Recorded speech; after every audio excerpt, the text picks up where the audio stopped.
in the untamed heart of the Wyoming Territory, where the prairie stretches endless under a merciless sun, a stranger arrives in a dusty town clinging to survival. Armed with skill and unshakable resolve, they confront a land of whispered secrets, hidden truths, and lurking danger. As the mountains loom and shadows deepen, every choice tests their courage, forging a path where trust is scarce, and the stakes are life itself. Dive into a gripping Western saga where resilience meets mystery, and the horizon holds both peril and promise. Chapter 1. Beneath a Relentless Sun. The stagecoach groaned like a dying beast, its wheels churning through dust so fine it coated everything in a gritty ochre film. Amelia Grant pressed her handkerchief tighter against her nose and mouth, though it did little to filter the relentless grit or the stale air inside the rocking compartment. Outside, the sun hammered down on the Wyoming Territory prairie, a vast, unforgiving expanse bleached the color of old bone. It had been like this for days, an endless panorama of brittle grass, distant, heat-shimmered buttes, and a sky so immense and empty it threatened to swallow her whole. She shifted on the hard leather seat, the fabric of her traveling suit sticking uncomfortably to her skin. Her valise, heavy with the tools of her trade, polished steel instruments nestled in velvet, glass vials stoppered tight, leather-bound books filled with anatomical drawings and remedy notes, rested securely at her feet. It was a tangible anchor in the dizzying emptiness, a reminder of why she had endured this bone-jarring journey to the absolute edge of nowhere. Dr. Amelia Grant. The name felt both solid and fragile, a declaration and a prayer whispered into the indifferent wind. 24 years old, freshly graduated from the veterinary college back east, one of only a handful of women permitted within its hallowed, male-dominated halls, she had chosen this place, Wind River Crossing, precisely because it was remote, raw, and desperately in need of skills like hers. Here, fortunes were tied to livestock, a sick horse, a diseased herd. These weren't just misfortunes, they were potential ruin. Yet she knew the very people whose livelihoods she hoped to protect would likely be the most resistant to accepting help from a woman. Her kind belonged in kitchens and parlors, not wrestling with carving heifers or suturing wounds on 1,000-pound animals under a blistering sun. The thought sent a familiar tremor of defiance through her, stiffening her spine. She'd heard the whispers, endured the dismissive glances, fought twice as hard for half the recognition. This territory, this harsh, demanding land, was her chance to prove them all wrong, to carve out a space where her knowledge, not her gender, defined her worth. The coach lurched violently, throwing her against the worn upholstery. Through the dust-caked window, she saw the first signs of settlement. A few weathered fence posts leaning drunkenly, a rutted track branching off the main trail. Then, finally, the town itself materialized from the haze like a mirage. Wind River Crossing. It wasn't much more than a single wide street, flanked by a scattering of rough-hewn wooden buildings, huddled together as if for protection against the vastness surrounding them. A saloon, its bat-wing doors ominously still in the midday heat. A general store with faded lettering, advertising everything from flour to firearms. A livery stable exhaling the familiar, comforting scent of hay and horse. A blacksmith shop, silent for now, its forge cold. There was a stark, unadorned quality to the place, everything built for function, stripped bare of softness or grace. Survival was etched into the very grain of the wood, into the hard-packed earth of the street. As the stage pulled to a jarring halt in front of the dusty office that served as the Overland Stage Depot and telegraph station, the driver, a grizzled man named Silas, whose conversation over the past 3 days had consisted mainly of grunts and tobacco spitting, finally spoke. "End of the line, ma'am. Wind River Crossing." He swung down, his boots thudding onto the wooden boardwalk, and began unloading the meager baggage. Amelia gathered her valise, her movements stiff from the long confinement. Stepping down onto the sun-baked planks felt like descending into an oven. The heat wrapped around her, thick and suffocating. Dust swirled with every puff of wind, stinging her eyes and coating her tongue with the taste of grit. The air hung heavy with the smells of wood smoke from a distant chimney, stale beer wafting from the saloon, horse manure, and something else. A faint, metallic tang she couldn't quite place, like old blood dried in the sun. Silas deposited her trunk beside her with a grunt. "This is it, then?"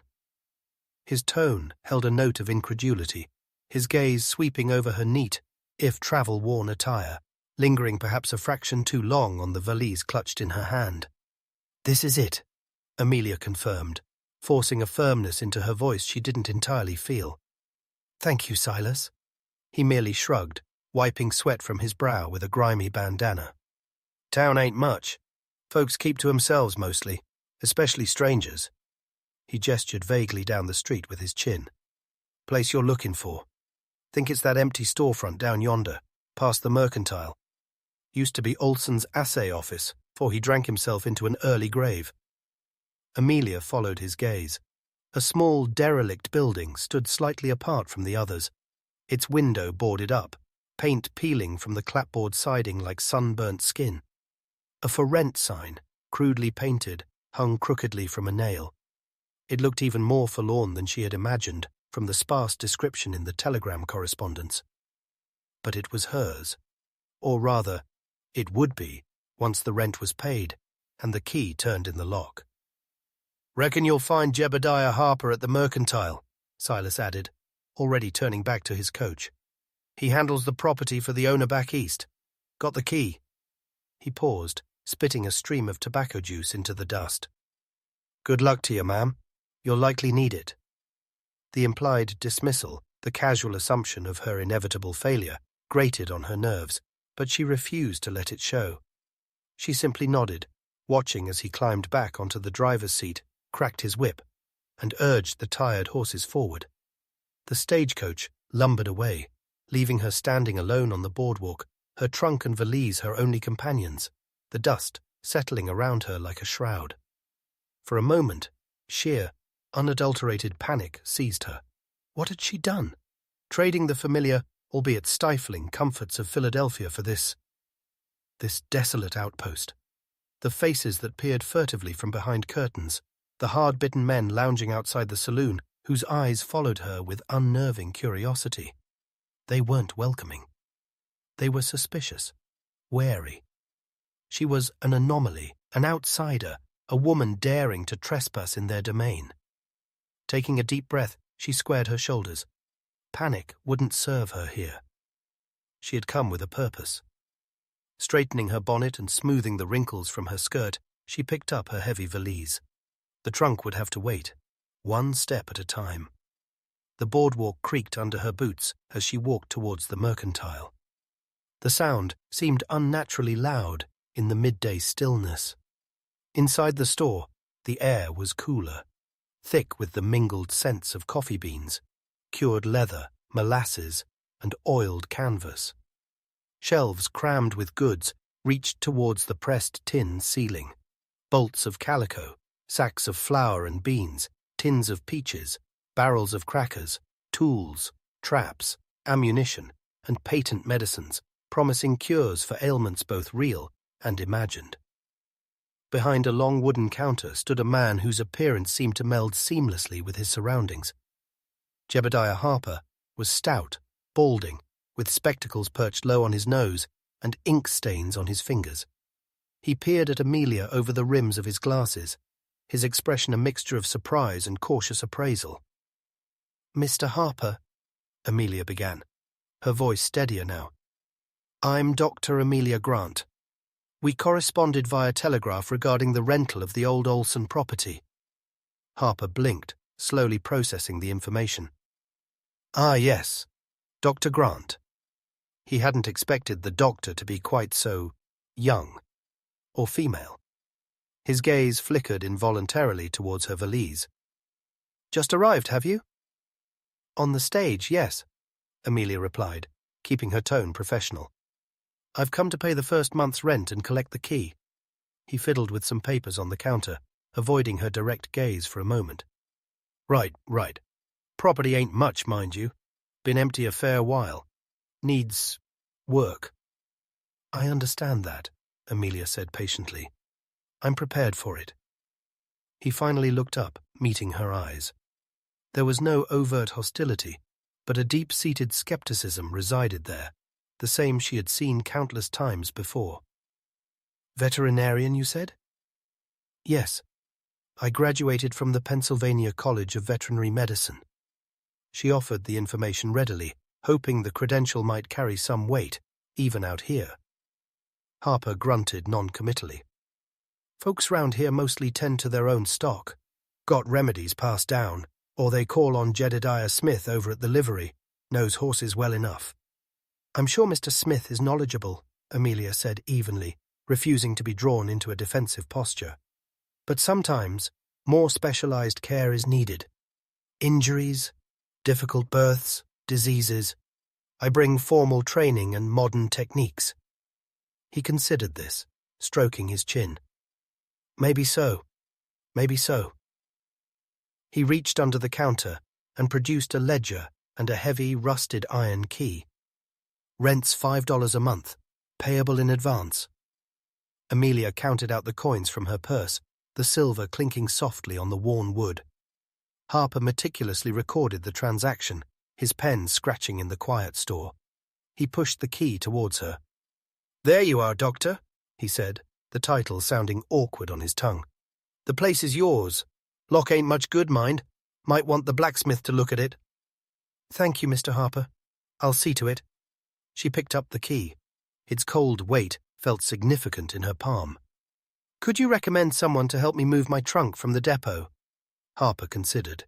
Young Billy Peterson sometimes hangs round looking for odd jobs.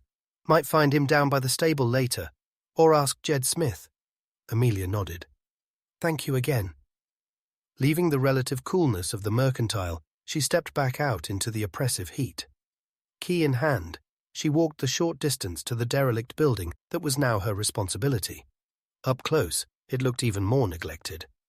The boarded-up window was grimy, the door sagged on its hinges, and weeds pushed up through the cracks in the narrow boardwalk in front. Taking another steadying breath, she inserted the key into the stiff lock. It turned with a reluctant screech of rusted metal. She pushed the door inward. It opened onto a single gloomy room, thick with the smell of dust, decay, and the faint, lingering scent of stale chemicals, remnants of the assayer's trade. Cobwebs draped the corners like funereal bunting. Sunlight struggled to penetrate the grime on the one small window at the back that wasn't boarded over. The floorboards were bare and rough, littered with debris. A broken chair lay on its side in one corner, and a dilapidated counter ran along one wall, its surface scarred and stained. It was bleak. More than bleak, it was daunting. This was where she was meant to heal animals, where she was supposed to build a reputation, earn trust. For a moment, the weight of Silas's parting words, Harper's skepticism, and the sheer desolation of the place pressed down on her, threatening to extinguish the fragile flame of her resolve. She could almost hear her father's booming voice, full of disappointed disapproval. A woman's place is not amidst the filth and struggle of animals, Amelia. It's unseemly. Pursue something. Gentler. But then, her gaze fell on her valise, still clutched tightly in her hand. Inside were the tools, the knowledge, the culmination of years of relentless study and unwavering determination. This wasn't just a dusty, abandoned room. It was a beginning. It was a canvas, waiting for her to make her mark. It was hers. Setting the valise down carefully on the least filthy section of the counter, Amelia untied her bonnet, letting the slightly cooler air touch her temples. She rolled up the sleeves of her traveling suit, heedless of the grime. First things first. Air, light, cleanliness.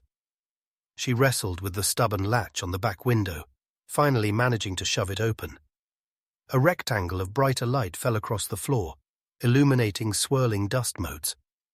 Next, she tackled the boards over the front window.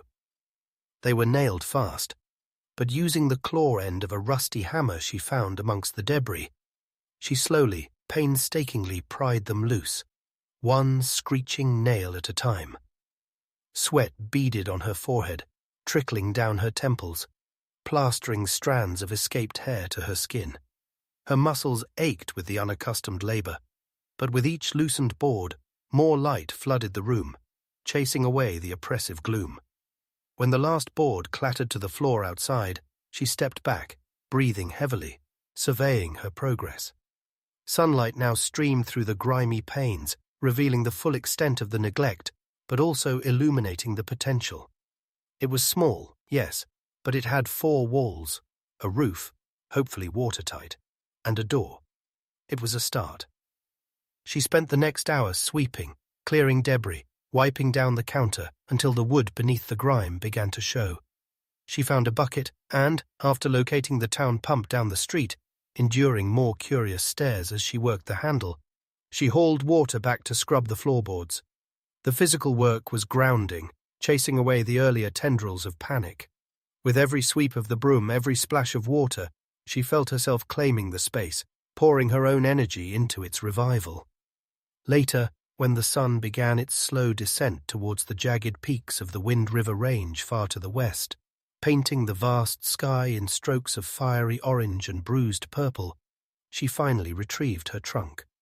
A lanky youth with straw-colored hair, presumably Billy Peterson, helped her haul it from the depot for a couple of dimes, his eyes wide with unspoken questions about what a woman like her was doing setting up shop in Olson's old place.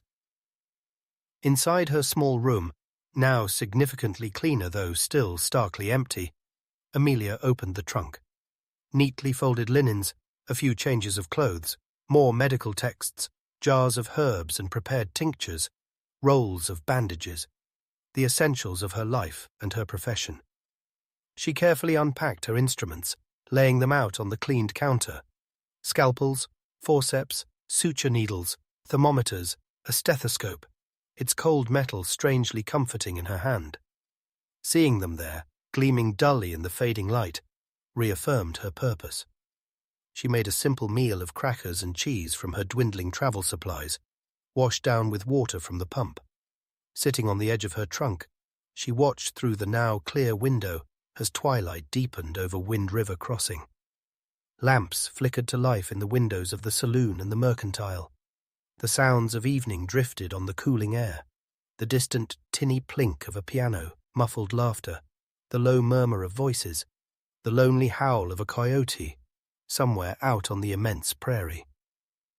Loneliness settled over her again, a heavy cloak in the gathering dark. She was utterly alone here, miles from anyone who truly knew her, facing a community that viewed her with suspicion at best.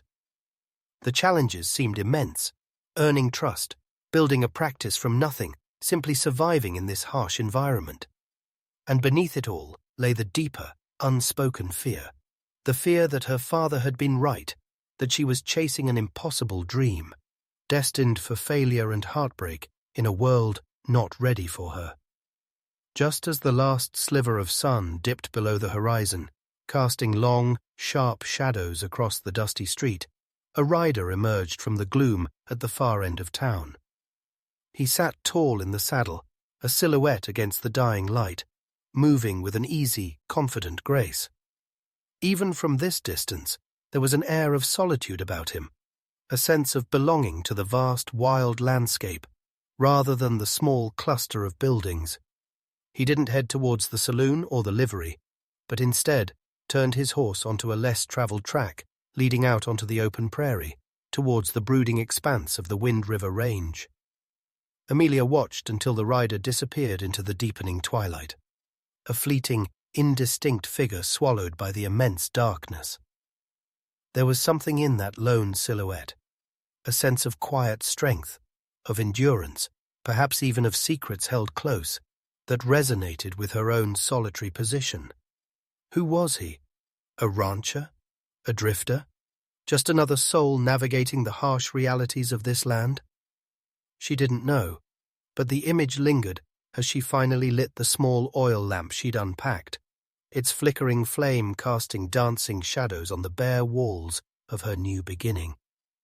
The room felt less empty now, holding the promise of work, of purpose. The road ahead was uncertain, fraught with obstacles she could only dimly perceive.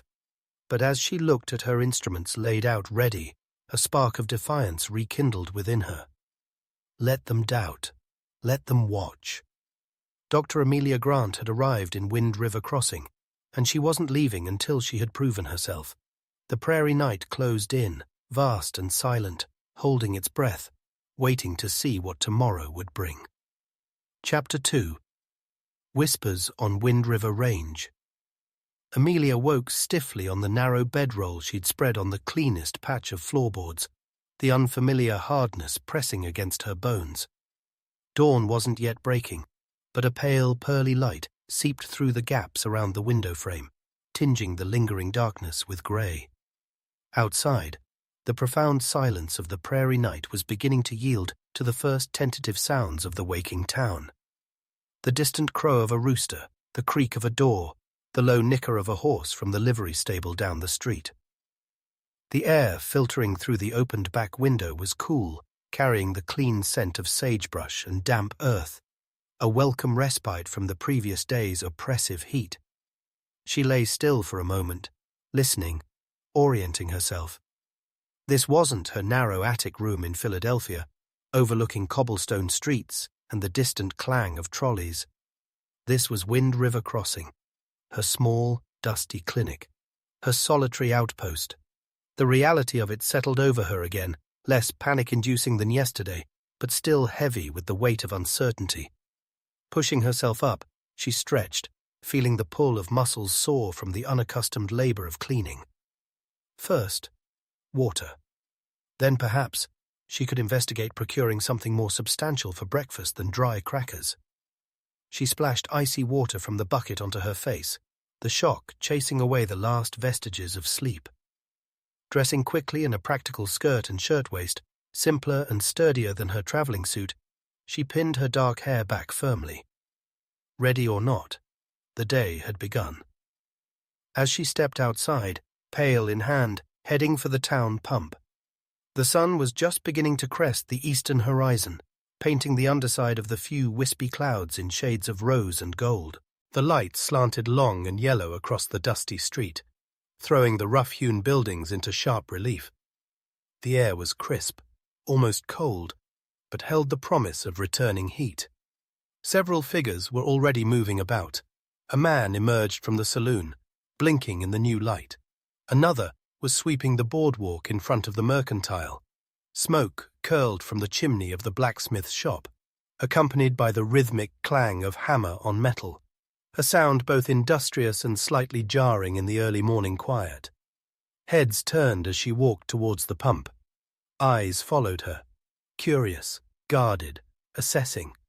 A curt nod from the man sweeping, quickly averted. A longer stare from a pair of rough-looking men leaning against the livery wall, their expressions unreadable. No one smiled.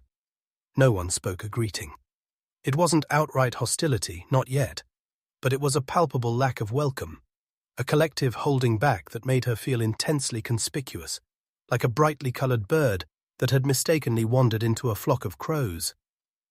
At the pump, she worked the handle, the iron cold beneath her hand, the mechanism groaning in protest before water gushed forth. As she filled her bucket, a woman emerged from a small cabin set back from the main street. She was older, her face etched with the lines of hardship and sun, her grey hair pulled back severely. She carried her own pail and approached the pump, stopping a few feet away, waiting, her gaze fixed on Amelia with an unnerving intensity. "Mornin'," Amelia offered, trying to keep her voice friendly, neutral. The woman didn't return the greeting. Her eyes, sharp and assessing, swept over Amelia from head to toe, lingering on her hands, clean, relatively uncalloused, unlike the work-worn hands of most women here. "You the new—" Doctor? The word came out slowly, laden with skepticism. Yes, ma'am. Dr. Grant. Amelia Grant. I'm a veterinarian. Amelia held the woman's gaze steadily. The woman sniffed, a small, dismissive sound. Veterinarian. Fancy name for a horse, doctor. She stepped forward as Amelia finished filling her bucket. Ain't never heard of no woman doctoring animals. There aren't many of us, Amelia acknowledged calmly, refusing to rise to the implied challenge. But the animals don't seem to mind. A flicker of something, surprise, grudging respect, crossed the woman's weathered face before settling back into stern disapproval.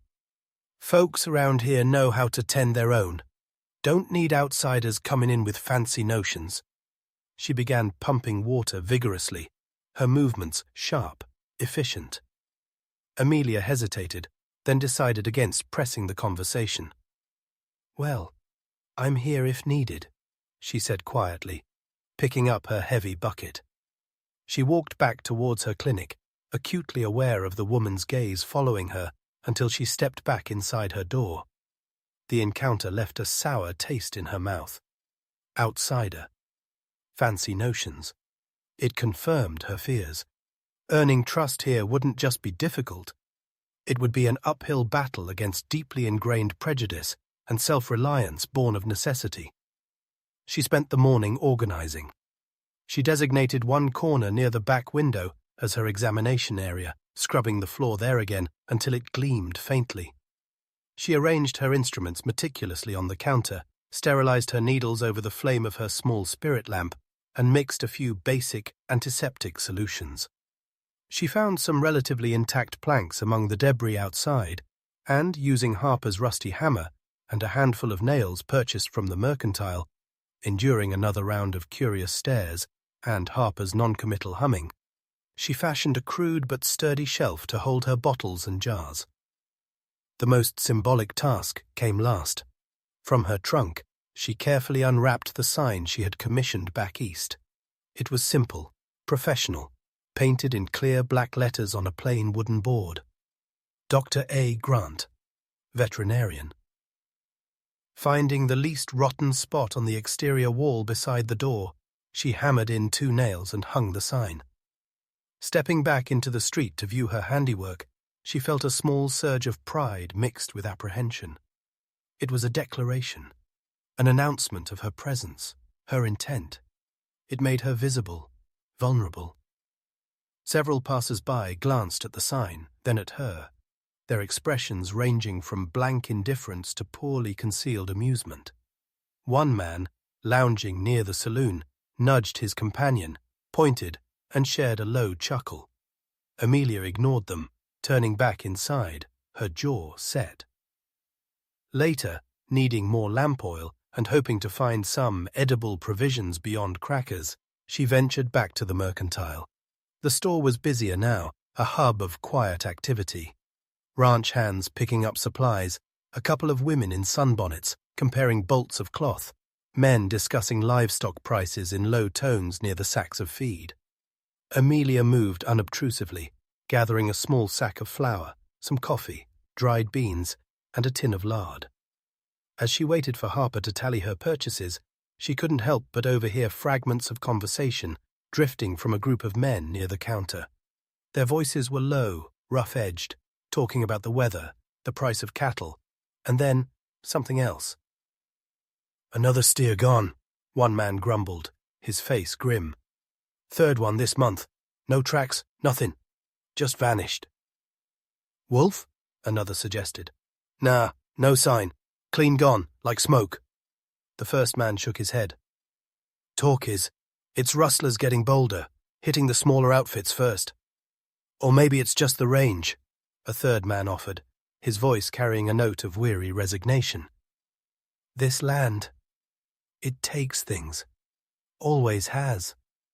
Harper, overhearing, leaned slightly towards Amelia as he bagged her flour. "Dry season's hard," he murmured, his voice low, almost conspiratorial. "Water's scarce up higher. Stock wanders. Sometimes they don't wander back." He glanced pointedly towards the west, towards the hazy blue line of the Wind River Mountains dominating the horizon. Especially out towards the range. Rough country. Easy to lose things out there. Or people. Amelia felt a prickle of unease. The lone rider she had seen last night, heading towards that very range. "Are there many ranches out that way?" she asked, keeping her tone casual. Harper shrugged, avoiding a direct answer. "Some. Mostly keep to themselves. It's different country." He pushed her purchases towards her. "That'll be 65 cents, Doctor." The way he said different country, the slight hesitation, hinted at more than just geography. It hinted at isolation, perhaps secrets. She paid him, her mind churning. Lost stock, rustlers, people disappearing. The whispers painted a picture of a land far more dangerous and unpredictable than the placid surface of Wind River Crossing suggested. Returning to her clinic, she glanced again towards the mountains. They seemed closer today, immense and ancient, their peaks shrouded in a faint haze. They rose abruptly from the prairie, a wall of rock and shadow holding dominion over the vast, sun-scorched land at their feet. They were beautiful, undeniably majestic, but also forbidding. A place where secrets could easily be kept, where trouble could brew unseen. Whispers on Wind River Range.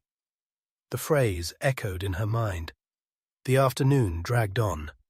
The heat returned, pressing down on the small town, silencing most activity. Amelia busied herself reading through her veterinary texts, refreshing her memory on common ailments of range cattle and horses, trying to anticipate the challenges she might face. The silence in her clinic was profound, broken only by the buzz of a persistent fly against the windowpane and the occasional creak of the building settling in the heat. No one came seeking her services.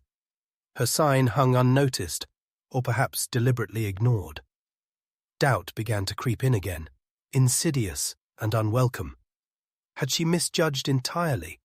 Was this community so closed, so self-sufficient, that they would never accept her? Would she sit here day after day, surrounded by her unused instruments, until her meagre funds ran out, and she was forced to admit defeat, tail tucked between her legs? Just as she was succumbing to a wave of despondency, the jingle of harness bells and the sound of hoofbeats stopping outside broke the stillness. Heart leaping with a mixture of hope and anxiety, she smoothed her apron and went to the door. A weathered ranch hand stood there, holding the reins of a rangy-looking cow pony. The man was lean, sunburnt, his eyes narrowed against the glare. He looked her up and down, his gaze lingering on her sign before returning to her face, his expression skeptical. "You the animal doctor?" he asked, his voice rough. "Yes, Dr. Grant," Amelia replied, stepping aside. "What seems to be the trouble?" The man gestured towards the horse's front leg. "Got himself tangled in some wire up range. Cut ain't deep, but it's dirty. Figured maybe you could clean it proper like. Boss said give you a try." The last part sounded grudging, as if admitting the need for her help was painful. "Of course. Bring him closer. Into the shade here," Amelia instructed, her professional instincts taking over, pushing aside her personal anxieties. The horse limped slightly as the man led him towards the side of the building where a sliver of shade offered some relief from the sun. Amelia knelt, running a gentle hand down the horse's leg, murmuring softly. The animal flinched, but didn't pull away. The cut, just above the fetlock, was indeed ragged and filled with dirt and dried blood.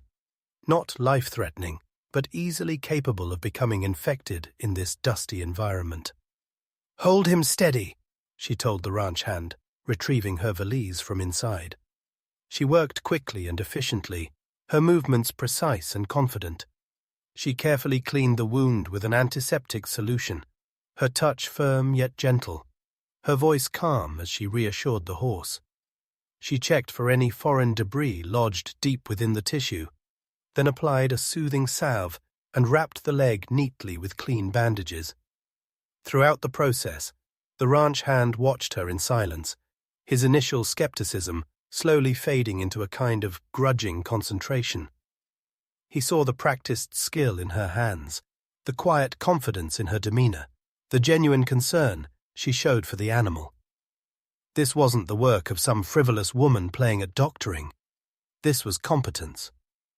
"All right," Amelia said, standing up and wiping her hands on a clean cloth. "Keep him rested for a few days. Keep the bandage clean and dry. Change it tomorrow. I've used a drawing salve to help pull out any remaining dirt, but watch for excessive heat or swelling.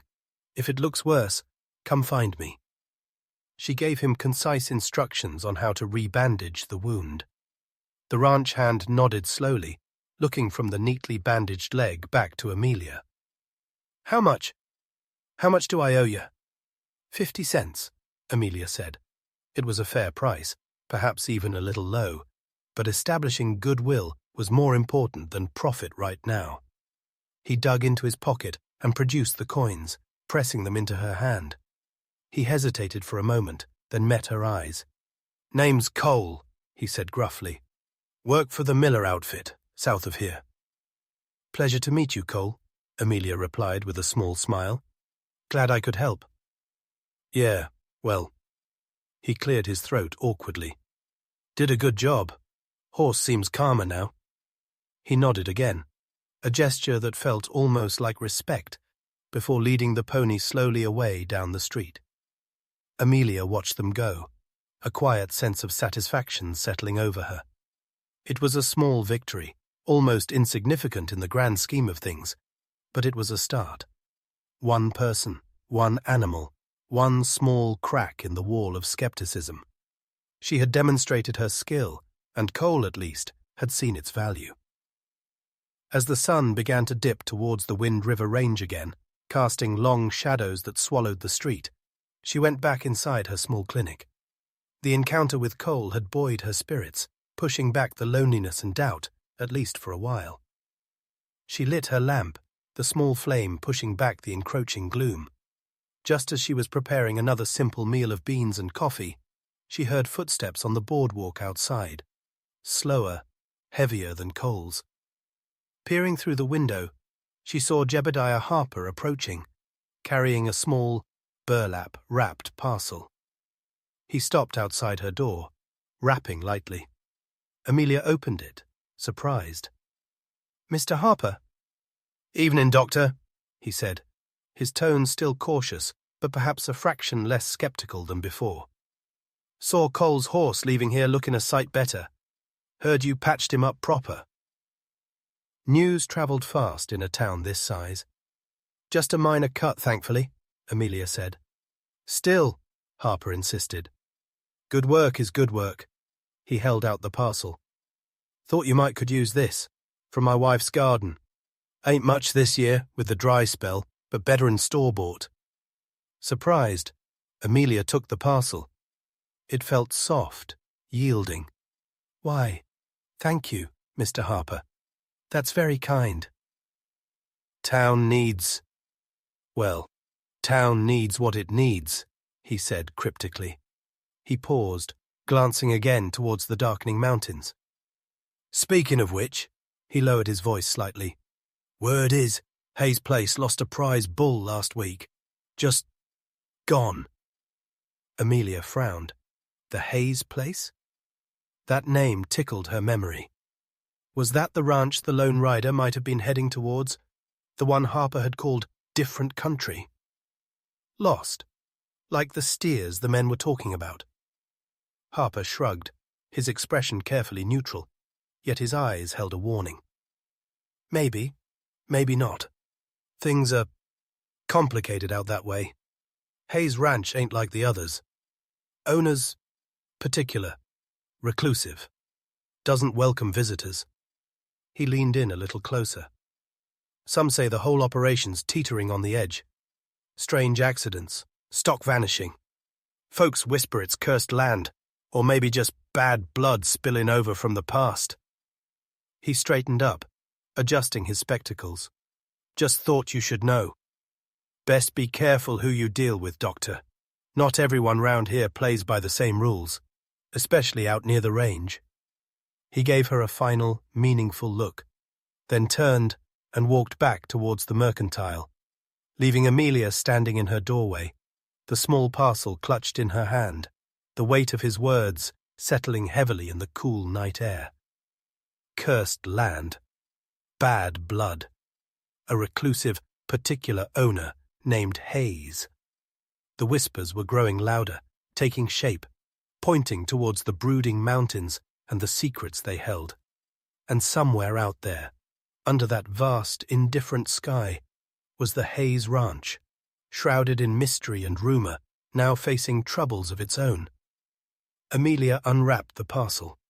Inside were 3 ripe red tomatoes, a small luxury in this harsh land.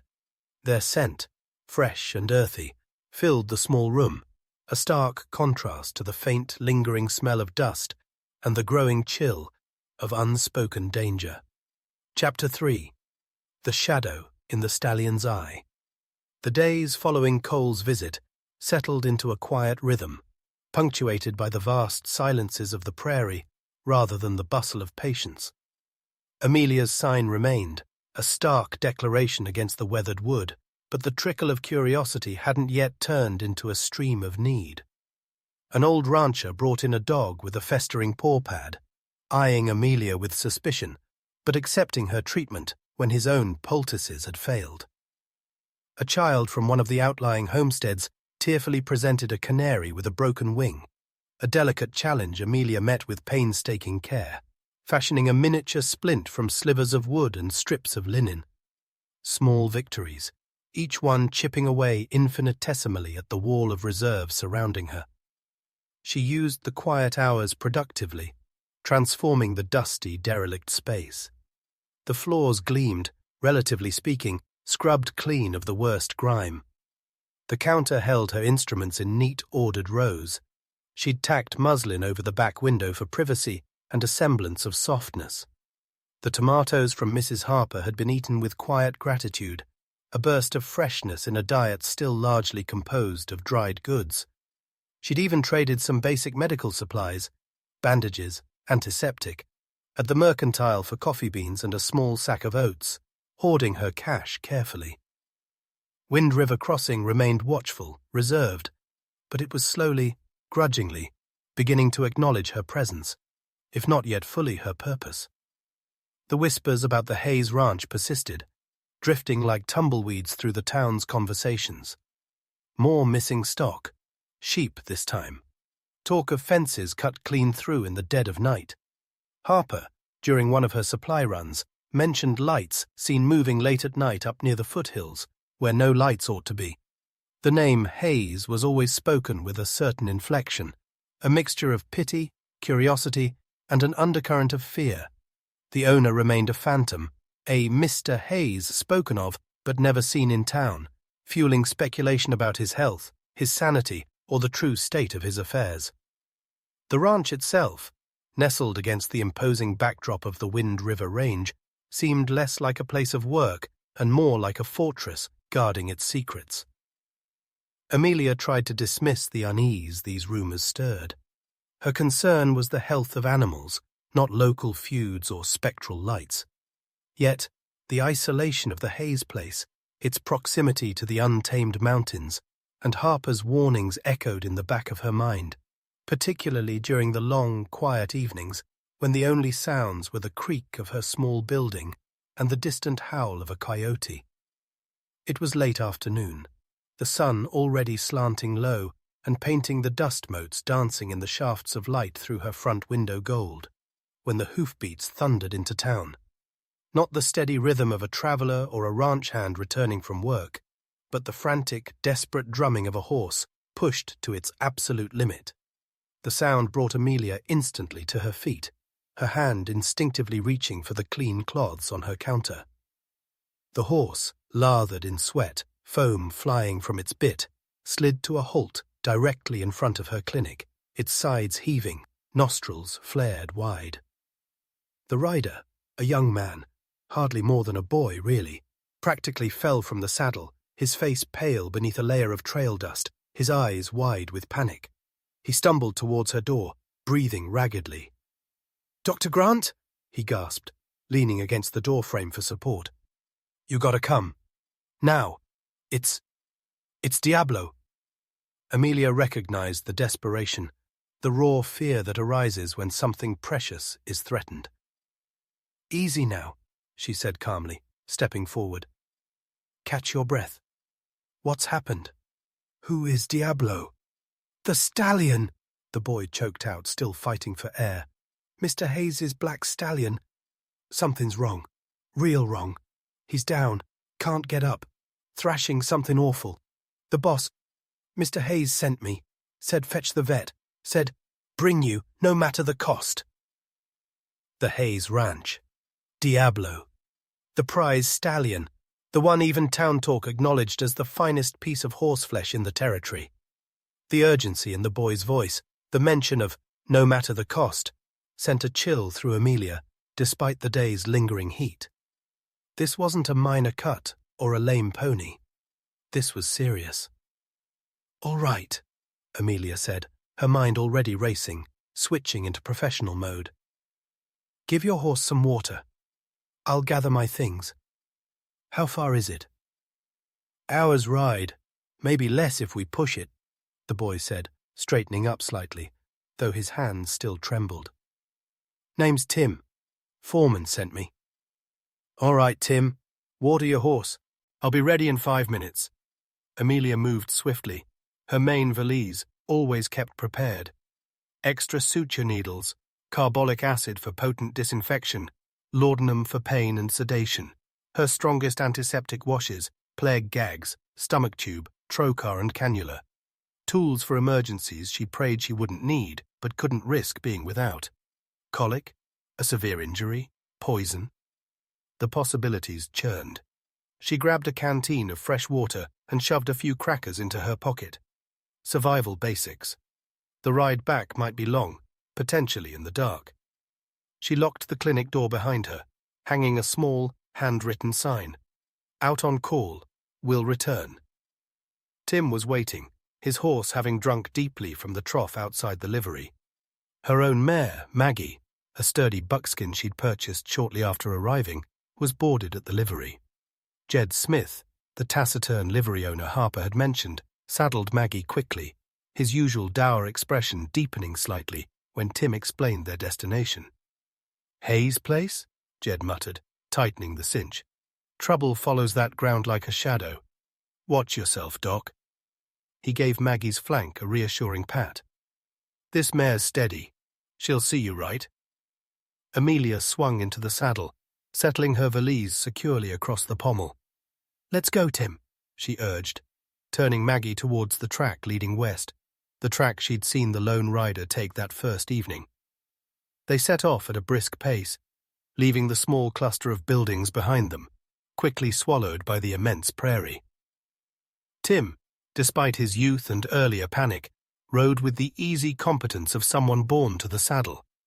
He didn't speak much, his face set in lines of worry, his eyes constantly scanning the trail ahead. As they rode, the character of the land began to change. The flat expanse gave way to rolling foothills, dotted with sagebrush and juniper. The grass grew thicker in places, greener, hinting at hidden springs or creeks feeding down from the mountains that now loomed impossibly large before them, their granite peaks scraping against the darkening blue sky. The air grew cooler, carrying the scent of pine and damp earth. The silence deepened, broken only by the rhythmic drumming of hooves and the cry of a hawk circling high overhead. There were no other ranches out here, no sign of human habitation, just the vast, wild, indifferent land stretching towards the formidable barrier of the Wind River Range. It felt like riding towards the edge of the world. Jed's words echoed. Trouble follows that ground like a shadow. Amelia focused on her breathing, on the rhythm of Maggie's stride, pushing down the tendrils of unease. This was a professional call, a chance to prove her worth on a case that truly mattered, that could make or break her fledgling reputation. Yet, the isolation, the rumors, the sheer scale of the wilderness surrounding them chipped away at her resolve. What kind of person chose to live out here, deliberately distancing themselves from the small comforts and relative safety of the town. What secrets did this Mr. Hayes guard so fiercely? After nearly an hour of hard riding, Tim pointed towards a shallow basin nestled amongst the foothills, marked by a stand of cottonwood trees indicating water. "Almost there," he called back, urging his weary horse forward. As they crested a final rise, the Hayes ranch came into view. It wasn't large or ostentatious, but it was undeniably well kept, contradicting some of the whispers of impending ruin. A sturdy log ranch house stood sheltered by the cottonwoods, smoke curling lazily from its stone chimney. Several corrals, strongly built, stood nearby, along with a large barn and various outbuildings. Fences stretched out across the surrounding pastureland, seemingly in good repair, though Amelia noticed a newly mended section not far from the main gate, evidence perhaps of the recent troubles. Several ranch hands stopped their work, turning to watch their approach, their faces hard, wary, unsmiling. The atmosphere was thick with tension, a palpable sense of coiled anxiety. No one waved, no one called out a greeting. They just watched, silent sentinels guarding their isolated domain. Tim led her directly towards the largest corral, near the barn. Even before they reached it, Amelia could hear the sounds, the frantic scrabbling of hooves against hard-packed earth, guttural groans of pain, the sharp, distressed snorts of a horse in agony. Her heart sank. It sounded bad. Dismounting quickly, she grabbed her valise. Several men were gathered around the corral fence, their expressions grim. Inside, a magnificent black stallion, easily 17 hands high, with the sleek lines of thoroughbred ancestry, was down on his side, drenched in sweat, his dark coat gleaming wetly even in the fading light. His legs churned intermittently, kicking out against the unforgiving ground, his neck arched back at an unnatural angle, his breath coming in ragged, tearing gasps. His eyes, rolled back in his head, showed too much white, wide with terror and excruciating pain. This was no minor injury. This was colic, and a severe case by the looks of it. Twisted gut, impaction, tympany. The possibilities were all dire. Every agonizing second counted. "Get those gates open," Amelia ordered, her voice sharp, cutting through the stunned silence of the onlookers. "I need room to work, and I need him out of this dusty corral if possible. Can we get him to the barn?" A burly older man with a grey-streaked beard, presumably the foreman Tim had mentioned, stepped forward. "Name's Silas," he said, his voice gravelly. "Not the stage driver," he added unnecessarily, seeing Amelia's flicker of recognition. "We tried moving him. He fights it. Too much pain." "All right," Amelia nodded, already moving towards the struggling horse. "Keep back. Give him air. Tim, I need water.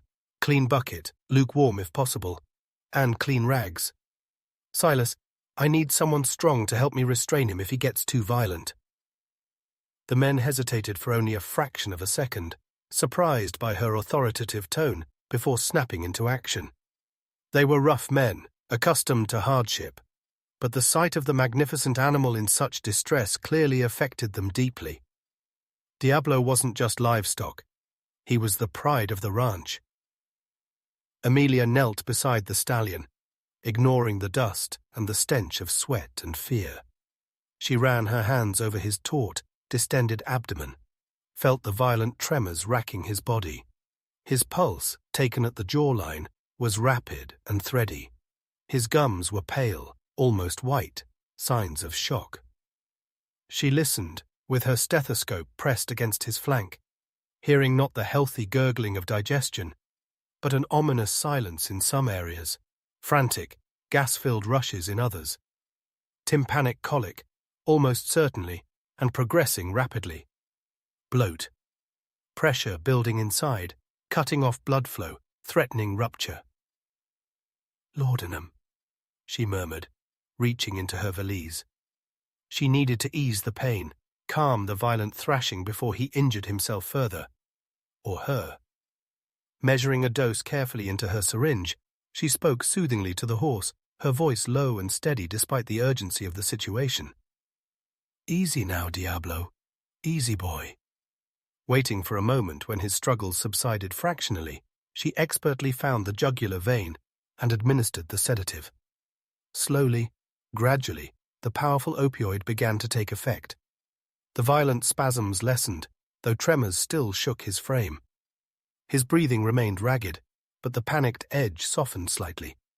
He lay stiller now, groaning softly, his great dark eyes still wide, but the sheer terror receding, replaced by a dull glaze of pain and exhaustion.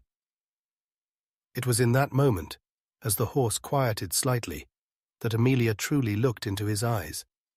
And she saw it. Beyond the pain, beyond the drug-induced haze, there was something else. A deep, lingering shadow. Not a physical opacity like cataracts or injury, but something deeper, a reflection of the tension that permeated the very air of this ranch. It was the look of an animal living under constant stress, perpetually on edge. It was the shadow of fear. "How long has he been like this?" she asked Silas, her voice low. "Found him down an hour ago. Seemed fine this morning," the foreman replied, his gaze fixed on the suffering stallion. "He's high-strung.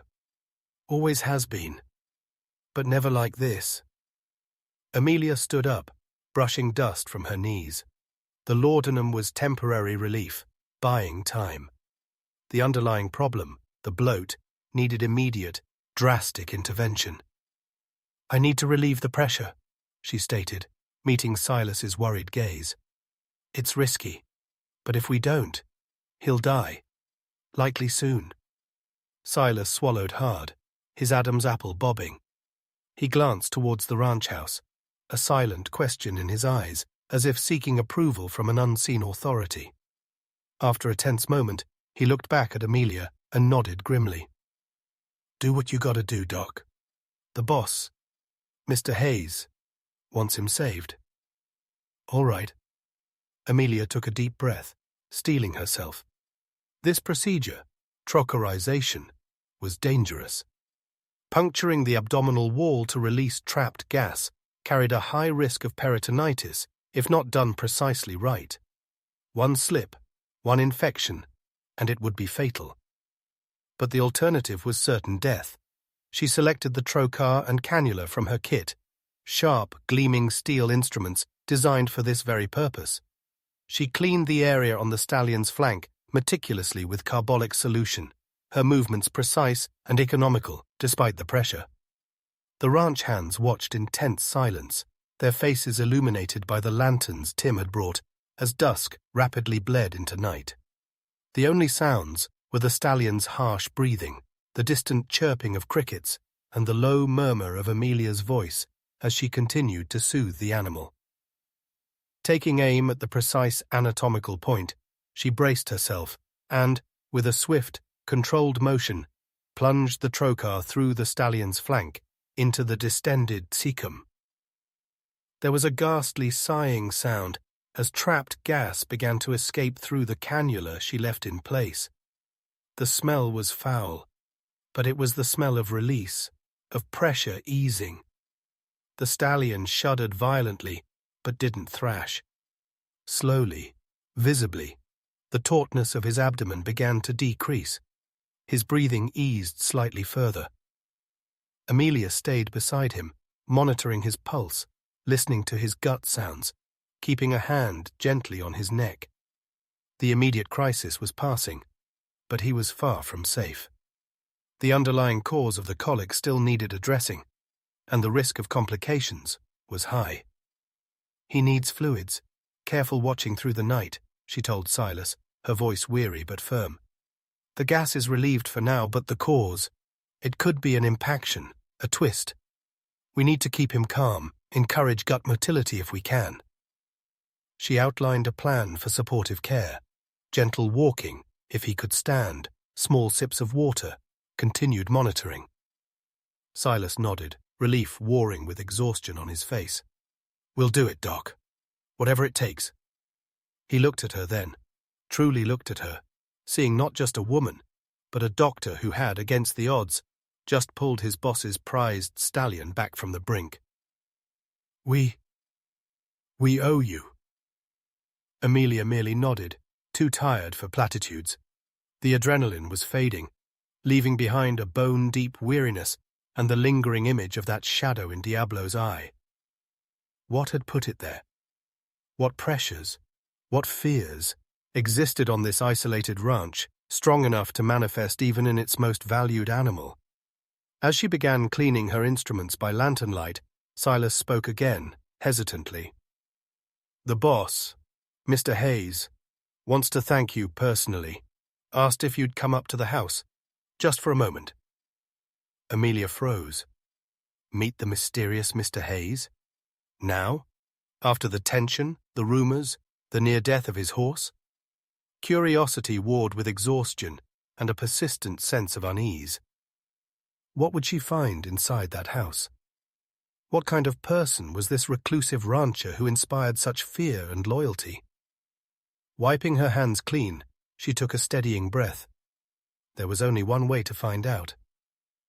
"All right, Silas," she said, packing her instruments carefully back into her valise. "Lead the way." The shadow in the stallion's eye seemed to follow her as she walked across the dark, silent yard, towards the waiting ranch house, towards the enigmatic heart of the Hayes Ranch. Chapter 4. Under a Canopy of Prairie Stars. The walk from the corral to the ranch house was short, yet each step felt weighted, measured against the profound silence of the high prairie night. The lanterns carried by Silas and another hand cast flickering pools of light, distorting shadows, making the familiar shapes of the barn and outbuildings seem momentarily alien. Above, the sky was a vast sweep of deepening indigo, pricked by the first, fiercely bright stars that seemed impossibly close in the clear, thin air. The scent of wood smoke from the chimney mingled with the cooler, earthy smell of the coming night and the lingering metallic tang of Diablo's sweat and fear. Amelia clutched her valise, its familiar weight a small anchor in the sea of uncertainty. Silas led her onto a wide porch running the length of the log house. It was solidly built, like everything else on the ranch, with sturdy posts and a plank floor swept clean. A pair of simple, robust wooden chairs sat positioned to face the immense vista stretching out towards the east, silent witnesses to countless sunrises over the empty land. The foreman stopped at the heavy wooden door, knocking softly. "Boss?" he called out, his voice lower, more deferential than it had been at the corral. "The doctor's here." A muffled response came from within. Silas pushed the door open and gestured for Amelia to enter, stepping aside himself. "Go on in, Doc. The boss is expecting you." He didn't follow her inside, instead retreating back towards the barn, leaving her alone on the threshold. Taking a breath that did little to calm the nervous flutter in her chest, Amelia stepped inside. The door closed quietly behind her, muffling the night sounds, enclosing her in a different kind of quiet. The main room was large, dominated by a massive stone fireplace where embers glowed softly, casting a warm, flickering light that danced with the steadier golden pools cast by several oil lamps. Contrary to what the rough exterior might suggest, the room held an air of surprising, if understated, refinement. Bookshelves lined one wall, filled not with ledgers and ranching manuals, but with leather-bound volumes of literature and history. A worn but comfortable-looking sofa covered in dark green wool faced the hearth, flanked by sturdy armchairs. Polished Navajo rugs lay scattered across the wide plank floor, their geometric patterns adding splashes of deep color. The air smelled faintly of beeswax, old paper, and the lingering aroma of coffee. It was clearly a space lived in, functional, yet possessed a certain quiet dignity, a personal stamp that spoke of more than just survival. But the room was empty. No sign of the reclusive Mr. Hayes. Had he changed his mind? Was this some kind of test? Amelia stood uncertainly just inside the door, her valise still in hand, feeling acutely out of place, an intruder in this strangely personal sanctuary. The silence stretched, amplifying the soft crackle of the embers, the ticking of a mantel clock she hadn't noticed before. Then, a figure emerged from a doorway leading off the main room, perhaps an office or study. The figure moved out of the deeper shadows near the bookshelves and into the lamplight near the fireplace, turning to face her. Amelia's breath caught in her throat. Standing before her was not the weathered, grizzled rancher she had vaguely pictured based on the whispers and Tim's fearful deference. Instead, she saw someone leaner, slighter of build, though dressed in practical, undeniably masculine attire, sturdy canvas trousers tucked into worn riding boots, a plain dark shirt open at the collar, and a leather vest. The figure's movements were economical, contained, carrying an air of quiet authority. But it was the face, now clearly illuminated by the lamp on the mantel, that held Amelia captive. High cheekbones, a strong jawline softened by a certain weary vulnerability around the eyes, a mouth that looked as if it rarely smiled but held the potential for firmness. The hair was dark, cut shorter than was fashionable for women, but longer than most men wore it, tucked loosely behind the ears, escaping in soft wisps around a face browned by the sun, but hinting at a finer complexion beneath. And the eyes. They were the most striking feature. A deep, guarded blue, intelligent, assessing, and holding the same unsettling shadow Amelia had glimpsed in the stallion's gaze. A reflection of profound weariness, perhaps, or long-held secrets. This was no Mr. Hayes. This was, unmistakably, a woman. Amelia felt a wave of dizziness, a profound sense of disorientation. Everything tilted. The rumors, Harper's warnings, Silas's deference, Tim's fear, all filtered through this new, impossible reality. A woman running this ranch, alone, out here, passing as a man. The audacity, the danger, the sheer improbability of it struck her dumb. The woman inclined her head slightly, her expression unreadable, though her eyes never left Amelia's face, gauging her reaction. Her voice, when she spoke, was low-pitched, controlled, roughened perhaps by outdoor living or deliberate effort, but undeniably female. "Dr. Grant, thank you for coming so quickly, and for what you did for Diablo." Amelia struggled to find her own voice, her mind racing to recalibrate. "Mr. Hayes?" The name felt absurd on her tongue now, a ridiculous charade she was suddenly, unwillingly, a part of. A faint, wry, almost imperceptible curve touched the woman's lips, gone as quickly as it appeared. "Evelyn," she corrected softly, the sound barely disturbing the quiet room. "Evelyn Hayes. Though out here, circumstances require certain adjustments." She gestured vaguely towards the chairs near the fire. "Please, sit down, Doctor. You look exhausted. Can I offer you something? Coffee? Whiskey?" Still reeling slightly, Amelia managed a nod, sinking gratefully into one of the sturdy armchairs. It enveloped her, smelling faintly of leather and wood smoke. "Coffee would be welcome. Thank you, Miss Hayes." Saying the name felt like acknowledging the impossible truth, stepping fully into this hidden reality. Evelyn moved towards a pot resting on a trivet near the embers, her movements efficient, almost masculine in their practicality, yet possessing an underlying grace. She poured coffee into 2 thick ceramic mugs, the aroma rich and comforting in the charged atmosphere. She handed one mug to Amelia, her fingers brushing Amelia's briefly. A fleeting contact that sent an unexpected jolt, like static electricity, through Amelia's system. "Please," Evelyn said, sitting in the opposite armchair, cradling her own mug. "Call me Evelyn. Formality seems rather pointless under the circumstances." She took a sip of coffee, her gaze steady over the rim of the mug. "Silas tells me Diablo is stable, thanks to you, that you intervened, effectively." Amelia wrapped her cold hands around the warm mug, forcing herself to focus on the professional matter at hand. He had severe tympanic colic, bloat. I relieved the immediate pressure with a trocar, yes. It was necessary to save his life. She paused, remembering the shadow in the horse's eyes. But he's not out of danger. The underlying cause needs to resolve, and the risk of infection or complications remains high. He'll need constant monitoring tonight, supportive care. Evelyn nodded slowly, her expression somber. "I understand. My men know what to do. They value him." Her gaze drifted towards the fireplace, a flicker of deep pain crossing her features before being swiftly masked. "He's more than just breeding stock. He was my father's." The admission hung in the air, offering a small glimpse behind the carefully constructed facade.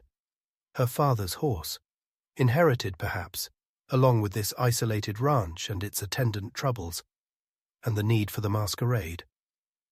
Amelia hesitated, unsure how much she should ask, how far she could probe into this clearly complex and dangerous situation.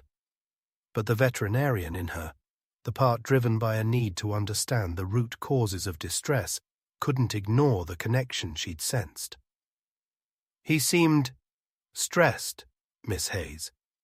Evelyn, even before the colic struck, there was a look in his eye, like he's been living on edge." Evelyn's gaze snapped back to Amelia, sharp and penetrating. For a moment, her guard was absolute, her face a mask of neutrality. Then, something seemed to soften, perhaps seeing the genuine professional concern in Amelia's expression, not just idle curiosity. She sighed, a low sound of profound weariness. "He has been," she admitted quietly, tracing the rim of her mug with a finger. Her hands, Amelia noted, though capable and strong, bore the signs of hard work.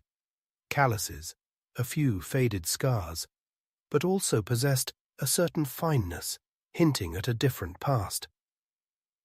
"We all have. Things haven't been easy here lately. Missing stock, fences cut, accidents that don't feel accidental." She looked directly at Amelia then, her blue eyes holding a mixture of defiance and vulnerability. "Running a ranch is hard enough. Doing it as a woman, legally owning land intended for a man. It invites challenges, threats. Some people don't believe a woman is capable. Others see weakness, an opportunity." The implication was clear. The accidents, the missing stock, they weren't random acts of nature or simple rustling. They were targeted attacks aimed at driving her out, exploiting the perceived vulnerability of her gender, a vulnerability she fought to conceal behind the name Mr. Hayes. "Who?" Amelia asked softly, leaning forward slightly. "Who would do this?" Evelyn shook her head, her expression closing off again. "Speculation helps no one, Doctor, and it puts others at risk." She took another sip of coffee, deliberately changing the subject. "You yourself must understand something of the challenges. A woman veterinarian, in Wyoming Territory. That takes courage, or perhaps foolishness." A ghost of a smile touched her lips again, this time lingering a fraction longer, reaching her eyes, revealing a glimpse of the woman beneath the weary rancher. Amelia felt a strange kinship in that moment, a shared understanding that transcended the vast differences in their circumstances. "A bit of both, perhaps," she admitted, returning the faint smile. "Like you, I find circumstances often require adjustments, though mine are far less drastic and certainly less dangerous than yours." They sat in silence for a few moments, the only sounds the crackle of the fire and the distant, lonely cry of a coyote drifting through the night. The shared admission, the acknowledgement of their parallel struggles in a world defined by men, created a fragile bridge between them a spark of unexpected connection in the isolated ranch house. Evelyn seemed to wrestle with some internal decision, then stood abruptly. "The air in here is thick," she said. "Walk with me a moment. On the porch." Amelia nodded, setting her mug down. She followed Evelyn outside into the cool, crisp night air. The stars seemed to have multiplied, scattered across the black velvet sky like diamond dust, forming a breathtaking canopy overhead. The Milky Way stretched in a luminous band from horizon to horizon. The sheer immensity, the profound silence, was awe-inspiring, dwarfing the small dramas playing out below. They stood side by side at the porch railing, looking out over the dark, sleeping land. The tension from inside seemed to dissipate slightly in the vast openness, replaced by a shared sense of solitude. "My father built this place," Evelyn said quietly, her voice losing some of its studied roughness, becoming softer, more natural. "He poured his life into it. Believed in this land, its harshness, its beauty." She paused. "He died last year. Left it all to Mr. Evan Hayes, his son. Or so the territorial registry believes." "And there was no son?" Amelia asked gently. "No. Only me." Evelyn turned slightly, facing Amelia, her profile outlined against the starlight.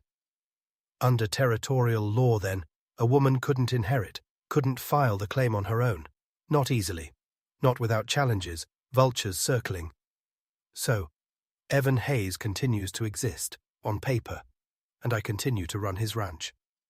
Her voice held a note of bitter irony. "It's a precarious existence, Doctor. Always looking over my shoulder, always waiting for the lie to unravel." "And the troubles?" Amelia prompted softly. "Are they because someone suspects, or because they simply want the land, the water rights?" "Both, perhaps," Evelyn admitted wearily. "There's a man, Larson, owns the adjoining spread to the south. He made offers after my father died, predatory offers. When Mr. Hayes refused, the trouble started small. Now," she gestured vaguely towards the darkness, "it escalates." The danger felt suddenly more concrete, more personal. Larson, a name to the threat, a rival landowner applying pressure, exploiting her secret. Amelia felt a surge of protective anger on Evelyn's behalf, mixed with a growing, unsettling awareness of the woman standing beside her. Evelyn Hayes was strong, resilient, fighting a lonely, dangerous battle against overwhelming odds, armed with little more than her wits and a borrowed name. There was a quiet heroism in her defiance, a vulnerability beneath the stoic exterior that resonated deeply with Amelia. "Diablo will need checking again tomorrow," Amelia said, pulling her thoughts back to her professional duties, though her mind was still reeling from the revelations and the unexpected intimacy of the shared confidence. "I can ride out mid-morning if that suits." "Yes, thank you." Evelyn turned fully towards her now. In the faint starlight, her eyes seemed luminous, holding a depth that drew Amelia in. "I haven't discussed this with anyone, outside my most trusted hands, like Silas." "Your secret is safe with me, Evelyn," Amelia said, meeting her gaze steadily. The words felt like a vow, spoken under the silent witness of the prairie stars. A moment stretched between them, charged with unspoken emotions, with the weight of shared secrets and burgeoning awareness. The vast, indifferent beauty of the night seemed to heighten the fragility and the intensity of their connection. Evelyn searched Amelia's face, as if seeking reassurance, or perhaps something more. Finally, Evelyn broke the silence, her voice regaining some of its earlier formality, though the weariness remained. "You should get some rest, Doctor. It's a long ride back, and I wouldn't want you traveling these trails alone too late." She hesitated. "I can offer you a room here for the night." Amelia considered it. Staying meant immersing herself further into the complexities and dangers of this place, deepening the connection she already felt forming with its enigmatic owner. Leaving meant riding back through the dark, isolated foothills, alone. "Thank you," Amelia said, making her decision. "But my own mare needs tending, and I should be back at my clinic. People might worry." It was only partly true. The stronger reason was a sudden need for distance, for time to process the whirlwind of the evening. Evelyn nodded, understanding, or perhaps relieved. "As you wish. Tim will see you safely back to the main trail." She reached into her vest pocket and pulled out a small, worn leather pouch. "For your services, Doctor. And your discretion." Amelia looked at the pouch, then back at Evelyn's face. Taking money felt strangely complicated now. But refusing might offend or draw unwanted attention to the unusual nature of their interaction. She accepted the pouch, its weight surprisingly heavy with coin. "Thank you, Evelyn." Tim was summoned, appearing silently from the direction of the bunkhouse. Evelyn gave him quiet instructions. As Amelia mounted Maggie, Evelyn stepped forward, placing a hand briefly on the mare's neck. "Thank you again, Amelia," she said, using her first name deliberately now. Her gaze held Amelia's for a beat longer than necessary. "Ride safe." "I will," Amelia promised. "I'll see you tomorrow." She turned Maggie, following Tim out through the ranch gate and back onto the trail leading away from the basin.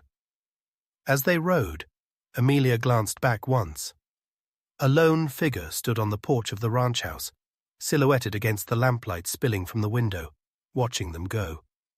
Even from a distance, the sense of isolation surrounding Evelyn Hayes was profound.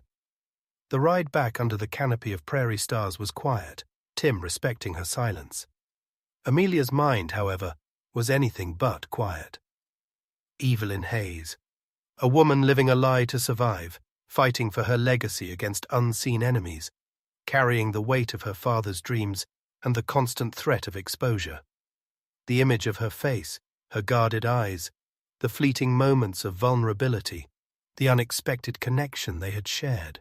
It all churned within Amelia, displacing the earlier anxieties about her practice, filling her thoughts with a confusing mix of admiration, concern, and a nascent, bewildering attraction. The shadow in Diablo's eye was a reflection of the shadow hanging over the entire ranch, over Evelyn herself. And Amelia, inexplicably, felt herself being drawn into that darkness, compelled by a force stronger than mere professional duty.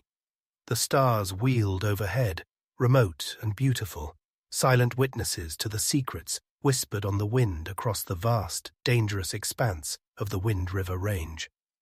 Chapter 5. The Unmasking Hour. The ride back from the Hayes Ranch unfolded beneath a ceiling of indifferent stars, vast and chillingly beautiful. Tim rode a few paces ahead, a compact silhouette against the silvered landscape, his silence as profound as the prairie night itself. He offered no conversation, asked no questions, his loyalty to his employer manifesting as a watchful, protective quiet. Amelia was grateful for it. Her mind was too full, echoing with the sights and sounds and revelations of the evening to manage small talk. The rhythmic cadence of Maggie's hooves on the packed earth, the soft creak of saddle leather, the whisper of the night breeze through dry grass. These were the only sounds accompanying the frantic tumble of her thoughts. Evelyn Hayes. The name resonated with the force of a struck bell. Not Mr. Hayes, the gruff, reclusive figure of town gossip, but Evelyn. A woman standing defiant against law, custom, and threat, holding on to her father's legacy with nothing but sheer will and a dangerous masquerade. Amelia replayed the scene in the ranch house, the sudden appearance from the shadows, the guarded intelligence in those blue eyes, the low, controlled voice that couldn't quite conceal the underlying femininity, the unexpected vulnerability glimpsed beneath the layers of defense. She shifted in the saddle, the worn leather pouch Evelyn had pressed into her hand, tucked securely inside her skirt pocket. It felt heavier than mere coins. It felt like the weight of a secret, a burden shared, an unspoken pact made under that canopy of stars. Payment for services rendered, yes, but also for discretion, for silence, for becoming an unwilling, unwitting accomplice in Evelyn Hayes's perilous deception. Amelia glanced towards the looming darkness of the Wind River Range to her right. Somewhere back in those shadowed foothills, Evelyn was keeping vigil, perhaps by Diablo's side, perhaps staring out into the same vast darkness Amelia now traversed, wrestling with her own fears. The image was sharp, poignant, the solitary figure on the porch, watching them ride away, enveloped by an isolation so profound it seemed etched onto the very landscape. A surge of protective instinct, sharp and unexpected, rose in Amelia's chest, mingling confusingly with the professional concern she felt for the horse. What kind of courage did it take to live like that? To face down threats like Larson, a name that now conjured a faceless but palpable menace, while maintaining such a precarious facade. Every interaction, every trip for supplies, every encounter with strangers held the potential for discovery, for ruin. And yet, Amelia had seen more than just fear in Evelyn's eyes. She had seen strength, resilience, a fierce determination that commanded respect, even admiration. And something else, a flicker of connection when their eyes met, a shared understanding of what it meant to be a woman striving in a man's world, however different their chosen battlefields. Had Evelyn felt it too? Or was Amelia merely projecting her own sudden, bewildering feelings onto the enigmatic rancher? The trail widened as they neared the flatter lands closer to Wind River Crossing, leaving the immediate embrace of the foothills behind. Tim reined in slightly, allowing Amelia to draw alongside. "Main track is just ahead, Doc," he said, his voice quiet, barely disturbing the stillness. "You know the way back from here?" "Yes, Tim. Thank you." Amelia looked at the young man, seeing the worry still etched around his eyes, but also a fierce loyalty. "You take care, and keep a close watch on Diablo." "Yes, ma'am. Silas and the boys, we won't leave him." He hesitated, then added, almost under his breath, "The boss, she sets great store by that horse, and by folks who deal straight." It was as close to an acknowledgement of the shared secret and Amelia's role in it as he would likely ever come. "I'll be back out tomorrow," Amelia assured him. Tim nodded, then turned his horse without another word, melting back into the shadows towards the Hayes Ranch, leaving Amelia alone on the trail. The rest of the ride passed in a blur of starlight and reflection. The vastness of the prairie, which had seemed so threatening upon her arrival, now felt different. It felt like a keeper of secrets, a silent witness to the struggles playing out under its immense sky. The distant lights of Wind River Crossing eventually appeared, a small, fragile cluster against the overwhelming darkness. Entering the town felt like returning to a different world, one smaller, more contained, yet perhaps no less watchful.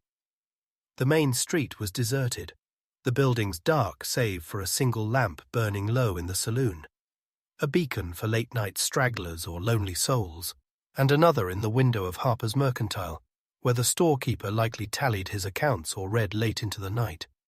Shadows lay long and deep between the buildings. She rode directly to the livery stable.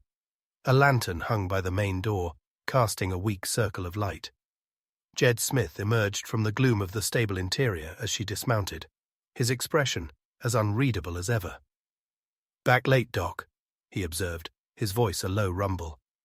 He took Maggie's reins, his experienced hands checking the mare over automatically. "Trouble out Hayes way kept you?" "The stallion, Diablo. Severe colic," Amelia explained, keeping her voice steady, professional.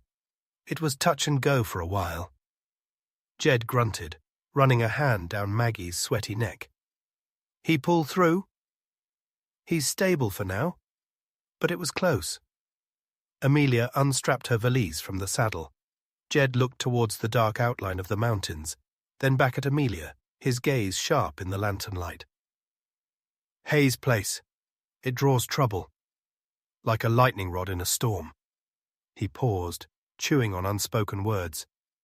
Some say the land itself fights back against intruders. Others say it's just plain greed. Larson's been sniffing around that water claim like a coyote round a chicken coop since Old Man Hayes passed. He hadn't mentioned Evelyn, hadn't hinted at the secret, yet his words confirmed the danger, the specific nature of the threat. Larson. Greed. Water rights, often more valuable than the land itself in this arid territory. I heard some talk, Amelia admitted cautiously. Jed just nodded slowly, his eyes holding hers for a moment, conveying a silent warning. Just watch your step, Doc. Tangling with the likes of Larson ain't healthy, and the Hayes outfit, they keep to themselves for a reason. He led Maggie away into the stable's shadowy depths, leaving Amelia standing alone in the cool night air, the weight of the secret settling more heavily upon her. Walking the short distance back to her clinic, the key cold in her hand, Amelia felt the profound contrast between the functional, almost stark comfort of Evelyn's ranch house and her own small utilitarian space. Inside, the air was still, smelling faintly of the antiseptics she'd used earlier. She lit her lamp, the flame pushing back the shadows, illuminating the neat rows of instruments, the swept floor, the makeshift shelf. It felt empty, lonely. She sank onto her bedroll, suddenly exhausted. The adrenaline of the emergency and the emotional turmoil of the encounter crashing down on her. She pulled the leather pouch from her pocket, loosening the drawstring. Gold coins gleamed dully in the lamplight, far more than 50 cents for treating a horse. It was payment for a life saved, yes, but also for silence, for complicity. She let the coins trickle back into the pouch, the sound loud in the stillness. Could she keep this secret? Ethically, her duty was to her patient, Diablo. But the knowledge of Evelyn's identity, the threats against her, it felt like a responsibility that extended beyond veterinary medicine, and the growing pull she felt towards Evelyn herself complicated everything further. Sleep offered little respite.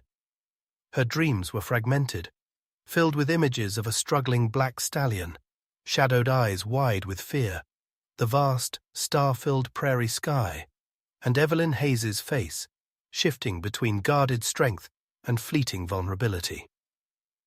She woke before dawn, feeling unrested, the weight of the previous night still pressing down on her. She forced herself through her morning routine, fetching water from the pump under the curious gaze of early risers, making coffee, tidying the already tidy clinic. The ordinary tasks felt strange, overlaid with the extraordinary secret she now carried. When she stepped outside to hang her open sign, a gesture that felt almost ironic given the hidden complexities of her last call, she scanned the street, half expecting to see something amiss, a sign of Larson or his men, a confirmation of the lurking danger. The town, however, appeared unchanged. Men gathered outside the mercantile, talking quietly. Smoke rose from the blacksmith's forge. A buckboard rattled past, laden with supplies. Yet, Amelia felt different. She saw the town through a new lens, aware of the currents running beneath the surface, the potential for conflict hidden behind the mundane facade of frontier life. She noticed a group of rough-looking riders mounting up outside the saloon. Were they just passing through? Or were they Larson's men, their presence a subtle reminder of his reach? She couldn't be sure, and the uncertainty prickled at her nerves. She was measuring out grain for Maggie, preparing for the ride back to the Hayes ranch, when Jebediah Harper approached her clinic, his usual cautious expression tinged with something sharper, more urgent. "Morning, Doctor," he began, lowering his voice as he drew closer, glancing around to ensure they weren't overheard. "Heard you were called out west last night, to the Hayes place." "Yes, Mr. Harper. Their stallion was gravely ill. Amelia confirmed, keeping her tone neutral. Harper nodded, his gaze intense. Word travels, but that ain't why I'm here. He leaned in slightly. Sheriff Brody got a telegraph this morning from Cheyenne. Seems the Territorial Land Office is sending an agent out this way, asking questions. Amelia felt a cold dread seep into her stomach. Questions? About what? Land claims mostly, Harper said, his eyes holding hers. Specifically claims filed in the last couple of years, verifying ownership, residency requirements, that sort of official nonsense. He paused, letting the implication sink in. Agent's supposed to be checking records across the county, but folks are saying someone might have specifically requested a review of the Hayes claim. Larson. It had to be Larson, pulling strings, using official channels to apply pressure, to force the issue, perhaps hoping to expose the very secret Amelia now guarded. The timing, coming so soon after the escalating accidents and the attack on Diablo, felt deliberate, malicious. Seems thorough, Amelia managed, her voice tighter than she intended. Too thorough, some might say, Harper agreed grimly, especially when you consider who stands to gain if the Hayes claim runs into irregularities. He didn't need to say the name. Just thought you should know, Doctor. Being as you're dealing with them now, things might be coming to a head out there sooner rather than later. He straightened up, his message delivered. You take care on that ride. He turned and walked back towards the mercantile, leaving Amelia standing frozen beside Maggie, the scoop of oats forgotten in her hand. An agent from the land office. A review of the Hayes claim. The carefully constructed world Evelyn had built around her borrowed name was under direct threat. The unmasking hour wasn't just a metaphor for Amelia's dawning feelings. It was a literal, impending danger bearing down on Evelyn Hayes. Amelia finished saddling Maggie with trembling hands, her mind racing. She had to warn Evelyn. This changed everything. The subtle harassment, the menacing accidents, those were one thing. An official investigation was another, far more dangerous threat. It could strip Evelyn of everything, her land, her home, her freedom. The ride back to the Hayes Ranch suddenly felt infinitely more urgent, charged with a new level of fear, not just for Diablo's health, but for Evelyn's very survival. The secret Amelia carried was no longer just a confidence shared under the stars. It was a fragile shield against imminent disaster. Chapter 6. A Secret, Shared in Dust and Silence. The ride back towards the Wind River Range was fueled by an urgency that pulsed beneath Amelia's ribs like a frantic heartbeat. Harper's words echoed with every stride Maggie took, each syllable a hammer blow against the fragile peace Amelia had briefly imagined possible. Land agent. Asking questions. Hayes claim. Larson wasn't just cutting fences or spooking stock. He was moving to dismantle Evelyn's entire existence, using the impersonal, implacable machinery of territorial law as his weapon. The sun climbed higher, beating down with familiar intensity, but today the heat felt different, less like simple warmth, more like the oppressive weight of impending doom.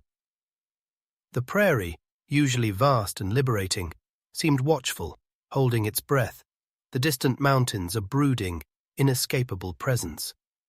Amelia pushed Maggie harder than usual, her eyes scanning the rolling landscape not just for the trail, but for any sign of trouble. A distant plume of dust, just cattle or riders watching. A hawk circling overhead, a predator, or just part of the natural order. Every shadow seemed to hold a potential threat. Jed Smith's warning, Harper's grim news, the memory of Evelyn's guarded vulnerability. It all coalesced into a knot of anxiety in Amelia's stomach. She wasn't just a veterinarian riding out on a follow-up call. She was a messenger bearing tidings that could shatter a life, carrying a secret that felt increasingly dangerous to keep and even more dangerous to expose.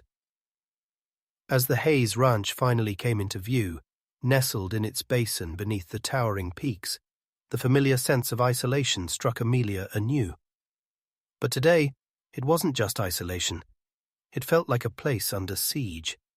The activity in the yard seemed subdued, the few hands moving about their tasks with a grim, quiet efficiency. No one hailed her as she rode through the gate, but eyes followed her, acknowledging her presence with curt nods that held little warmth, only a shared, unspoken tension. They knew who she was now, the doctor who had saved Diablo, but her presence was still inextricably linked to the trouble that clung to this ranch like the ever-present dust. She headed straight for the barn, its wide doors standing open to the morning light. Dismounting, she looped Maggie's reins over the hitching rail, grabbing her valise. The familiar sense of hay, horse, and manure greeted her, comforting in their normalcy, yet underscored by the lingering tension. Inside, the barn was cooler, shafts of sunlight piercing the gloom through high windows and cracks in the walls, illuminating dancing dust motes. In a large, clean stall, bedded deep with fresh straw, Diablo stood quietly. He wasn't the vibrant, powerful creature of reputation, not yet, but the frantic agony of the previous night was gone. His head hung low, his dark coat lacked its usual luster, and he favored the flank where Amelia had made the incision, but he was on his feet. His breathing was even, his eyes clearer, though still holding that faint, haunting shadow.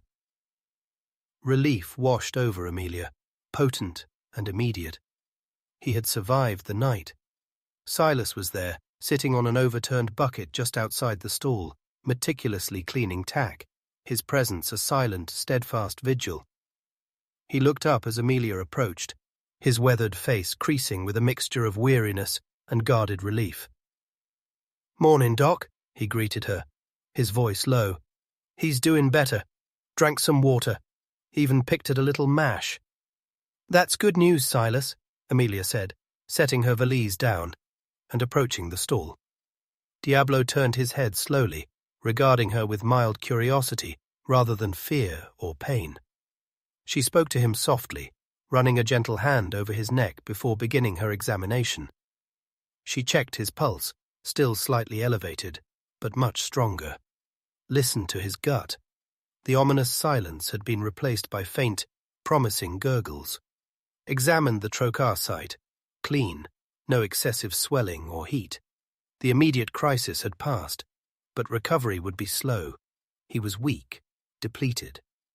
"He's improving," she confirmed, stepping back from the stall. "Continue with small, easily digestible meals. Short, gentle walks to encourage motility, but don't push him. The biggest danger now is infection or adhesions forming internally. Keep everything clean. Keep him quiet." Silas nodded, absorbing her instructions. "We will, Doc. Ain't gonna lose him now." He paused, his gaze searching her face. "The boss. She was here most of the night. Just went up to the house for coffee." He seemed to sense something in Amelia's demeanor, a tension beyond the usual professional concern. "Everything all right with you, Doc? You look hurried." Amelia hesitated. Could she trust Silas? Evelyn clearly did, but the news she carried felt too sensitive, too dangerous, to share without speaking to Evelyn first. "Just worried about him," she deflected, forcing a reassuring smile. "And I need to speak with Miss Hayes about his continued care. Is she available?" "Reckon so. Like I said, just went up to the house." Silas gestured with his chin towards the ranch house, visible through the open barn door.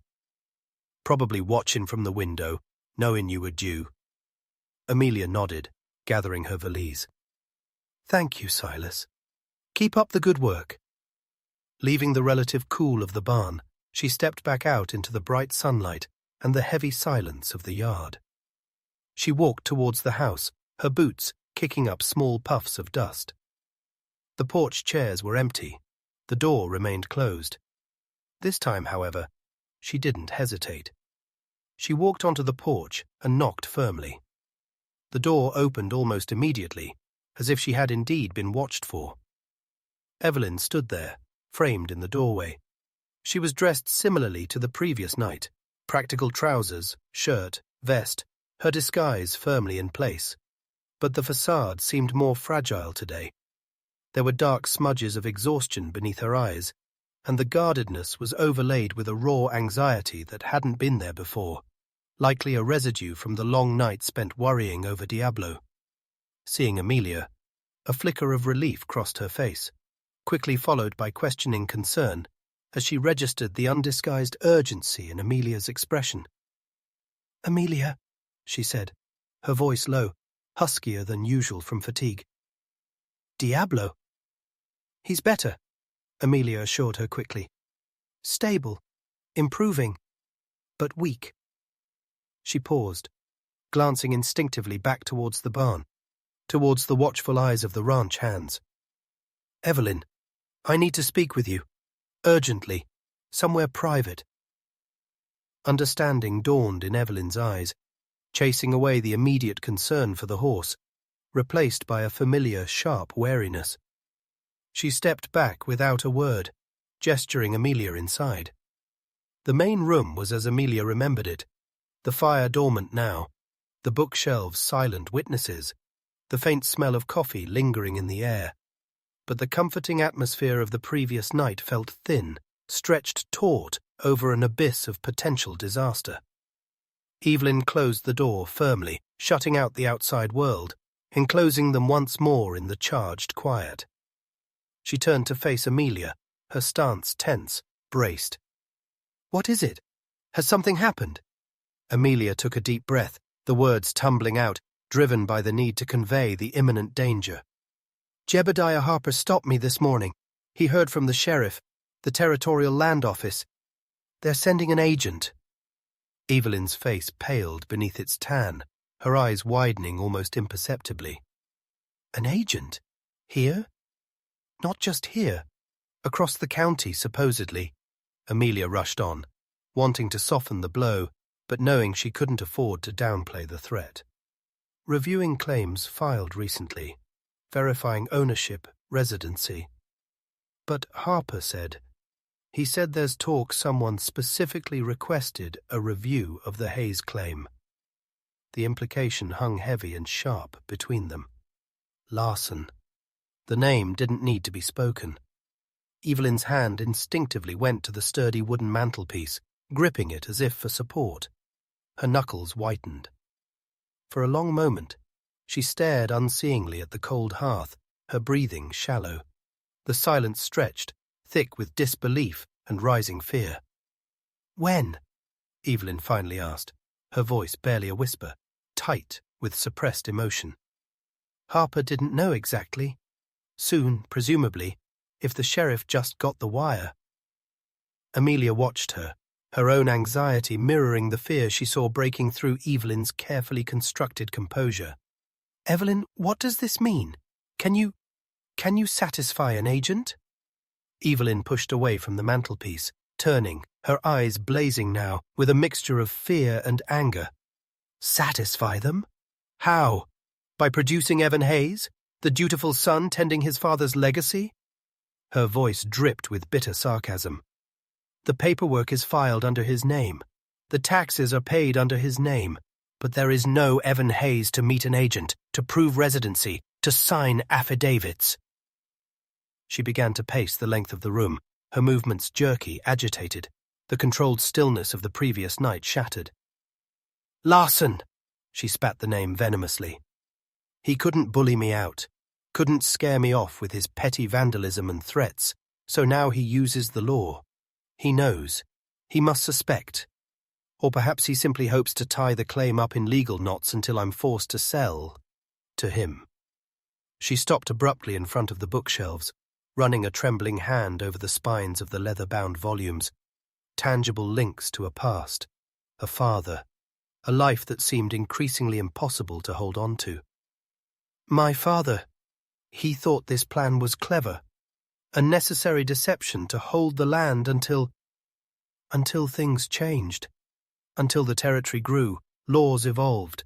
He didn't anticipate someone like Larson, someone so relentless, so ruthless." Amelia stepped forward, her professional distance dissolving entirely, replaced by an overwhelming urge to offer comfort, support, anything. "Isn't there anything you can do? Records? Proof of improvements made by Evan?" Evelyn laughed, a short, harsh sound devoid of humor. "Evan hasn't hammered a single nail. I have. My men have. We've run this ranch, kept it afloat, fought off drought and predators and Larson's thugs. But on paper—" She shook her head, turning back to face Amelia, her expression etched with despair. "On paper, Evan Hayes is a phantom, and phantoms don't hold up well under official scrutiny." Seeing the raw vulnerability beneath the anger, the fear warring with defiance, Amelia felt her own resolve solidify. This wasn't just Evelyn's fight anymore. By sharing the secret, by accepting the pouch of coins, by feeling this undeniable pull towards the courageous, besieged woman before her, Amelia had become involved. "There has to be something," she insisted, her voice low but firm. "Some way to stall, to divert attention, someone in town who might help. Harper? The sheriff?" Evelyn looked at her, really looked at her, seeing past the veterinarian to the woman offering alliance. A flicker of surprise, perhaps even gratitude, softened her expression for a fleeting moment. "Harper is sympathetic, I think. He knew my father. But he's cautious. The sheriff?" She gave another short, bitter laugh. "Brody keeps the peace in town. He avoids range disputes like the plague, especially ones involving men like Larson, who carries weight back in Cheyenne. Brody won't stick his neck out for a ghost." She walked towards the window, peering out through a gap in the curtains towards the vast, sun-drenched land stretching away from the house. Her land, or rather, Evan Hayes's land. "We've been careful," she murmured, almost to herself. "Silas collects the mail addressed to Evan. I sign documents with the signature my father taught me. We keep interactions minimal. But an agent asking direct questions, demanding to meet the owner." She trailed off, the impossibility of it silencing her. Amelia moved to stand beside her, not touching, but offering the silent support of her presence. Outside, the ranch carried on its quiet rhythm. A horse whinnied from a distant corral. A hammer rang against metal from the small smithy. Dust devils danced in the heat haze. Ordinary sounds against an extraordinary looming crisis. "How long?" Amelia asked softly. "How long do you think you have before the agent arrives? Days? A week?" Evelyn shrugged, the gesture conveying helpless uncertainty. "Wires travel fast, but agents travel slow. It depends on where he's coming from, what other claims he stops at first." She turned from the window, her gaze locking with Amelia's. The fear was still there, but something else was hardening within her eyes. A glint of the fierce determination Amelia had glimpsed before. "But it doesn't matter. Whether it's days or weeks, I need to be ready, or I need to be gone." The finality of her words struck Amelia like a physical blow. Gone. Abandon the ranch, her father's legacy, everything she had fought so hard to protect. "You can't just leave," Amelia protested, perhaps too forcefully. Evelyn raised an eyebrow, a flicker of the old irony returning. "Can't I, Doctor? What's the alternative? Stay, be exposed, face charges of fraud, perjury, lose the land anyway, perhaps end up in prison. Leaving might be the only sane option. But, Diablo, your men, everything you've worked for." "Diablo can be sold," Evelyn said, though her voice cracked slightly on the name. "My men, Silas, Tim, they're loyal. They'd find other work. The land—" Her voice grew heavy. "The land will endure. Perhaps Larson will get it, perhaps someone else. It doesn't matter who owns it, does it, if I'm not here to see it?" Amelia felt a rising tide of desperation. Evelyn couldn't give up. Not now. Not after everything. "There must be another way," she insisted, searching Evelyn's face. "Think, Evelyn. Is there anyone else who knows the truth? Anyone who could vouch for you, help create a diversion?" Evelyn considered, her gaze distant. "My father had a lawyer back east, handled the initial filings. But he's old now, and miles away. There was a friend of my father's, another rancher further north, Macready. He knew about the arrangement. Helped us register the brand Evan Hayes used." She shook her head dismissively. "But Macready died 2 winters ago. No, there's no one." They stood in the heavy silence, the dust motes dancing in the sunbeams, the weight of the secret, the threat, pressing down on them. The air crackled with unspoken fear, with the dawning realization of how truly cornered Evelyn was. Then Evelyn's gaze sharpened, focusing on Amelia with a new intensity. "Unless," she began slowly, hesitantly, "unless the agent could be delayed, misdirected." "How?" Amelia asked, seizing the faint glimmer of hope. Evelyn looked away towards the barn, towards the vastness outside. "Larson wants this land. He wants the water. He thinks Evan Hayes is weak, an absentee owner perhaps, easily pushed aside. What if Evan Hayes suddenly seemed less absent, more involved?" She turned back, her eyes alight with a desperate, dangerous idea. What if the agent heard reports of the owner being seen, giving orders, dealing with the recent troubles directly? Amelia frowned, confused. "But how?"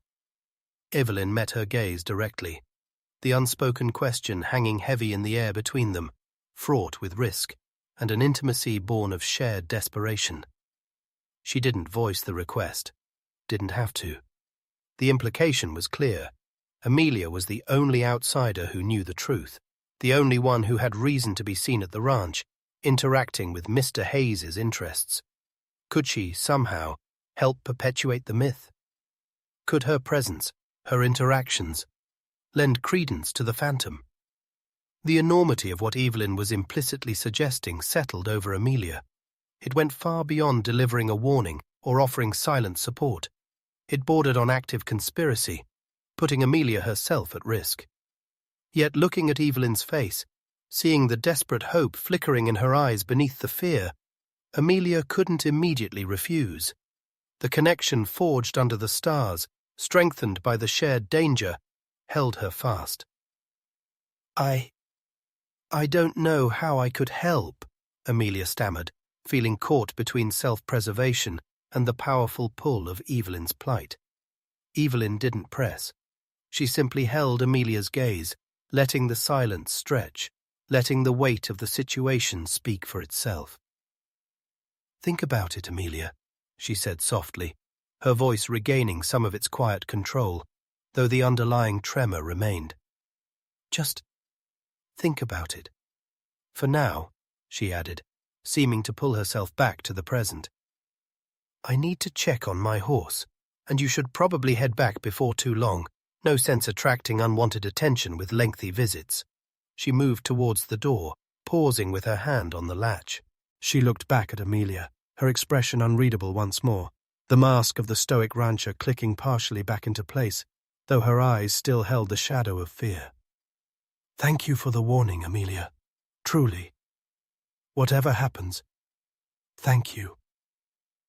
She opened the door and stepped out onto the porch, leaving Amelia alone in the quiet, dust-filled room, the unspoken request hanging in the air like the silence itself, heavy with consequence and the undeniable weight of a secret shared. Chapter 7. Firelight and Fences. The ride back to Wind River Crossing was a journey through a landscape transformed. The familiar contours of the prairie, the distant shimmer of heat haze, the stark silhouettes of buttes against the aching blue sky, all seemed imbued with a new, unsettling significance. Amelia saw not just land, but territory under dispute, borders threatened, a fragile existence clinging precariously to legitimacy. Every fence post seemed vulnerable, every distant rider a potential enemy, every shadow a hiding place for malice. Maggie, sensing her rider's tension, moved with a nervous energy, her ears flicking back and forth, attuned to the unspoken anxiety that travelled down the reins. Amelia's mind replayed the scene in Evelyn's ranch house, the stark fear momentarily stripping away the carefully constructed masculine facade, the desperate pacing, the bitter resignation warring with fierce defiance, and finally, that unspoken, terrifying plea hanging in the air. Unless the agent could be delayed, misdirected. The words echoed, demanding consideration, demanding a response Amelia wasn't ready to give. What was Evelyn asking? To lie for her? To actively participate in the deception? Lend her presence, her professional standing, as unwitting cover for the phantom Evan Hayes? The risks were enormous. Discovery wouldn't just embarrass her, it could destroy her fledgling practice, brand her as untrustworthy, even implicate her legally in Evelyn's fraud. She had come here seeking independence, respect based on her skills, a chance to prove herself in a man's world on her own terms. Entangling herself in Evelyn Hayes's dangerous charade felt like a betrayal of those principles, a detour down a perilous path with no clear destination. Yet, the alternative, doing nothing, felt equally impossible. Standing by while Larson, empowered by the law itself, systematically dismantled Evelyn's life, stripped her of her home, her father's legacy. It felt like cowardice, like abandoning someone who, despite the immense differences in their circumstances, she recognized as a fellow traveler fighting a similar battle against prejudice and limitation. Evelyn wasn't just a patient's owner. She was a woman Amelia admired, perhaps even cared for. The thought surfaced, startling and unwelcome, adding another layer of complexity to her turmoil. Was her desire to help purely altruistic, born of a sense of justice? Or was it tangled with this nascent, bewildering attraction to Evelyn's strength, her vulnerability, the sheer audacity of her existence? She tried to push the thought away, focusing on the practicalities. How could she possibly help, even if she chose to? What could a newly arrived veterinarian do to misdirect a territorial land agent? Her presence at the ranch was justifiable, tending to the prize stallion. But beyond that, any further involvement felt suspicious, contrived. Evelyn hadn't specified, hadn't pushed, leaving the decision, the method, hanging like a sword of Damocles over Amelia's head. By the time the familiar dusty outlines of Wind River Crossing appeared on the horizon, Amelia felt wrung out, caught in an impossible bind between self-preservation and a powerful, unsettling sense of obligation, or perhaps something deeper. The town, when she rode in, seemed both mundane and menacing. The same figures lounged outside the saloon, their faces impassive. The clang of the blacksmith's hammer echoed down the street. Children played a chasing game in the dust near the mercantile. Yet knowing what she knew, seeing the potential for Larson's influence everywhere, the ordinary felt like a thin veneer over simmering conflict. Were those riders leaving the saloon Larson's men reporting back? Was Harper's cautious sympathy genuine, or would it evaporate under pressure? Could anyone here be trusted? Jed Smith took Maggie's reins at the livery, his usual grunt accompanied by a searching look. "Diablo still kicking?" "He is," Amelia confirmed, forcing a calmness she didn't feel. "He's weak, but holding his own." Jed nodded slowly, running a hand along Maggie's flank. "Good. Shame if something happened to that horse. Best thing the Hayes place has got going for it right now." He spat into the dust. "Heard tell Larson's boys were seen riding the line up near Hayes's north pasture yesterday evening. Just riding." The casual observation landed like a stone in Amelia's gut. Larson wasn't waiting for the land agent. He was maintaining pressure, reminding Evelyn of his presence, his threat. "Just riding?" Amelia echoed, trying to sound nonchalant. "Aye, just riding," Jed repeated, his eyes holding hers for a brief, significant moment before he turned away to lead Maggie into the cool darkness of the stable. The implication was clear. Their presence alone was intimidation. Amelia walked back to her clinic, the weight of Jed's words added to her already heavy burden. The small building felt both like a sanctuary and a cage. Inside, she methodically cleaned the instruments she'd used on Diablo, sterilized needles, tidied her supplies. The familiar tasks were grounding, a small assertion of order in a world threatening to spiral into chaos. She tried to focus on her veterinary texts, to plan treatments, but the words blurred, overshadowed by the image of Evelyn's face, the memory of her trembling hand gripping the mantelpiece. Late in the afternoon, a homesteader from several miles east brought in a goat suffering from bloat, a much simpler, less dramatic case than Diablo's. Amelia treated the animal efficiently, her hands steady, her professional demeanor intact. The homesteader, a weary woman with work-roughened hands and anxious eyes, watched her with gratitude. "Thank you kindly, Doctor," she said, pressing a few coins into Amelia's hand. "Thought we was going to lose old Nanny for sure. She's a good milker." "She should be fine now," Amelia assured her. "Just keep her off rich feed for a day or two." Watching the woman lead the goat away, Amelia felt a pang of something akin to envy for the simplicity of the problem, the straightforwardness of the solution. A sick goat, a proven remedy, a grateful owner. It was what she had come here to do. Why did life have to become so complicated, so fraught with moral ambiguity and hidden dangers? As evening approached, the relentless heat of the day began to ease, replaced by the cooler air drifting down from the mountains. A breeze sprang up, kicking dust devils along the street and rattling the wooden sign above her door. The sky began its slow transformation, the harsh blue softening to lavender and rose, the prelude to another star-drenched night. Amelia lit her lamp, the small flame casting long shadows within her clinic. She prepared a simple meal, beans again, and coffee, eating distractedly, her thoughts circling relentlessly back to Evelyn. Had the agent arrived? Was Evelyn pacing the floor of the ranch house right now, waiting for the inevitable knock on the door? Or was she out with Silas and Tim, checking fences, guarding against Larson's next move? The uncertainty gnawed at Amelia.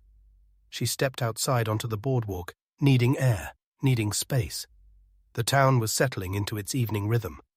Lamplight spilled from the windows of the saloon, accompanied by the familiar, slightly out-of-tune piano music and bursts of rough laughter. Down the street, the mercantile was closing up, Harper locking the heavy front door. Most other buildings were dark, their occupants gathered inside for supper. The vast silence of the prairie seemed to press in on the small island of light and sound. Amelia looked west, towards the darkening silhouette of the Wind River Range.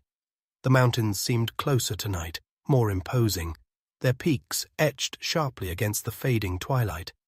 Was that a flicker of light she saw? High up on the ridges, much higher and further west than the Hayes Ranch itself. Probably just heat lightning, she told herself, or a trick of the fading light. But then, her gaze drifted lower, towards the foothills where the Hayes property lay. And she saw it. Not a flicker this time, but a definite, unnatural glow against the dark bulk of the hills. Too bright, too orange, too low to be sunset or stars. It seemed to pulse slightly, casting an eerie illumination against the underside of the gathering night clouds. Fire. A cold dread seized her, sharp and immediate. It wasn't near the ranch house itself, seemed further out, perhaps near the property line Jed had mentioned Larson's men riding. A range fire? An accident? Or something deliberate? Her heart pounded against her ribs. Firelight and fences. The chapter title flashed in her mind with horrifying prescience. Larson wasn't just riding the line. He was scorching the earth. Was it meant to destroy pasture, drive off stock, or simply send a terrifying message, a fiery warning? Suddenly, the internal debate, the weighing of risks, the cautious hesitation, it all evaporated. Seeing that malevolent glow against the darkness, imagining Evelyn facing this new threat, potentially alone, Amelia knew she couldn't stand by. She couldn't remain neutral. The choice was no longer hers to make. Circumstances and Larson's calculated cruelty had made it for her. The phantom Evan Hayes needed more than just paperwork. He needed a presence, a defense, however fabricated. And Evelyn needed an ally. Amelia turned abruptly, her decision made, solidified by the sight of that distant, threatening firelight. She strode back into her clinic, not towards her bedroll, but towards her valise. She checked its contents quickly: bandages, salves, basic surgical tools. Then she added a fresh canteen of water and the small lantern she kept for night calls. She extinguished her own lamp, plunging the clinic into darkness, save for the faint moonlight filtering through the window. Locking the door behind her, she walked swiftly, purposefully, down the dark street towards the livery stable. The distant piano music from the saloon seemed tinny and irrelevant now, part of a world oblivious to the real dramas unfolding just beyond the town limits. Jed Smith was bedding down the horses for the night, moving slowly through the lamplit stable. He looked up in surprise as Amelia appeared in the doorway, her valise in hand, her expression set. "Need Maggie saddled again, Jed?" Amelia said, her voice low but steady, leaving no room for argument. Jed straightened up, wiping his hands on his trousers, his gaze sharp. He glanced towards the west, towards the faint, ominous glow just visible over the rooftops. He didn't ask where she was going. He didn't need to. The firelight against the dark hills told its own story. "Takes guts, Doc," he murmured, almost to himself, turning towards Maggie's stall. "Or maybe just plain foolishness." He worked quickly, his movements efficient in the dim light, saddling the sturdy buckskin mare. As Amelia mounted, settling her valise across the pommel, Jed held the bridle for a moment. "Larson plays rough," he warned, his voice barely above a whisper. "Rougher than most folks know. Watch your back out there. Ain't just fences he's burning." Amelia met his gaze, seeing not disapproval, but a grudging respect, perhaps even concern, in his weathered eyes. "I will, Jed. Thank you." She urged Maggie forward, out of the stable and onto the dark, deserted street. She didn't look back. Her focus was entirely on the trail ahead, leading west, towards the troubled ranch, towards the distant, menacing glow of firelight against the night sky, and towards the woman she now knew. Unequivocally, she had to help. The secret she carried no longer felt like just a burden. It felt like a shield, however fragile, and she was riding to place herself beside the one it protected. Chapter 8. The Serpent in the Sagebrush. The night air grew thick with the acrid smell of smoke long before Amelia reached the source of the distant glow. It stung her eyes, scratched at the back of her throat, a tangible miasma of destruction drifting on the cool breeze. The orange light pulsed more intensely now, outlining the dark shapes of the foothills, painting the underside of the sparse clouds in hellish hues. Maggie, nostrils flared, snorted nervously, her pace quickening instinctively towards the perceived danger, or perhaps simply mirroring the urgency thrumming through her rider. Amelia leaned forward in the saddle, her eyes straining to pierce the darkness beyond the immediate circle of starlight. The track she followed, familiar now from her previous journeys, wound through patches of dense sagebrush that clawed at her boots and Maggie's flanks. The silence of the prairie was gone, replaced by the low, ominous roar of the fire, a hungry sound that seemed to consume the stillness itself. Jed's warning echoed in her mind. "Larson plays rough. Ain't just fences he's burning." As she rounded a familiar cluster of pinon pines, clinging precariously to a rocky outcrop, the full scene burst into view, stark and terrifying against the blackness. A long line of fire snaked across the sloping pasture land, greedily consuming the dry grass and sage, leaping towards a sturdy section of barbed wire fence. Flames, whipped by the rising wind, jumped and writhed like malevolent dancers, casting flickering, monstrous shadows across the land. Figures moved silhouetted against the blaze, men beating at the flames with wet burlap sacks, their movements frantic, desperate. Another figure stood slightly apart, directing the efforts, shouting instructions barely audible over the fire's roar. Even from this distance, Amelia recognized the set of the shoulders, the authoritative stance despite the slight build. Evelyn. Amelia urged Maggie forward, closing the distance quickly, her heart pounding with a mixture of fear and adrenaline. She rode past the edge of the fire line, where the flames licked closest to the unburned grass, feeling the intense heat wash over her face. She dismounted near a knot of exhausted men, taking a brief respite, their faces blackened with soot, sweat carving pale channels through the grime. Tim was among them, his youthful face grim, his breathing ragged. He looked up, eyes widening in surprise as he saw her. "Doc?" he gasped, incredulous. "What are you doing here?" "Came to help," Amelia said simply, grabbing her valise and canteen. "Where's Evelyn?" Tim jerked his head towards the center of the fire line, where the flames burned hottest near the threatened fence. "Trying to stop it jumping the wire. If it gets into that far pasture." He didn't need to finish the sentence. Losing that grazing land would be another devastating blow. Amelia scanned the scene quickly. Minor burns seemed inevitable in this chaos. Access to clean water was crucial. "Keep water on those sacks," she called out to the men nearby, her voice sharp with professional authority, honed in emergency situations.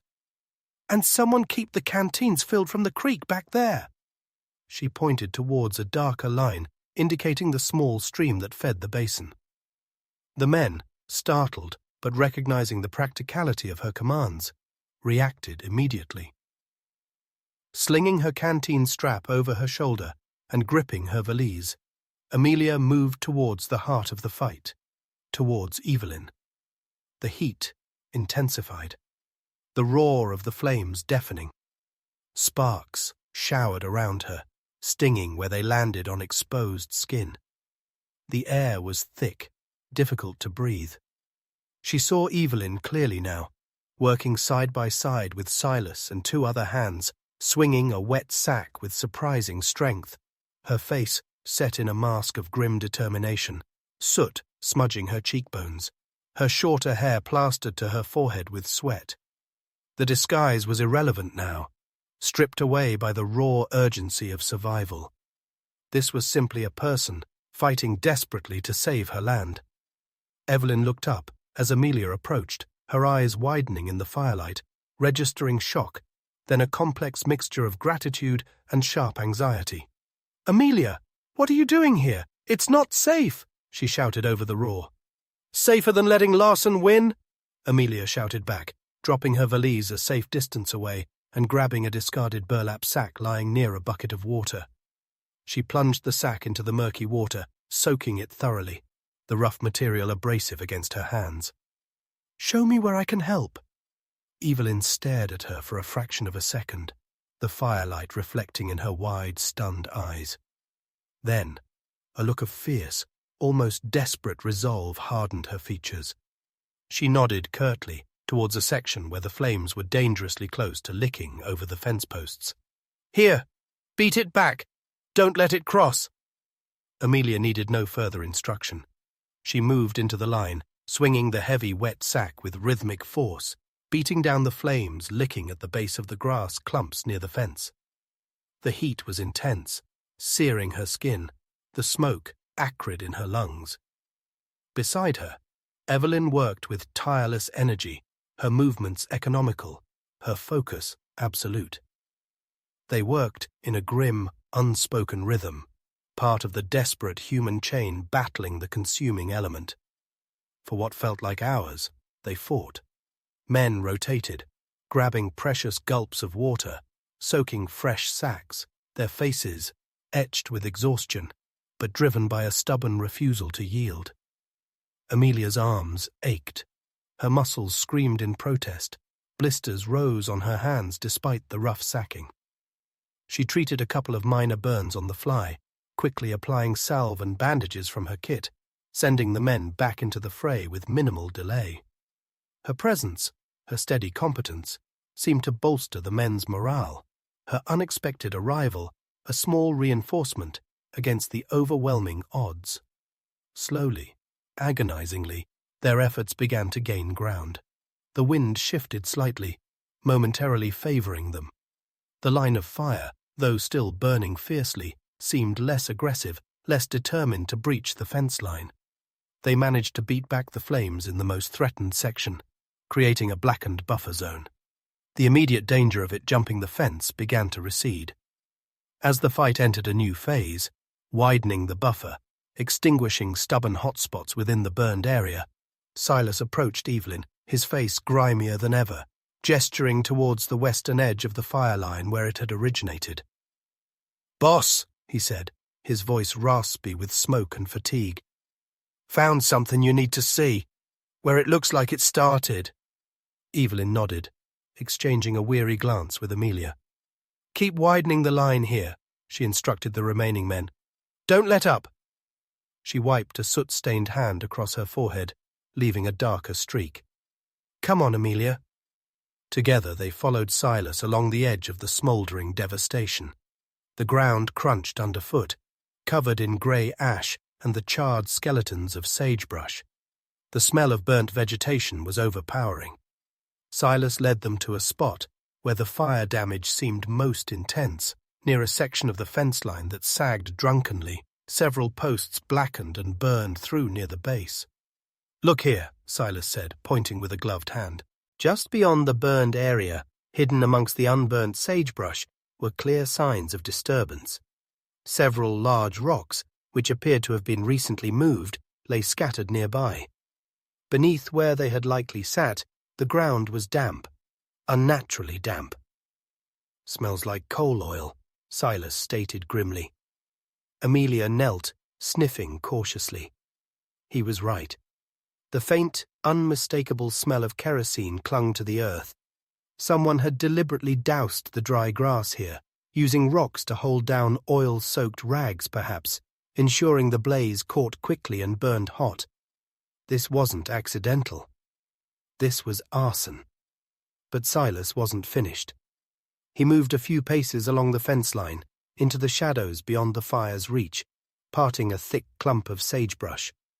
And this, coiled neatly, almost deliberately placed beneath the bush, lay a length of barbed wire, cut clean through with heavy-duty cutters, not burned or broken.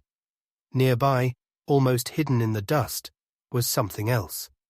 A single, mud-caked horseshoe print, larger than those typically left by range ponies, clearer than it should be on the dry ground, suggesting the horse had recently been through water or mud.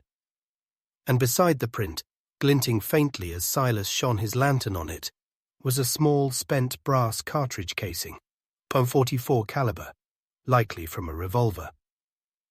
"Fence cut clean," Silas stated, his voice flat, cold with anger. "Horse shod heavy, maybe unfamiliar with this part of the range, came through the creek down below not long ago, and someone took a shot, a warning, or just careless." Evelyn stared at the evidence, her face pale beneath the grime, her eyes blazing with a cold fury that seemed to burn hotter than the dying embers nearby. "Larson," she breathed, the name a curse on her lips.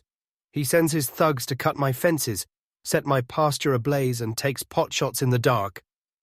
Amelia felt a chill run down her spine despite the residual heat from the fire. This wasn't just intimidation.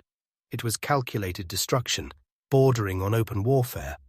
The horseshoe print, the casing, tangible proof, yet likely impossible to trace directly back to Larson or his men in any way a court would recognize.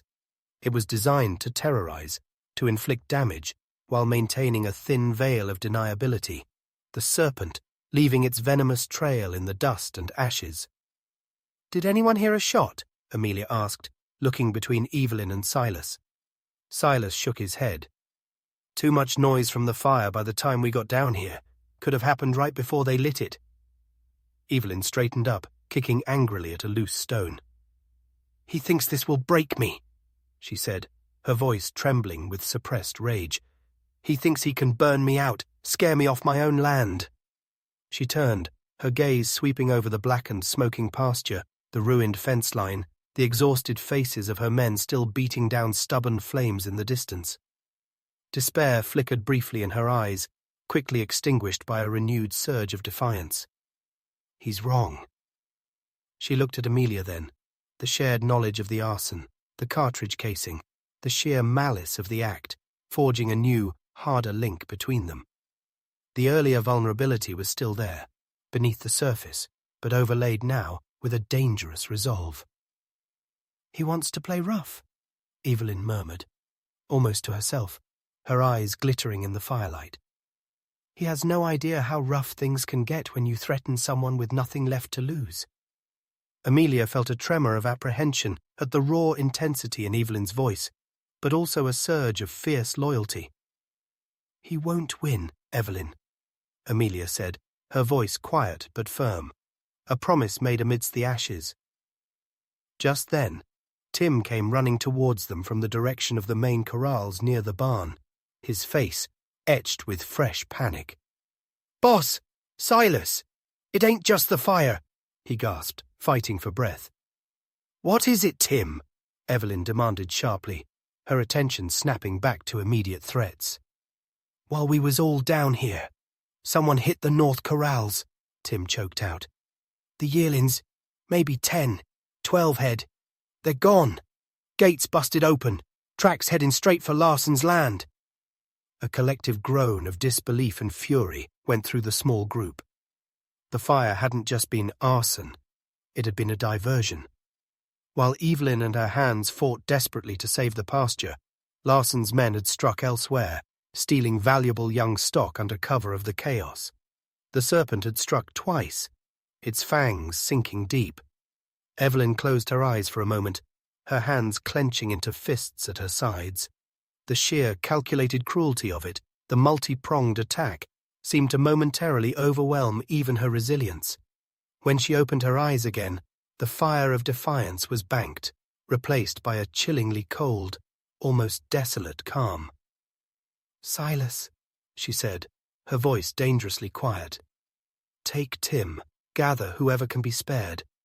Ride after them. See if you can retrieve any, but don't risk getting ambushed on Larson's land.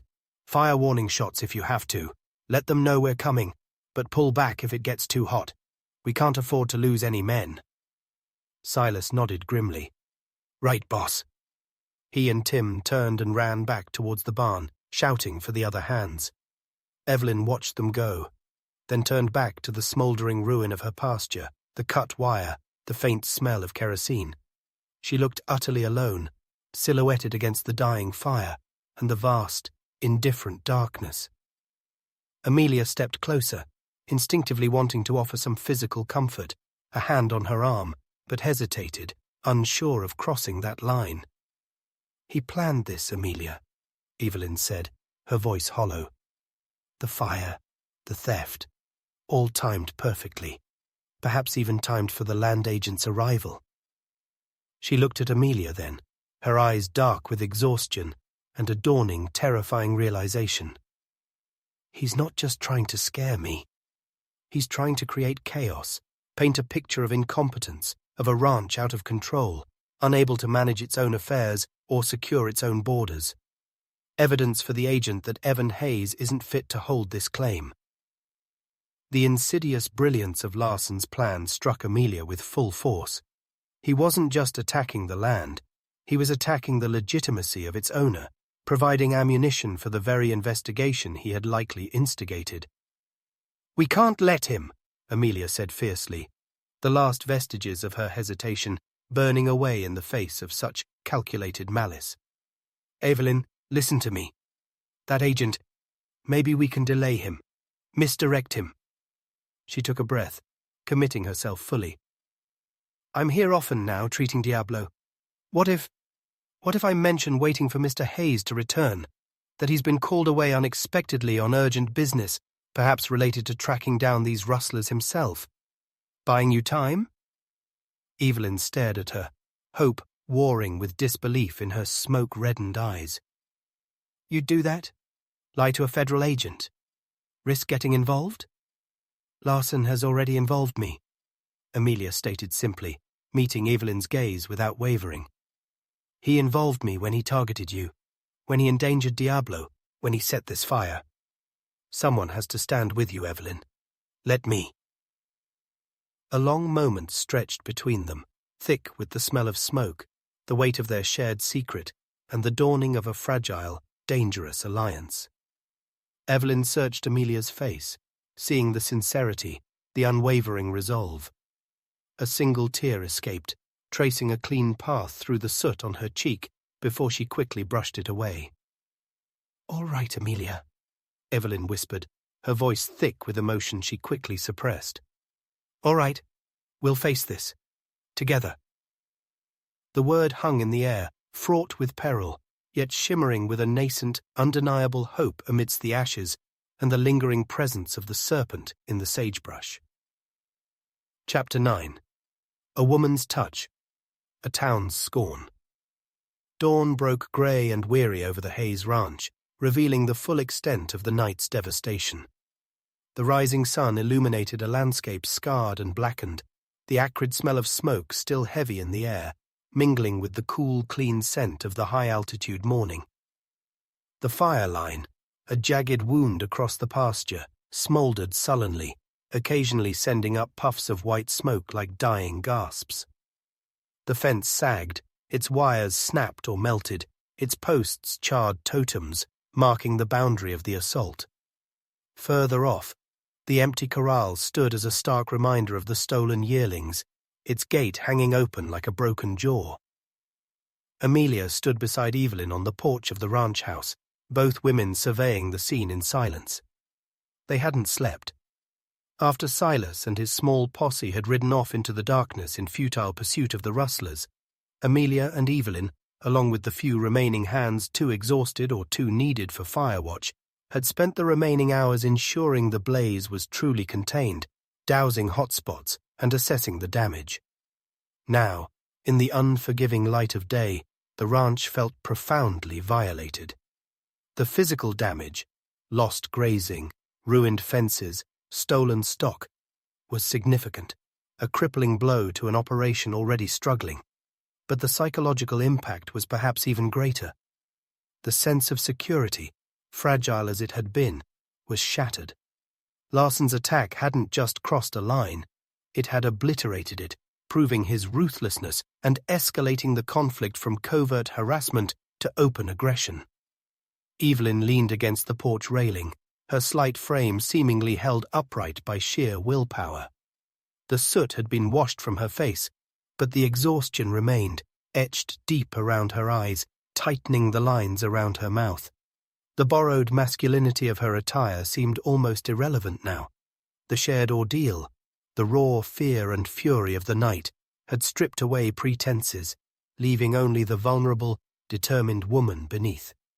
She held a mug of coffee in hands that trembled slightly, her gaze fixed on the scorched earth. "He cut deep this time," she murmured, her voice flat, devoid of inflection.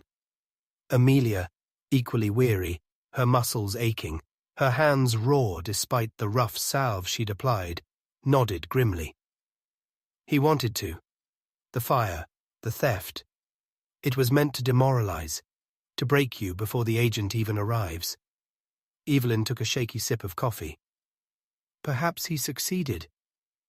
The words were barely audible, a whisper of despair against the vast silence.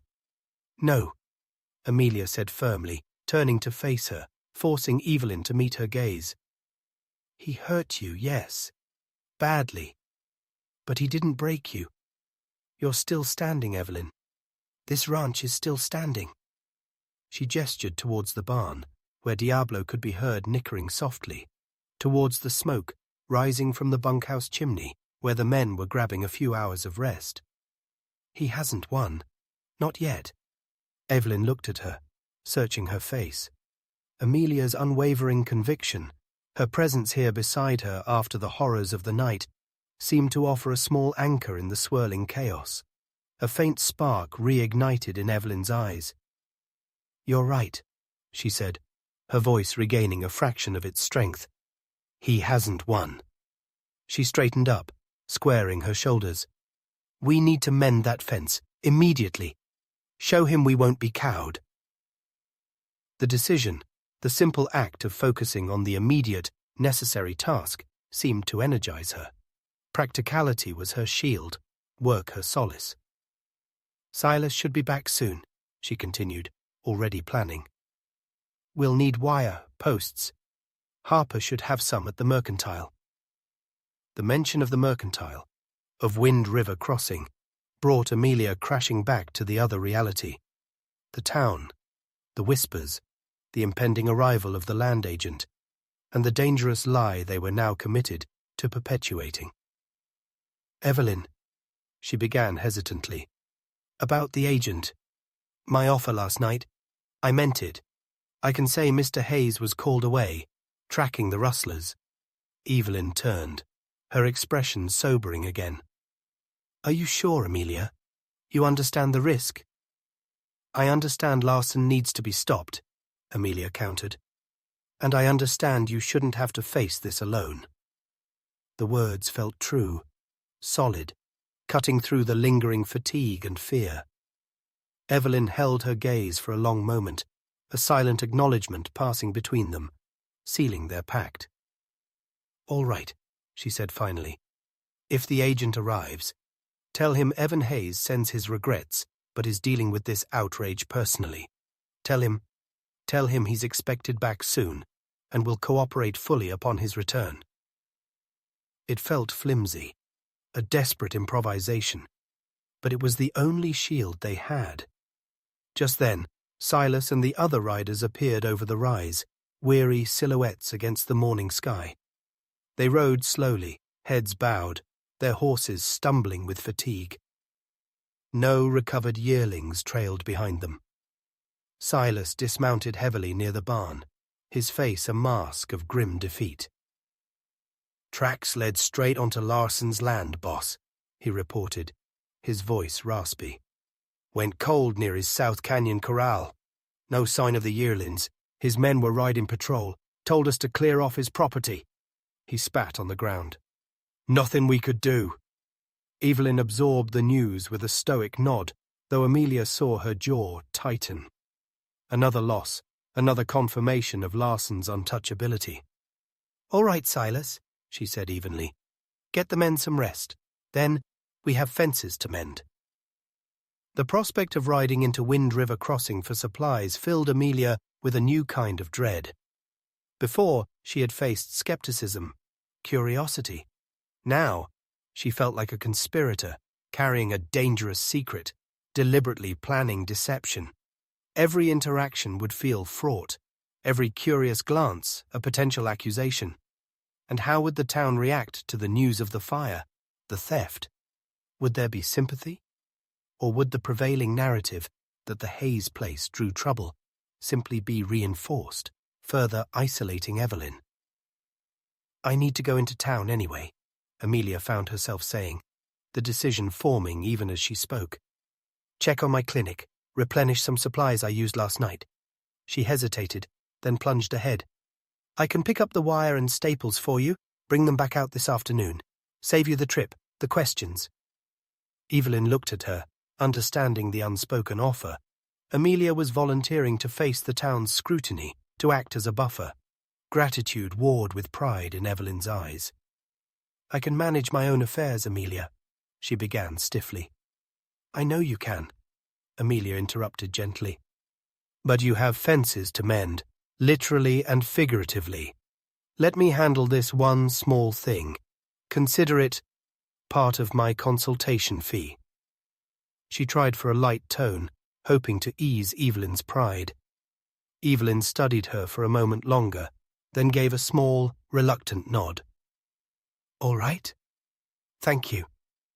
She quickly calculated the needed supplies, giving Amelia precise instructions and pressing more coins into her hand, ignoring Amelia's protest that the previous payment was more than sufficient.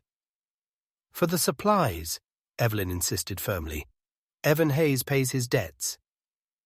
The use of the name felt deliberate, a reinforcement of the facade, a reminder of the roles they now had to play. The ride into town felt longer this time, each mile charged with apprehension. Amelia rehearsed her story. Mr. Hayes called away urgently, tracking rustlers after a fire and theft. Keep it simple, factual, offer no unnecessary details. Pray no one asked too many probing questions. Pray the land agent hadn't already arrived. As she approached Wind River Crossing, she saw immediately that news had preceded her. Small knots of people stood talking on the boardwalks, their gazes turning towards her as she rode in. The usual morning activity seemed paused, replaced by an atmosphere of avid, slightly fearful curiosity. The fire glow on the western horizon hadn't gone unnoticed. She dismounted in front of the mercantile, tying Maggie to the rail. Jebediah Harper stood in his doorway, his expression a mixture of concern and morbid interest. "Dr. Grant," he greeted her, his eyes flicking past her towards the west. "Saw the fire glow last night. Heard there was trouble out at the Hayes place." Amelia took a breath, launching into her prepared narrative. "There was, Mr. Harper. A fire set deliberately in the north pasture, looks like. While they were fighting it, rustlers hit the corrals, took about a dozen yearlings." She kept her voice calm, matter-of-fact. Harper sucked in a breath through his teeth. "Deliberate? Rustlers, too? Saints preserve us. Is Mr. Hayes all right?" The question was laced with the town's ingrained curiosity about the elusive rancher. "He's unharmed," Amelia replied smoothly, hating the lie even as she spoke it, but furious, naturally. "He rode out himself at first light with some hands, trying to track the thieves." There, the seed planted. Evan Hayes, active, present, defending his property. Harper absorbed this, his eyes narrowing slightly, perhaps detecting the subtle deviation from the usual narrative of the reclusive owner. "Rode out himself," he repeated slowly. "Well now, that's unexpected." "Desperate times, Mr. Harper," Amelia said, forcing a shrug. "He asked me to pick up some supplies while I was in town. Fence wire, staples, some other things." She handed him the list Evelyn had given her. Harper took the list, scanning it, his gaze thoughtful. "Right away, Doctor." He disappeared into the depths of his store. While Harper gathered the supplies, Amelia endured the stares of the few customers inside and the townsfolk passing by outside. Whispers followed her. "Hayes' place again. Fire and rustlers. That woman doctor always out there." She felt intensely conspicuous, judged. The sympathy she might have hoped for seemed absent, replaced by a kind of fearful speculation, a confirmation of the belief that the Hayes ranch was somehow tainted, cursed, a source of trouble best avoided. Her association with it, her willingness to travel there, clearly marked her as an outsider, perhaps even foolish. A woman Amelia recognized from the pump that first morning, the one who had scoffed at a woman veterinarian, paused near the doorway, fixing Amelia with a look of undisguised disapproval. "Seems like trouble follows trouble out that way," the woman declared loudly enough for several people to hear. "Decent folks know better than to get mixed up in range wars and midnight fires." She sniffed disdainfully and walked on, leaving a ripple of murmuring agreement in her wake. Amelia felt her cheeks flush, anger warring with the need to maintain composure. The woman's words stung, not just because they were aimed at her, but because they encapsulated the town's dismissive, victim-blaming attitude towards Evelyn's plight. They saw the smoke, heard of the theft, yet their immediate reaction was to scorn the victim, to reinforce her isolation. A woman's touch, whether wielding a veterinary scalpel or managing a ranch, was clearly still viewed with deep suspicion, easily blamed when things went wrong. Harper returned, loading heavy coils of wire and boxes of staples onto the counter.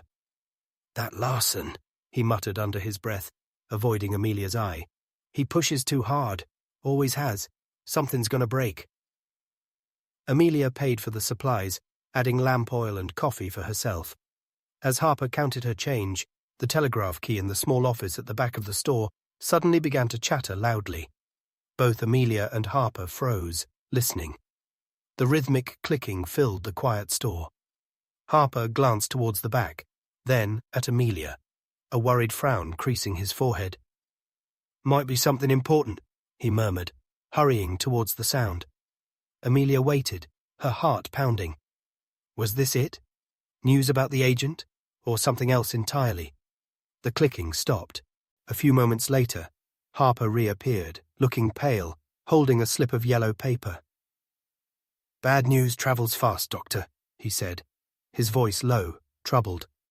He glanced around the store, ensuring no one else was within easy earshot. "That was Sheriff Brody. He just got word from the stage depot down at Three Forks. A passenger arrived on the morning stage, asking directions to Wind River Crossing. Fella matching the description of that land agent from Cheyenne." He looked directly at Amelia, his eyes conveying the gravity of the message. "He'll be on the afternoon stage, arriving here, likely within the hour." Within the hour. The fragile shield of time Amelia had hoped to create had just evaporated. The agent was practically on their doorstep. Panic surged, cold and sickening. What could she do now? Her hastily constructed lie about Evan Hayes tracking rustlers suddenly felt transparently flimsy. "Thank you for telling me, Mr. Harper," Amelia managed, her voice strained. She gathered her own small purchases quickly. The heavy wire and staples would have to wait. She couldn't risk being delayed, couldn't risk encountering the agent here in town. Harper nodded, his expression full of unspoken sympathy, perhaps even pity. "You best be careful, Doctor. Very careful." Amelia practically fled the mercantile, untying Maggie with shaking hands. She needed to get back to the ranch, needed to warn Evelyn. The agent's imminent arrival changed everything. Their desperate gamble, their fragile alliance, was about to be tested far sooner, and far more dangerously, than either of them had imagined. The scorn of the town felt insignificant now compared to the official threat bearing down on them, carried on the rumbling wheels of the afternoon stage. Chapter 10. Ghosts of a Stolen Name. Panic was a spur digging into Amelia's ribs, urging Maggie faster across the sun-scorched prairie. Within the hour, the words hammered in time with the mare's frantic hoofbeats. An hour. 60 minutes to prepare for an inspection that could unravel everything, to shore up a lie already strained to the breaking point by fire and theft, to somehow conjure substance for the phantom known as Evan Hayes. The wind whipped strands of hair across Amelia's face, tasting of dust and the lingering bitterness of smoke. The vast landscape, usually a source of daunting beauty, felt like a closing trap, the distant mountains impassive witnesses to their desperate scramble. She didn't slow Maggie until the Hayes Ranch came into view, her eyes scanning the scene with desperate urgency. Men were working on the ruined fence line, their movements slow with fatigue but doggedly determined. Posts were being set, wire unspooled. Evelyn stood near them, directing the work, her posture rigid, her face turned towards the endless expanse as if expecting Larson's next blow to come from any direction at any moment. She looked small against the backdrop of the scarred land and the immense sky, yet possessed an undeniable defiant resilience. Amelia slid from the saddle before Maggie had fully stopped, her legs trembling from the hard ride and the adrenaline coursing through her veins. "Evelyn!" she called out, her voice hoarse, urgency overriding any attempt at subtlety. Evelyn spun around, surprise flashing across her face, quickly replaced by alarm as she saw Amelia's undisguised panic. The men paused in their work, turning curious, weary eyes towards the commotion. Evelyn strode quickly to meet Amelia halfway between the fence line and the ranch house, her boots kicking up dust. "Amelia, what is it? What's wrong?" Evelyn's voice was sharp, braced for more bad news. "The agent!" Amelia gasped, fighting for breath. "Harper just got a wire. He's on the afternoon stage. He'll be here within the hour." The colour drained from Evelyn's face, leaving her skin taut and pale beneath the tan and grime. Her eyes widened, fixed on Amelia's, reflecting a stark, visceral terror that stole Amelia's breath. For a moment, she seemed frozen, paralyzed by the immediacy of the threat. The carefully constructed composure, the hard-won resilience, crumbled, revealing the raw fear beneath. Her hand flew to her throat, her knuckles white. "An hour," she whispered, the words barely audible, lost in the vastness. "No, not yet. Not now." The men working on the fence had fallen silent, watching, sensing the shift in atmosphere, the palpable wave of panic radiating from their employer. They didn't know the details, but they knew trouble when they saw it brewing. Then, as quickly as it had appeared, the paralysis broke. Fear transmuted into frantic energy, a desperate surge of adrenaline. Evelyn's eyes darted around, towards the house, the barn, the watchful men. Her mind, honed by months of living on the edge, kicked into high gear.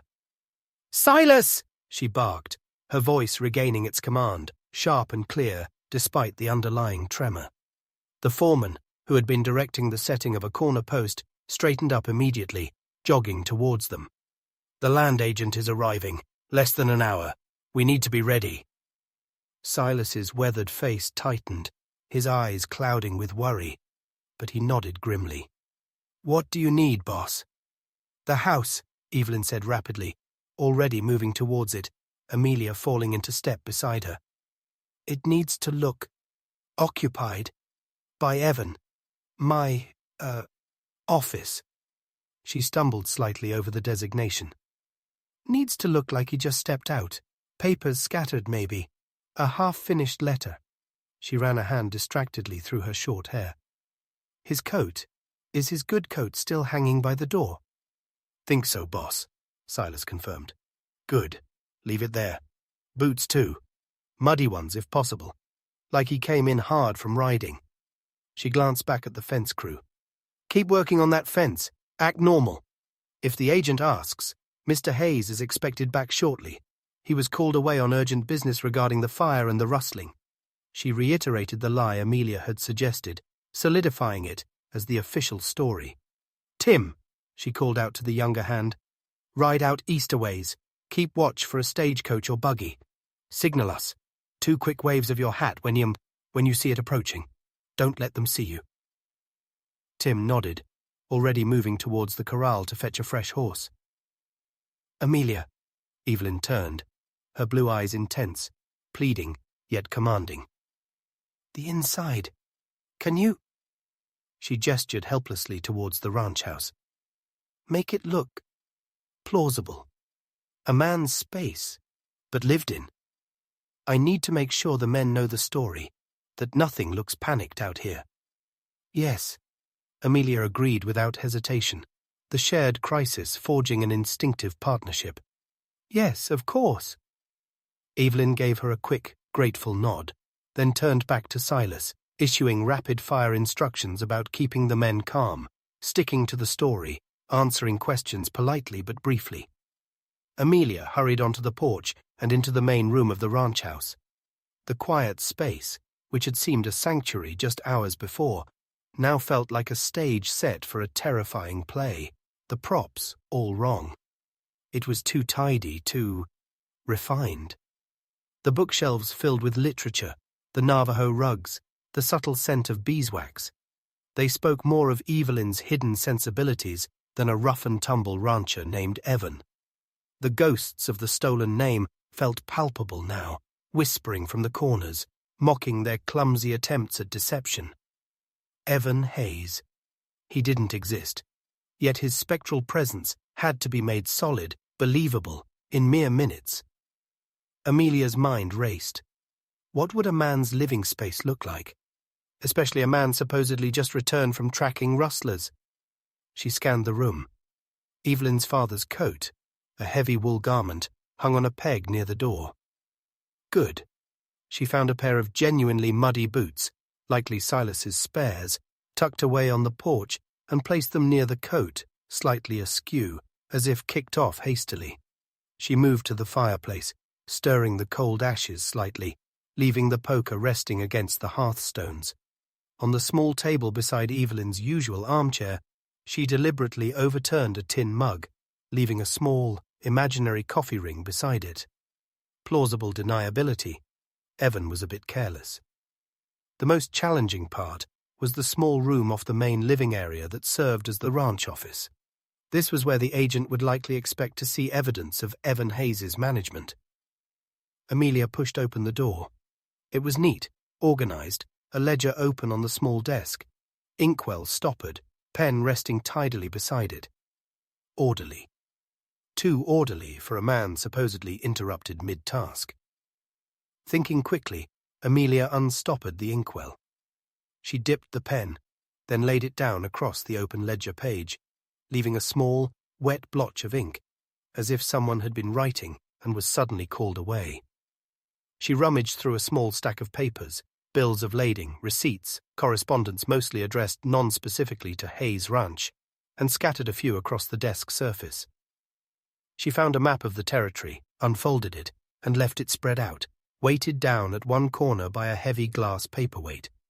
On a separate sheet of paper, she scribbled a few meaningless lines in a heavier, slightly more angular script than her own, mimicking what she imagined a man's hasty notes might look like, about fence repairs and stock counts, then crumpled it slightly and tossed it near the wastebasket.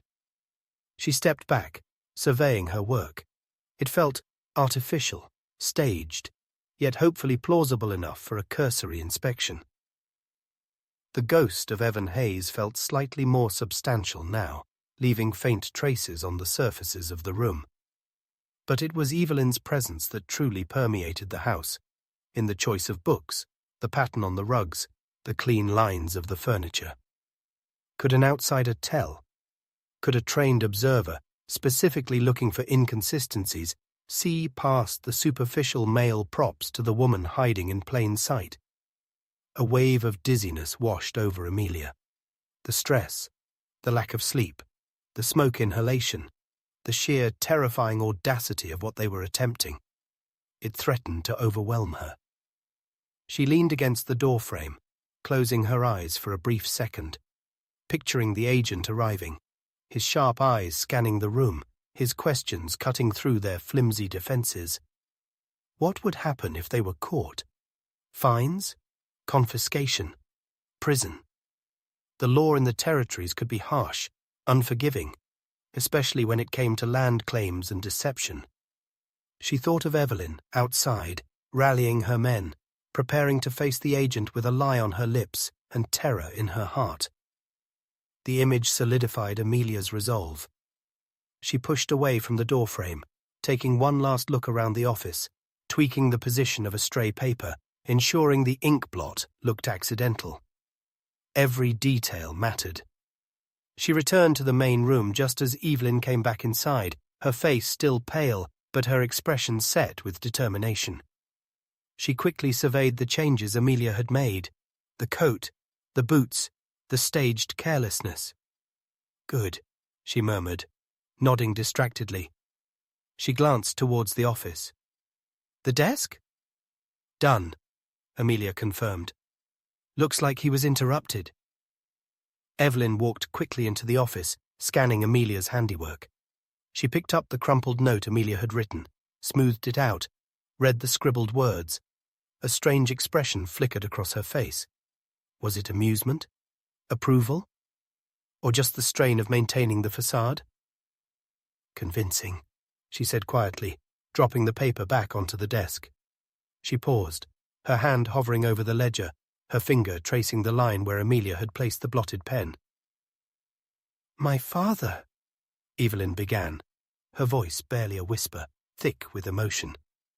He planned all this so carefully. The name, the brand, the signatures. He thought he was protecting me. protecting this place. She looked around the small office, at the evidence of her life, her work, now hastily disguised as belonging to a non-existent man. He never imagined it would come to this, hiding, lying, waiting for exposure like a criminal. The ghosts felt heavy in the room now, the ghost of her father's intentions, the ghost of the son he never had, the ghost of the name she had stolen to survive. "You're not a criminal, Evelyn," Amelia said softly, stepping closer. "You're surviving. You're protecting what's yours." Evelyn looked at her, her blue eyes dark with unshed tears, with the crushing weight of her legacy and her lie. "Am I?" she whispered. "Or am I just perpetuating a fraud that's bound to collapse?" Before Amelia could answer, a sharp, urgent whistle pierced the air from outside. Tim's signal. Evelyn's head snapped up, her body instantly rigid. Every trace of vulnerability vanished, replaced by a mask of cool, watchful alertness. "He's here," she breathed, her voice tight. They looked at each other, a silent acknowledgement of the precipice they stood upon. The ghosts of the past, the fears for the future, the fragile present, it all converged in this single, terrifying moment. Evelyn took a deep, steadying breath, smoothing down her vest, unconsciously adjusting her stance into something more masculine, more guarded. "Remember the story, Amelia? Evan Hayes. Called away. Expected back." Amelia nodded, her own heart pounding against her ribs like a trapped bird. "I remember." They moved together towards the front door, stepping out onto the porch just as a dusty buckboard, pulled by two sturdy horses and driven by a man Amelia recognized as the stage line operator from Three Forks, rattled to a halt in the yard. Beside the driver sat another man. He was dressed in sober, practical town clothes, a dark coat despite the heat, a waistcoat, a brimmed hat casting his face partly in shadow. He carried a leather satchel on his lap. He looked ordinary, official, impersonal, and utterly threatening. The man climbed down deliberately from the buckboard, adjusting his hat, his gaze sweeping coolly over the ranch yard, taking in the damaged fence line where the men had conspicuously resumed their work, the barn, the house, and finally settling on the two figures waiting on the porch. One, clearly the foreman or owner, dressed in men's attire, standing braced and watchful. The other, a woman, incongruously present, holding a doctor's valise. The agent began walking towards the porch, his boots crunching on the dry earth, the sound unnaturally loud in the sudden, tense silence. He stopped at the bottom step, looking up, his expression neutral, unreadable. "Afternoon," he said, his voice polite, businesslike, carrying easily in the still air. "I'm looking for Mr. Evan Hayes, Agent Carmichael, Territorial Land Office." The unmasking hour had truly arrived. Chapter 11. Eyes Through the Cracks. The name, spoken aloud in the clear, dry air, hung between them like a physical blow. Agent Carmichael, Territorial Land Office. He stood at the foot of the porch steps, a man of medium height and build, his face partially shaded by his hat brim, revealing a square jaw and eyes that seemed to miss nothing. His gaze moved deliberately from Evelyn's tense, braced figure to Amelia, lingering for a fraction of a second on the valise in her hand before returning to Evelyn. He represented the impersonal force of the law, the bureaucratic machinery that Larson sought to manipulate, the power that could validate or obliterate Evelyn's entire existence with the stroke of a pen. Evelyn drew herself up, the slight movement almost imperceptible, yet conveying a subtle shift from apprehension to guarded authority. The mask of Evan Hayes, hastily donned, settled over her features, though Amelia, standing beside her, could feel the tension radiating from her like heat off scorched earth. "Agent Carmichael," Evelyn acknowledged, her voice pitched low, carefully controlled, betraying none of the frantic panic Amelia knew churned beneath the surface. "Welcome to the Hayes Ranch. I'm afraid you've caught us at a bad time." She gestured vaguely towards the damaged fence line, where the men continued their work with studied concentration. "We had some unwelcome visitors last night." Carmichael's gaze followed her gesture, taking in the blackened pasture, the sagging fence, the weary men. His expression remained neutral, betraying neither sympathy nor suspicion. "So I heard in town," he stated calmly. "Fire and rustling, wasn't it? Seems this area is seeing its share of trouble lately." His eyes returned to Evelyn. "Is Mr. Hayes available? I have some routine matters regarding his claim to discuss." Here it was, the direct question, the moment requiring the lie. Amelia held her breath, her knuckles white where she gripped the handle of her valise. "Unfortunately, no," Evelyn replied, her tone conveying polite, businesslike regret. "Mr. Hayes sends his apologies. He was, understandably, angered by last night's events. He rode out himself at first light with several hands to track the rustlers." She delivered the lines smoothly, reinforcing the narrative Amelia had planted in town. "He believes they headed south towards Larson's holdings." The pointed mention of the neighboring rancher was a calculated risk, perhaps, but also served to explain Evan's absence and subtly direct suspicion. Carmichael absorbed this information without comment, his gaze unwavering. "Rode out himself?" he echoed, just as Harper had, the repetition sounding slightly more pointed this time. "I see. And when do you expect him back?" "It's hard to say," Evelyn responded with a believable shrug. "Tracking can be slow work. Hopefully by this evening, or tomorrow at the latest. He was adamant about cooperating fully with your review upon his return." She met the agent's gaze squarely, projecting an air of responsible management, of inconvenience, rather than evasion. Beside her, Amelia forced herself to breathe evenly, praying her own nervousness wasn't visible. She felt Carmichael's gaze shift briefly back to her. Why was she here? Her presence required explanation. "This is Dr. Grant," Evelyn said, preempting the unspoken question, gesturing towards Amelia. "Our veterinarian. She was out late last night treating Mr. Hayes's prize stallion for severe colic." She paused, adding a detail to bolster the narrative. "Diablo seems to be recovering thanks to her prompt attention, but Mr. Hayes asked her to return this morning for a follow-up, given the horse's value." It sounded plausible. It explained Amelia's presence, her valise, even her potential presence inside the house, if the agent requested entry. Amelia inclined her head slightly towards Carmichael, offering a polite, professional nod. "Agent." Carmichael returned the nod curtly, his attention already shifting back to Evelyn, the primary subject of his inquiry. "Colic, rustling, and arson," he mused, ticking off the incidents almost clinically. "Mr. Hayes certainly has his hands full." He took a step closer towards the porch steps. "Perhaps, while I wait for his return, you wouldn't mind showing me the basic operation? Ranch house, main outbuildings, standard procedure. Helps verify the residency and improvement requirements of the claim." Evelyn stiffened almost imperceptibly. Inviting him inside, allowing him to scrutinize the carefully staged interior, felt incredibly dangerous. Every book, every rug, every misplaced feminine touch could betray her. Yet refusing would be instantly suspicious. "Of course," Evelyn agreed, forcing a welcoming tone that sounded strained even to Amelia's ears. "Although things are somewhat disorganized due to recent events." She stepped back, gesturing towards the door Amelia held open. "Please come in." Agent Carmichael stepped onto the porch and entered the main room, his gaze sweeping methodically around the space. He noted the coat and boots by the door, the scattered books on a side table, another touch Amelia had added hastily, the chairs pulled slightly away from the fireplace.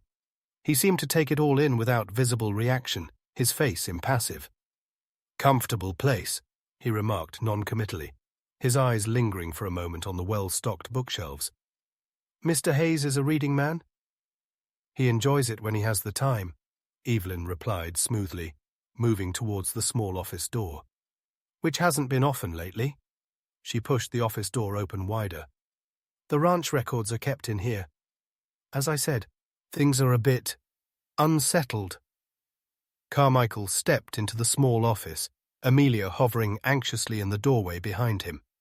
He surveyed the room, the map spread out, the scattered papers, the ledger open with the strategically placed pen and ink blot. He picked up the crumpled note Amelia had written, glancing at the scribbled lines before dropping it back onto the desk. His gaze fell on the ledger itself. "Mind if I take a look?" he asked, his hand already reaching for the heavy volume. "Be my guest," Evelyn said, leaning casually against the doorframe, though Amelia could see the tension in her shoulders, the tight grip of her hands clasped behind her back. Carmichael opened the ledger, flipping through the pages. His eyes scanned the entries, meticulously recorded stock counts, supply purchases, branding tallies, dates of fence repairs, all recorded in a neat, consistent hand, Evelyn's hand, but attributed, implicitly, to Evan Hayes. "Looks orderly," Carmichael commented, his tone still neutral. He paused at a recent entry detailing the purchase of grain. "Mr. Hayes keeps thorough records himself." "He insists on it," Evelyn affirmed. "Believes clear records prevent disputes." Carmichael nodded slowly, closing the ledger. He looked around the small office again, his gaze seemingly casual but intensely focused. He noted the single chair, the lack of personal effects beyond the functional tools of ranch management. Did it look like a man's workspace? Or did it look sterile, uninhabited? He turned back towards the main room, his survey apparently complete for now. "And the improvements? Barn, corrals?" "This way," Evelyn said, leading him back outside, relief warring with continued apprehension. A tour of the exterior felt slightly safer. The barn, the corrals, the fences, these were undeniably real, functional, evidence of active ranching. They walked across the yard, Carmichael's steady pace contrasting with Evelyn's tightly controlled strides. Amelia trailed slightly behind, clutching her valise like a shield. The ranch hands continued their work on the fence, pointedly ignoring the agent's presence, though Amelia caught sideways glances, tense and watchful. Carmichael inspected the barn, noting its sturdy construction, the ample stores of hay, the well-maintained stalls, including Diablo's, where the stallion stood quietly, observing the visitors with large, dark eyes. He peered into the tack room, glanced at the small blacksmith's forge. He walked the perimeter of the main corrals, excluding the broken one where the yearlings had been stolen. He asked brief, pertinent questions about herd size, water sources, branding practices.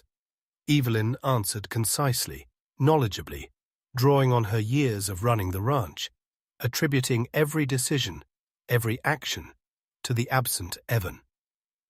Throughout the tour, Carmichael maintained his polite, impassive demeanor. Yet Amelia sensed something beneath the surface, a relentless scrutiny, a subtle probing. He wasn't just looking at buildings and fences. He was observing Evelyn, listening to her cadence, watching her movements, perhaps searching for the cracks in the facade. His eyes, when they occasionally flickered towards Amelia, seemed to hold a questioning curiosity. What was her real role here? Was she just the vet, or something more? They ended up back near the damaged fence line. Carmichael stopped, surveying the blackened earth, the freshly set posts, the weary men stringing new wire. "Significant damage," he observed. "This sort of trouble. Is it common?" "It has been," Evelyn admitted curtly, her anger momentarily overriding her caution. Since Mr. Hayes refused to sell this land to Mr. Larson last year." Carmichael raised an eyebrow slightly. "Larson? You believe he's responsible?" "Draw your own conclusions, Agent," Evelyn said, her voice tight. "Fire deliberately set, fences cut, stock stolen under cover of the chaos, all happening after repeated, unwelcome offers to buy." "Have you reported these incidents to the sheriff?" Carmichael inquired. Evelyn gave a short, humorless laugh. Sheriff Brody prefers to keep the peace within town limits. Range disputes, especially involving influential men like Larson, aren't his priority. The bitterness in her tone was palpable. Carmichael considered this, his gaze sweeping over the vast, lonely landscape surrounding the ranch. Isolation has its drawbacks, he murmured, almost to himself. He looked back at Evelyn. Well, you seem to be handling repairs efficiently. Mr. Hayes is fortunate to have capable management in his absence. Was it a genuine compliment, or a subtle probe, questioning her authority, her role? He checked the pocket watch he drew from his vest. The stage is due back through town shortly. I suppose I'll take accommodation there and await Mr. Hayes's return. Perhaps tomorrow? As I said, hopefully by tomorrow, Evelyn confirmed, relief making her voice slightly unsteady. He was leaving. For now. They had survived the initial encounter. Very well. Carmichael gave a curt nod. He glanced towards Amelia. Doctor. Then back to Evelyn. Ma'am. He used the feminine address deliberately, perhaps testingly, but Evelyn gave no reaction, her face remaining impassive. He turned and walked back towards the waiting buckboard, his stride measured, unhurried. The driver, who had been waiting patiently, flicked the reins, and the buckboard rattled away, retracing its path towards Wind River Crossing, leaving a cloud of dust hanging in the still air. As the sound faded, the tension holding Evelyn upright seemed to snap. She sagged against the nearest standing fence post, burying her face in her hands, her shoulders shaking. Relief, profound and debilitating, washed over her in waves. Amelia rushed to her side, placing a tentative hand on her shoulder. He's gone, Amelia whispered. Evelyn, you did it. He believed you. Evelyn lifted her head, her eyes shimmering with unshed tears, her face pale and drawn. For now, she corrected, her voice choked. He believed us for now. But Amelia, did you see his eyes? Amelia frowned. What about them? He wasn't just looking, Evelyn said, her voice low, haunted. He was watching. Everything. Me, you, the house, the men. It wasn't just routine. He suspects something. I felt it. She pushed away from the post, wrapping her arms around herself as if suddenly cold despite the heat. Those weren't just the eyes of a bureaucrat checking boxes, Amelia. Those were the eyes of a hunter. A chill snaked down Amelia's spine. Had she misinterpreted Carmichael's impassivity? Had his neutral questions, his calm observations, been a carefully constructed facade, hiding a deeper suspicion? Had he seen the cracks in their story, the ill-fitting nature of Evelyn's disguise, the subtle signs that the ghost of Evan Hayes was just that? A ghost? She remembered the way his gaze had lingered on the bookshelves, on her valise, the slight emphasis when he echoed, rode out himself, the deliberate use of ma'am as he departed.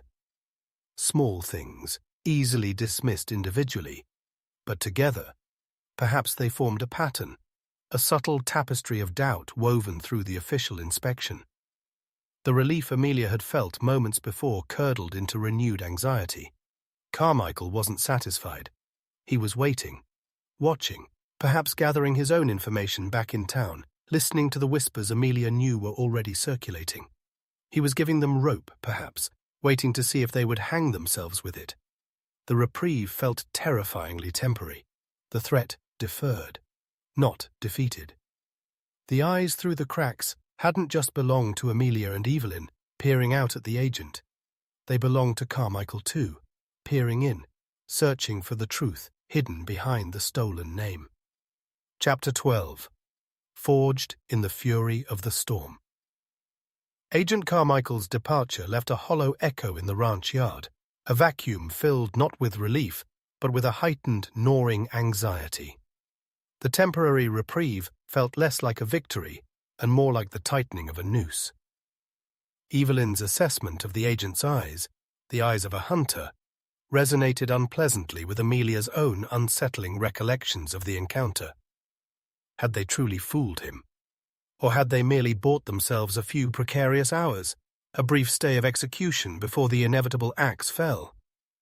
The work on the fence continued, driven now by a nervous energy, a need to impose order on the chaos, to physically rebuild the breached defenses as a bulwark against the intangible threats closing in.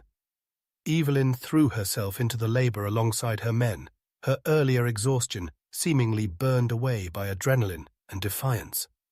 She hammered posts, stretched wire, her movements sharp, efficient, almost frantic. Each blow of the hammer seemed aimed not just at the wooden post, but at Larson, at Carmichael, at the suffocating weight of her impossible situation. Amelia, her professional duties technically concluded, yet feeling inextricably bound to the ranch's fate, found herself unable to leave. She helped where she could, fetching tools, holding wire taut, offering water to the weary men. She checked on Diablo again, finding him resting quietly, his recovery slow but steady, seemingly oblivious to the human dramas swirling around his stall. His quiet presence was a small anchor of normalcy in the storm-tossed day. As the afternoon wore on, the sky, which had been relentlessly blue and clear, began to change. Dark, bruised-looking clouds gathered ominously over the sharp peaks of the Wind River Range, spilling down the slopes towards the foothills. The air grew heavy, humid, charged with an electric tension that mirrored the atmosphere in the ranch yard. A low rumble of thunder echoed from the mountains, a distant growl that promised more than just rain. "Storm's coming," Silas observed grimly, squinting at the darkening sky as he strained to tighten a length of barbed wire. "And coming fast. Hope Carmichael ain't caught out on the road back to town." There was little sympathy in his tone. Evelyn barely glanced up, her focus entirely on the task at hand. "Let it come," she muttered, wiping sweat and grime from her brow with the back of her hand. "Maybe it'll wash away some of this filth." But the approaching storm felt like more than just weather.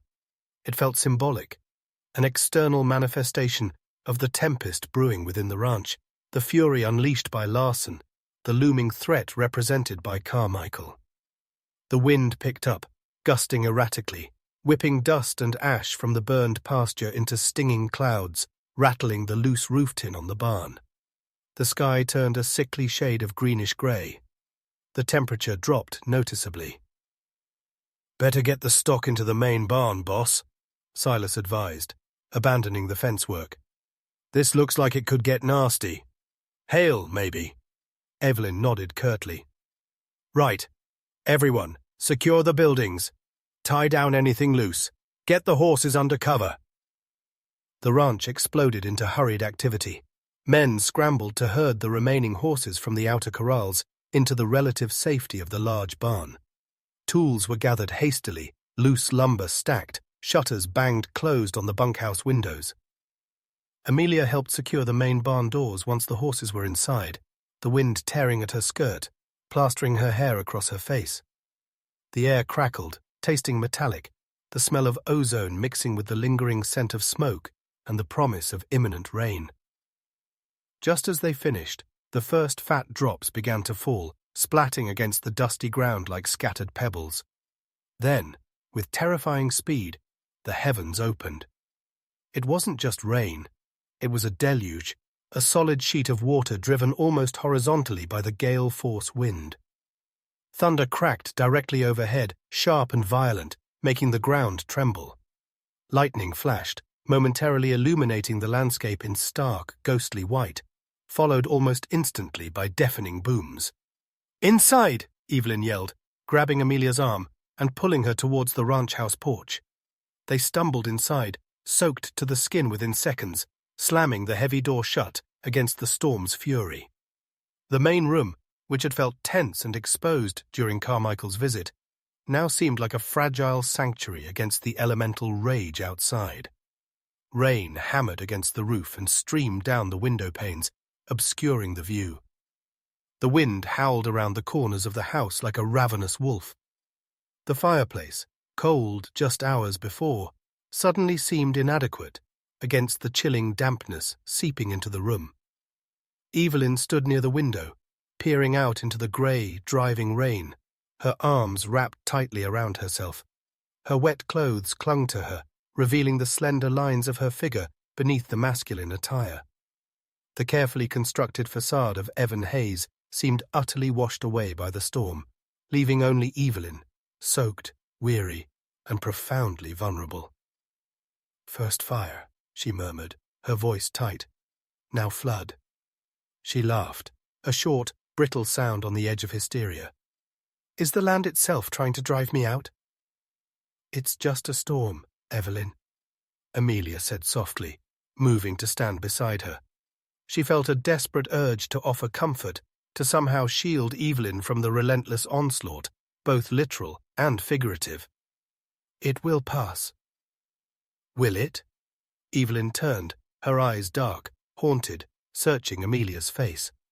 "Or is this just the beginning? Larson's attacks, Carmichael's suspicions. Maybe this storm is just punctuation." The intensity of the storm escalated. Hail began to hammer against the roof and windows, sharp, percussive impacts adding to the cacophony. The wind shrieked, rattling the door in its frame, finding unseen cracks to whistle through. It felt as though the small house might be torn apart by the sheer violence of the elements. Amelia shivered, partly from the cold dampness of her clothes, partly from the fear that resonated from Evelyn. "We need to get dry," she said, trying to inject a note of practicality, "and build up that fire." Evelyn nodded numbly, seeming to pull herself back from the edge with visible effort. Together, they found dry wood stacked near the hearth and coaxed the embers back to life, adding logs until a cheerful blaze crackled, pushing back the room's chill, casting dancing shadows on the walls. The warmth felt blessedly real, a small pocket of comfort against the external and internal tempests. "There are some dry clothes, Evan's, in the chest in my room," Evelyn offered hesitantly, gesturing towards the door leading to her private quarters. "They'll be too big, but better than sitting soaked." The thought of wearing the clothes of the non-existent Evan Hayes felt strange, almost sacrilegious, yet practical. Amelia nodded. "All right, you first." Evelyn disappeared into her room, emerging a few minutes later, wearing dry, ill-fitting men's trousers rolled up at the ankles and a large flannel shirt that swamped her frame. The borrowed clothes only emphasized her underlying femininity, the slightness of her build. She handed Amelia a similar set of clothes. Changing in the relative privacy of the small office, Amelia felt the rough wool flannel against her skin. It smelled faintly of cedar from the chest, a clean, impersonal scent. Dressed in the oversized garments, she felt clumsy, awkward, yet strangely connected. Wearing the ghost's clothes felt like another step deeper into Evelyn's secret world, another layer of shared complicity. When she returned to the main room, Evelyn was huddled near the fire, staring into the flames, a thick quilt pulled around her shoulders. The storm still raged outside, though perhaps the initial fury had lessened slightly, the hail yielding to driving rain and wind. Amelia poured them both fresh, steaming coffee from the pot Evelyn had kept warm near the hearth, the familiar ritual strangely comforting amidst the chaos. She handed a mug to Evelyn, their fingers brushing again, a small spark against the backdrop of the storm. They sat in silence for a long time, listening to the wind and rain, watching the fire leap and crackle. The shared danger, the enforced intimacy of being trapped together by the storm, seemed to dissolve the remaining barriers between them. The roles of rancher and veterinarian, of deceiver and accomplice, faded, leaving just two women, isolated and vulnerable, finding solace in each other's presence. "Tell me about him," Amelia said softly, breaking the silence, needing to understand the man whose name, whose clothes, now enveloped them. "Your father." Evelyn looked up, surprised. Then her gaze softened, turning inward, towards memory. "He was Stubborn, she began, a faint smile touching her lips. And proud. He loved this land more than anything, more than comfort, more than society, maybe even, she hesitated, more than sense sometimes. He saw beauty where others saw only hardship. She traced the pattern on her coffee mug. He taught me everything. How to ride before I could properly walk, how to read the sky, track game, mend fences, manage stock. She sighed. He wanted a son to carry on the name, the ranch. When he got me instead. She shrugged. He just taught me as if I were that son. Never treated me differently. Until the law interfered. The plan. To use Evan's name. It was his idea. Amelia asked gently. Evelyn nodded. He saw it as the only way. A temporary measure. He truly believed the territory would change, that laws would catch up with reality. He couldn't bear the thought of losing this place, of it falling into the hands of men like Larson after his death simply because his only heir was female. Her voice grew thick with emotion. He made me promise. Promise I would keep the ranch, keep the name, until it was safe to be myself. And it's never been safe, Amelia murmured, understanding dawning. The stolen name wasn't just a legal strategy. It was a promise, a burden, a legacy of love and defiance passed down from father to daughter. No, Evelyn whispered. It's only become more dangerous. She looked at Amelia, her eyes filled with a mixture of gratitude and despair. And now, I've dragged you into it. I chose to be dragged, Amelia countered firmly. Seeing what Larson did last night, seeing you fight, I couldn't stand by. She paused, searching for the right words. What you're doing here, Evelyn, holding on to this place against all odds. It's incredibly brave. Foolish, maybe, she added, echoing Jed Smith's words with a small smile. But brave. Evelyn met her gaze, a flicker of warmth, of connection, passing between them, more potent than the fire heating the room. The storm outside seemed to recede slightly, its fury less important than the fragile intimacy growing within the besieged ranch house. Amelia, Evelyn began, her voice husky, hesitant. She reached out, her hand hovering just above Amelia's, resting on the arm of the chair. The air crackled with a different kind of tension now, something personal, unspoken, yet undeniably present. But before the moment could deepen, before whatever words Evelyn sought could be spoken, a frantic pounding erupted at the front door, barely audible over the storm's roar, but urgent, desperate. Both women started, jolted back to the harsh reality of their situation. They exchanged a wide-eyed, fearful glance. Who would be out in this? Not Carmichael, surely. Silas? One of the men? Or something worse? Evelyn scrambled to her feet, grabbing a heavy iron poker from the hearth, a meagre weapon against an unknown threat. Amelia rose with her, her heart hammering against her ribs, instinctively reaching for the imagined security of her valise, though its contents offered no defense against human malice. "Who is it?" Evelyn called out, her voice sharp, trying to project authority over the storm's noise and her own fear. The pounding continued, accompanied by a muffled shout, indistinct through the thick door and the howling wind. Evelyn hesitated, glancing at Amelia, then took a deep breath and edged towards the door, poker held ready. She drew back the heavy bolt with trembling hands and pulled the door open just a crack, peering out into the grey, swirling chaos of the storm. Standing on the porch, soaked, gasping for breath, his face pale and streaked with rain, was Tim. But he wasn't alone. Slumped against him, barely conscious, was Silas, his arm clutched tightly to his side, his shirt front dark and glistening wetly, even through the driving rain. It wasn't just water, it was blood. "Boss!" Tim cried, struggling to support the foreman's weight.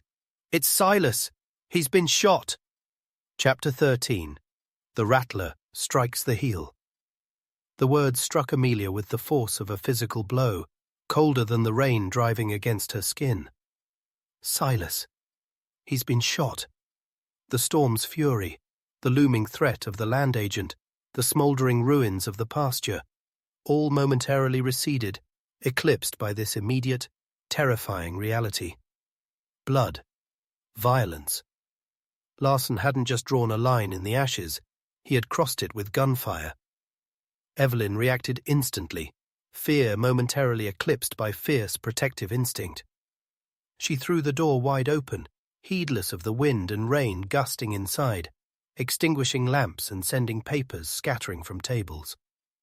"Get him in!" she commanded, dropping the poker and moving to help Tim support the sagging weight of the injured foreman. Together, they half-carried, half-dragged Silas across the threshold and into the relative shelter of the main room. He groaned, his face contorted in pain, his breath coming in shallow, ragged gasps. His weathered face was deathly pale beneath the grime and rain, his lips tinged blue. The front of his sturdy canvas shirt was soaked through with a dark, alarming stain that spread even as they watched. "Lay him down here," Amelia directed, her voice automatically assuming professional calm, despite the tremor in her hands. "Carefully, near the fire." They eased Silas onto the thick Navajo rug closest to the hearth, the warmth reaching out towards his chilled, injured body. Evelyn knelt beside him immediately, her face tight with anguish and fury, ripping open the front of his wet shirt with trembling fingers to expose the wound. Amelia was already at her side, her valise snapped open on the floor, her mind racing through triage protocols, pushing aside the shock, focusing only on the injury, the patient, the immediate need. The wound was high on his left side, just below the collarbone, near the shoulder joint. It was bleeding sluggishly now, the cold and pressure perhaps slowing it, but the amount of blood already soaked into his clothing spoke of significant initial hemorrhage. A dark, ragged entry point, no visible exit wound. The bullet was still inside. "Tim," Amelia snapped, not looking up from her examination, "bolt that door, and keep watch at the window. Tell me if you see anything, move out there." Her immediate fear was that whoever shot Silas might still be lurking, waiting, perhaps even watching the house. Tim, his young face white with fear, but his movements quick with adrenaline, scrambled to obey, securing the heavy bolt and peering out into the grey maelstrom of the storm. Amelia pressed clean cloths she ripped from a spare shirt found in Evelyn's chest against the wound, applying firm pressure. "Evelyn, keep pressure here. Exactly like this. Don't let up." Her fingers probed gently around the injury site, assessing the potential trajectory, the risk to underlying structures, major blood vessels, the lung. The location was dangerous, terrifyingly close to vital arteries. Silas moaned again, his eyes fluttering open, unfocused, clouded with pain. "Boss," he whispered, his voice thin, reedy. "I'm here, Silas," Evelyn choked out, her voice thick with emotion, her hands steady on the compress, despite her inner turmoil. "Don't talk. Save your strength." "Larson's men," Silas gasped, struggling for breath. "Ambush. Near the South Canyon. Where the yearlings' tracks went cold." Each word was an effort. "Came out of the rocks. Just started shooting." "Hush now," Evelyn insisted, her voice fierce with protective tenderness. "We know. Just rest." Amelia listened intently to Silas's fragmented report, even as she worked. Ambush. Deliberate. Not warning shots, not accidental. This was attempted murder, a brutal escalation intended to cripple Evelyn by taking out her most trusted hand, her right arm. The serpent hadn't just struck the heel, it had aimed for the heart. "We need to stop the bleeding first," Amelia stated, her focus absolute. "Then assess the damage. Get him warm." She looked around frantically. "Blankets. Anything dry." Evelyn directed Tim to fetch quilts and blankets from her own room, piling them around and over the shivering foreman, trying to combat the shock that was clearly setting in alongside the blood loss. Amelia worked quickly, cleaning the area around the wound as best she could with antiseptic wash and the limited rainwater they could collect near the door. The bullet appeared lodged deep, possibly near bone or major vessels. Probing for it here in these conditions, without proper light or instruments, was impossible. Suicidal. "The bleeding's slowing," Amelia murmured, relief warring with deep concern. "But he's lost a lot, and the bullet's still inside." She met Evelyn's terrified gaze over Silas's prone form. "Without proper surgery to remove it, the risk of infection, internal bleeding, it's extremely high." "Surgery," Evelyn repeated numbly. "Here?" Amelia shook her head grimly. "I don't have the equipment, or the anesthesia for something this invasive. Even if I did, the conditions, it's far too risky." She thought rapidly. "He needs a doctor, a surgeon, the nearest real town with a capable physician." "Cheyenne?" "Cheyenne." Evelyn stared at her, aghast. "That's days away. Even if the storm stops, even if the roads are passable, he'd never survive the journey in this state." Amelia knew she was right. Moving Silas now, jostling him over rough trails in a wagon or even on a litter, would likely restart the bleeding, worsen the shock, kill him faster than leaving him here. They were trapped. Trapped by the storm, trapped by the distance, trapped by the limitations of Amelia's own skills and equipment in the face of such a grievous injury. "Then we do what we can here," Amelia said, her voice low, determined.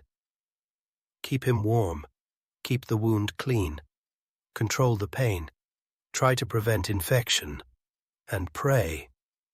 It felt woefully inadequate, a desperate holding action against overwhelming odds, but it was all they had. She administered a dose of laudanum from her kit to ease Silas's pain, carefully measuring the potent liquid.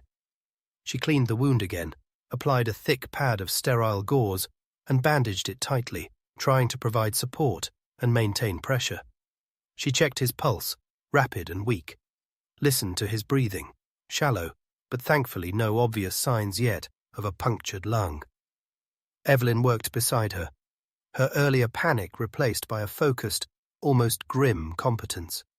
She bathed Silas's face with cool water, murmured reassurances, anticipated Amelia's needs, fetching clean cloths, holding the lantern steady as the daylight faded prematurely, swallowed by the storm clouds. Tim remained at the window, a silent, tense sentinel, occasionally reporting sheets of rain, flashes of lightning, but no sign of movement outside. The hours crawled by, measured in Silas's ragged breaths, the howl of the wind, the relentless drumming of rain on the roof.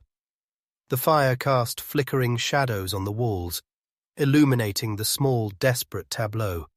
The injured man hovering between life and death, the two women fighting to keep him tethered to the world, the young hand standing guard against unseen threats. Amelia monitored Silas constantly, checking his pulse, his breathing, the bandage for any sign of fresh bleeding. She forced sips of water between his pale lips when he was conscious enough to swallow. His condition seemed stable, precariously so, but stable. He drifted in and out of consciousness, occasionally murmuring fragments about the ambush, about Larson, his words fueling the cold fury simmering beneath Evelyn's fear. During one of Silas's more lucid moments, he fixed his gaze on Evelyn, his eyes cloudy but urgent. "Boss, the box," he rasped. "My bunk, under the loose floorboard. Papers." "What papers, Silas?" Evelyn leaned closer, straining to hear. "Proof." He struggled, his breath catching. "Larson, dealing with crooked suppliers, brand altering, letters, knew he was trouble, kept copies." His eyes rolled back slightly, his energy spent. Evelyn and Amelia exchanged a look. Proof? Evidence against Larson? Hidden away by the loyal foreman? It seemed almost too convenient, a trope from a dime novel, yet Silas's urgency felt undeniably real. Could this be the weapon they needed, delivered from the edge of death itself? Rest now, Silas, Evelyn soothed, though her mind was clearly racing. We'll look later. Just rest. As darkness deepened outside, punctuated by flashes of lightning that momentarily lit the room with blinding intensity, the storm began, finally, to abate. The wind's howl softened to a mournful moan. The rain eased from a deluge to a steady, persistent drumming. The immediate fury had passed, leaving behind a sodden, ravaged landscape and an atmosphere thick with exhaustion and dread. With the storm lessening, the isolation felt even more profound. They were cut off, surrounded by miles of mud-soaked prairie, with a critically injured man, dwindling supplies, and the knowledge that ruthless enemies were out there, perhaps regrouping, perhaps planning their next move. And somewhere, back in Wind River Crossing, Agent Carmichael was waiting, his suspicions likely growing with every hour Evan Hayes failed to materialize. Evelyn finally rose stiffly from Silas's side, motioning for Amelia to join her near the window, speaking in a low whisper so as not to disturb the sleeping foreman. Those papers Silas mentioned, if they exist, they could change everything. If we can get them, Amelia whispered back, and if they're enough to convince anyone, especially Carmichael. Carmichael. Evelyn breathed the name, her expression hardening. He's the key. If we could prove Larson's criminal activities, show that these attacks aren't just random range trouble but targeted attempts to silence someone or steal land through illegal means, maybe Carmichael would see this claim dispute in a different light. Maybe he'd understand why Evan, why I, have been so cautious, so secretive. It was a long shot, a desperate gamble, but it felt like the only path forward that didn't involve flight or certain ruin. First, Silas needs to survive the night, Amelia reminded her gently but firmly. His condition is stable, but incredibly fragile. Evelyn nodded, running a weary hand over her face. I know. She looked towards the bunkhouse, barely visible through the rain-streaked window. The box, under the floorboards. I need to look, now, while it's dark, while the storm gives us cover. Evelyn, no, Amelia protested immediately. It's too dangerous. Whoever shot Silas might still be out there, watching, waiting. And what if they come back? Evelyn countered fiercely, her voice low but intense. What if they search the bunkhouse, looking for Silas, or looking for those very papers? We can't wait. If that proof exists, I need it in my hands. Amelia saw the fierce, almost reckless determination in Evelyn's eyes, the same determination that had kept her fighting for this ranch against all odds. Arguing seemed futile. Then I'm going with you, Amelia stated flatly. Evelyn started to object, but Amelia cut her off. I'm not letting you go out there alone. Tim can stay here, watch Silas, keep the door bolted. We go together. Quickly. After a moment's hesitation, Evelyn gave a curt nod. The shared danger, the unspoken understanding forged in the heart of the storm, solidified their alliance further. They bundled up in oilskin slickers they found hanging near the door, more relics of the absent Evan Hayes, pulled hats low over their faces, and checked the loads in the single rifle and revolver Evelyn kept in the house. Amelia felt alien holding the cold, heavy weight of the revolver, but the feel of it was grimly reassuring. Tim, Evelyn instructed the wide-eyed youth, keep this door bolted no matter what. Don't open it for anyone but us. Keep Silas warm. If he wakes, give him water. Understand? Tim nodded mutely, his hand gripping the door bolt as if his life depended on it. Taking a deep breath, Evelyn eased the door open just enough for them to slip out. The rain had lessened to a drizzle, but the wind was still sharp, cold, carrying the smell of wet earth and lingering smoke. Darkness pressed in around them, broken only by the faint light spilling from the ranch house window behind them and the occasional distant flicker of lightning far to the east. The ground squelched underfoot, deep mud sucking at their boots. Huddled together for mutual support and protection, pistols gripped tightly in their hands, they moved as quickly and silently as possible across the dark, treacherous yard towards the long, low silhouette of the bunkhouse. Every shadow seemed menacing. Every gust of wind carried imagined whispers. Every distant sound made them jump. The weight of the secret they carried, the burden of the injured man they'd left behind, and the potential discovery waiting in the dark bunkhouse propelled them forward. Two disparate figures forged into a single, desperate purpose by the fury of the storm and the strike of the serpent. Chapter 14. Where Loyalty Draws the Line. The short distance between the ranch house and the bunkhouse felt like traversing a battlefield under cover of darkness. Every slick patch of mud threatened to send them sprawling. Every gust of wind carried phantom whispers that scraped against raw nerves. Rain dripped steadily from the eaves of the barn, puddles reflecting the intermittent, distant flashes of lightning like shattered pieces of sky. Amelia clutched the heavy revolver, its unfamiliar weight cold and awkward in her hand, a stark symbol of how far she'd travelled from the predictable rhythms of her old life, from the sterile lecture halls and operating theatres back east. Beside her, Evelyn moved with a predatory alertness, her senses straining against the darkness, the rifle held ready, her earlier vulnerability submerged beneath a layer of fierce, protective focus. They reached the low, dark shape of the bunkhouse, huddled against the dying storm like a wary animal. Usually a place of rough camaraderie, pipe smoke, and the low murmur of men resting after a hard day's work, tonight it felt silent, deserted, potentially harbouring danger.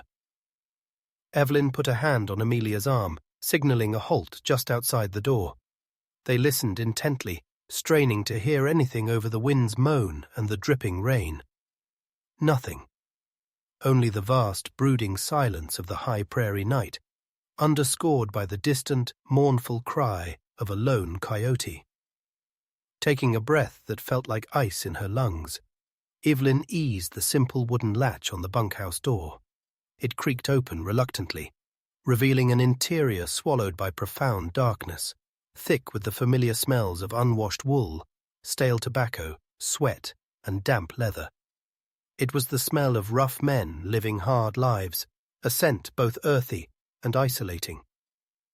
Evelyn slipped inside first, rifle raised, peering into the blackness. Amelia followed close behind, revolver held awkwardly but firmly, her heart hammering against her ribs. Evelyn fumbled for the small lantern she'd tucked inside her slicker, striking a match with slightly trembling fingers. The tiny flame flared, casting huge dancing shadows, momentarily blinding them before she managed to light the lantern's wick. A weak, yellow glow pushed back the oppressive darkness, revealing rows of narrow, empty bunks lining the walls, rough blankets tossed aside, a few meagre personal possessions tucked onto shelves or hanging from pegs. A cold wood stove stood silent in the centre of the room. "Silas's bunk. Back corner," Evelyn whispered, her voice barely audible. She moved deeper into the room, the lantern light bobbing, throwing the empty bunks into stark relief, making them look like coffins awaiting occupants. Amelia stayed close, scanning the shadowed corners, the single grimy window, every instinct screaming of vulnerability. They reached the last bunk on the left, identifiable as Silas's by the neatly folded spare shirt resting on the thin mattress and the pair of worn boots tucked tidily beneath. It spoke of the man's inherent orderliness, even in these rough surroundings. Evelyn knelt beside the bunk, running her hand over the rough plank floor beneath it, searching for the loose board Silas had mentioned. "Here," she breathed, her fingers finding the edge of a plank that shifted slightly under pressure. Using the tip of her hunting knife, she carefully pried the board upward. It came away with a faint groan of protesting wood, revealing a small, dark cavity beneath. Holding the lantern lower, Evelyn peered inside. Resting in the shallow space, nestled against the cool earth, was a small tin box, dented and slightly rusted, the kind often used for holding tobacco or important papers. It looked unassuming, ordinary, yet it held the potential weight of salvation or further damnation. With infinite care, as if handling a venomous snake, Evelyn lifted the box out. It was heavier than it looked. She blew dust from its lid, her eyes fixed on it with an intensity that bordered on reverence. This was it. Silas's gamble, his secret weapon, entrusted to them from the threshold of death. "Let's see what loyalty looks like," Evelyn murmured, her voice tight. She fumbled with the simple clasp on the box, her fingers stiff with cold and tension. Amelia moved closer, holding her breath, the revolver momentarily forgotten as she leaned in, peering over Evelyn's shoulder. The clasp sprang open with a faint click. Evelyn lifted the lid.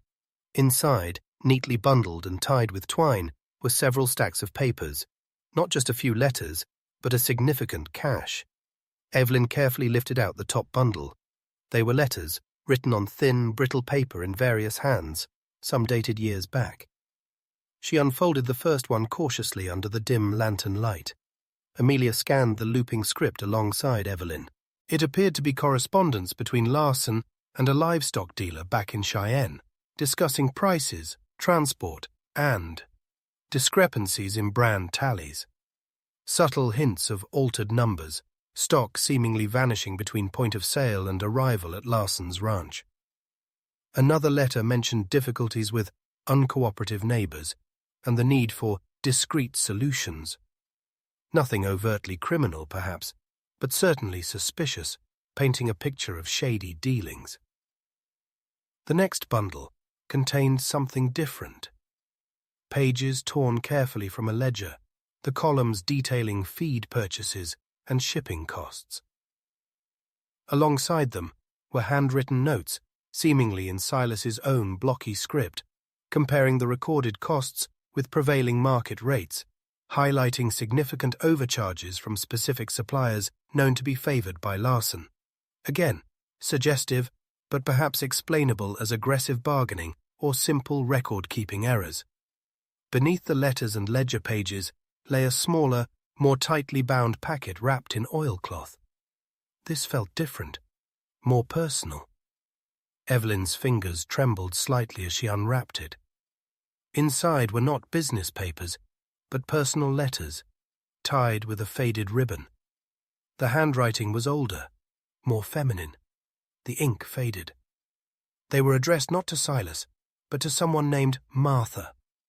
Love letters, filled with yearning, descriptions of the harsh beauty of the Wyoming Territory, promises of a future together.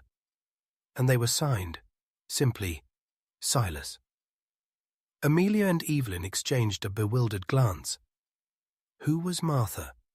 And why were Silas's intensely personal love letters hidden here, with potential evidence against Larson? Had he simply stored them together for safekeeping? Then, tucked beneath the love letters, was one final, folded document. It was newer, written on thicker paper, and the handwriting was Silas's own. It wasn't a letter, but a statement, almost like an affidavit, though clearly not notarized or official. In painstaking detail, Silas recounted observations he had made over the past few years, overhearing conversations between Larson's men, boasting about teaching Hayes a lesson, witnessing late-night movements of cattle near Larson's southern border that didn't match official tallies, finding deliberately cut fences long before the recent escalation, recognizing brands on Larson's stock that looked suspiciously altered. He named names of Larson's foremen, gave dates, described specific incidents. He wrote about his growing fear, his certainty that Larson was systematically trying to ruin the Hayes Ranch, motivated by greed for its land and water. He also wrote of his deep loyalty to Evelyn's father, and subsequently to Evelyn herself, his determination to protect the ranch that had been his home and livelihood for decades. And then came the final, devastating paragraph. He explained why he felt such loyalty, why he hadn't brought his suspicions to the sheriff earlier. Years ago, long before Evelyn's father had even established the ranch, Silas himself had been in trouble with the law back east, a charge of assault during a bar fight, perhaps something more serious. The details were vague. He had fled west, changing his name, seeking anonymity. Evelyn's father, needing experienced hands and asking few questions, had given him a job, a home, a chance to build a new life. Silas knew that going to the authorities with accusations against a powerful man like Larson, especially with circumstantial evidence, would inevitably dredge up his own hidden past. He feared deportation, prison, losing the only place he felt he belonged. His silence, his reluctance to act decisively sooner, hadn't been cowardice, but a terrible conflict of loyalties. Loyalty to the ranch, loyalty to Evelyn, and the desperate need to protect his own fragile existence, his own stolen name. He had collected the evidence secretly, hoping perhaps for a time when it could be used without destroying himself in the process.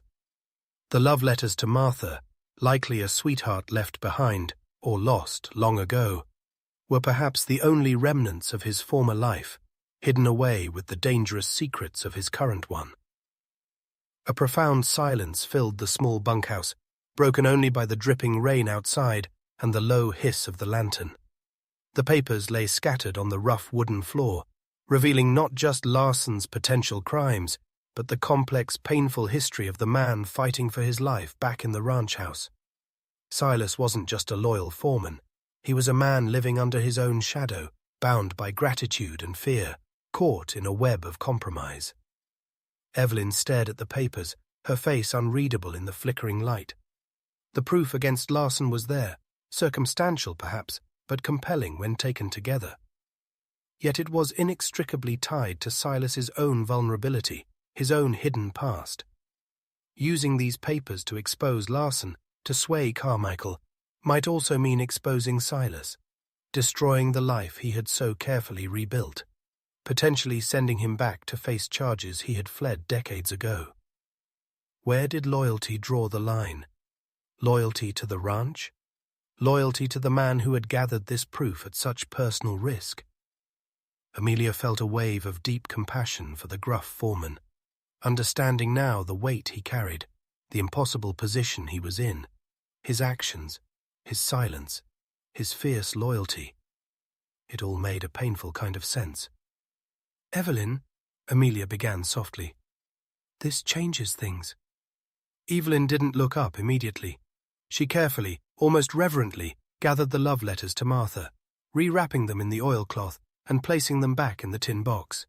Then she picked up Silas's written statement, holding it as if it weighed a ton. "Yes," she whispered finally, looking up at Amelia, her eyes filled with a terrible conflict. "It changes everything." Just as she spoke, a faint sound drifted from outside, the unmistakable nicker of a horse, closer than the main corrals.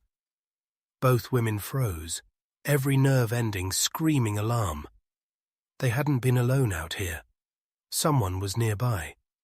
Evelyn reacted instantly, shoving the statement and the other papers hastily back into the tin box, snapping the lid shut. She pushed the box back into the cavity, slamming the loose floorboard down over it. It settled with a soft thud that sounded deafeningly loud in the sudden silence. She grabbed the lantern, pinching out the flame, plunging the bunkhouse back into absolute darkness. Heart pounding, Amelia fumbled for the revolver she'd laid aside. Evelyn was already at the door, rifle raised, peering through a crack in the wood. Amelia crept up beside her, straining her eyes against the darkness, listening. Silence. Only the wind and the rain. Had they imagined it? Was it just one of the ranch horses, restless after the storm? Then, another sound. Boots squelching softly in the mud, moving cautiously, somewhere near the corner of the bunkhouse. Not Tim. Not one of Evelyn's men. Someone else. Someone moving stealthily under cover of the lingering storm. They were trapped. Trapped in the dark bunkhouse with the incriminating evidence hidden beneath their feet, and an unknown, potentially hostile presence lurking just outside the thin wooden walls. Silas's painful confession, the impossible dilemma of loyalty it presented, was overshadowed by the immediate, terrifying threat of discovery. The serpent wasn't just striking. It was circling. Chapter 15. Echoes in the empty saloon. Darkness pressed in on them, thick and absolute, broken only by the faint memory of the lantern's glow against Amelia's eyelids. The air in the bunkhouse was cold, damp, heavy with the scent of male habitation and the underlying chill of fear. Outside, the wind moaned a mournful dirge around the corners of the building, and rain dripped with maddening persistence from the roof into the mud below. Amelia's hand tightened convulsively around the unfamiliar grip of the revolver, the cold steel a stark contrast to the frantic heat pounding beneath her ribs. Beside her, she could feel Evelyn's tense stillness, hear the shallow, controlled intake of her breath as they strained to decipher the sounds outside. The soft squelch of boots in mud came again, closer this time, moving along the side wall. Stealthy, deliberate, not the aimless wandering of a ranch animal. This was human, and whoever it was, they were trying not to be heard. Larson's men? Checking the bunkhouse after seeing the light? Or perhaps the shooter, returning to ensure Silas was truly silenced, or even searching for the very papers now hidden beneath their feet. The possibilities were all terrifying. Evelyn shifted almost imperceptibly, her shoulder brushing Amelia's. A silent question passed between them in the darkness. Confront? Hide? Flee? Confrontation felt suicidal. They were likely outnumbered, caught in unfamiliar territory. Hiding offered little hope. The bunkhouse was small, offering few concealed spaces. Escape back to the main house seemed the only viable option, fraught though it was with the danger of crossing the open, muddy yard under the eyes of whoever lurked outside. A faint scratching sound came from near the single grimy window. Someone was trying to peer inside, scraping away the accumulated dirt perhaps, seeking any flicker of light, any sign of occupancy. Amelia squeezed her eyes shut for a second, imagining shadowy figures surrounding them, closing in.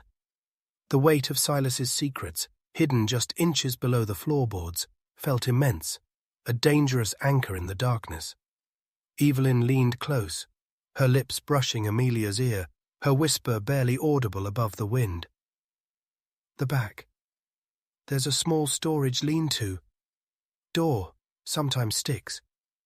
If we can get out that way, circle around behind the barn, maybe reach the house unseen. It was a desperate plan, relying on chance, darkness, and the hope that whoever was outside was focused on the front or side of the bunkhouse. Amelia nodded mutely in the blackness, trusting Evelyn's knowledge of the ranch layout, her instinct for survival. Moving with excruciating slowness, placing each foot with infinite care on the rough plank floor, they edged away from the front door, deeper into the shadows at the rear of the long room. Amelia's borrowed boots felt clumsy, oversized, threatening to betray them with every step. The darkness was disorienting, broken only by the faint grey rectangles of the front window and door, offering no useful illumination. Evelyn led the way, one hand outstretched, guiding Amelia by touch, the other gripping the rifle. They reached the rear wall. Evelyn fumbled in the darkness, locating a rough wooden door Amelia hadn't noticed before. It was low, clearly leading to an addition or storage space. Evelyn's fingers explored the latch, finding it stiff, rusted. She applied pressure, slowly, steadily, trying to avoid any sudden sound. Metal grated faintly against metal. Amelia held her breath, convinced the sound must be alerting the prowler outside. The latch finally yielded with a soft click, that sounded like a gunshot in the tense silence.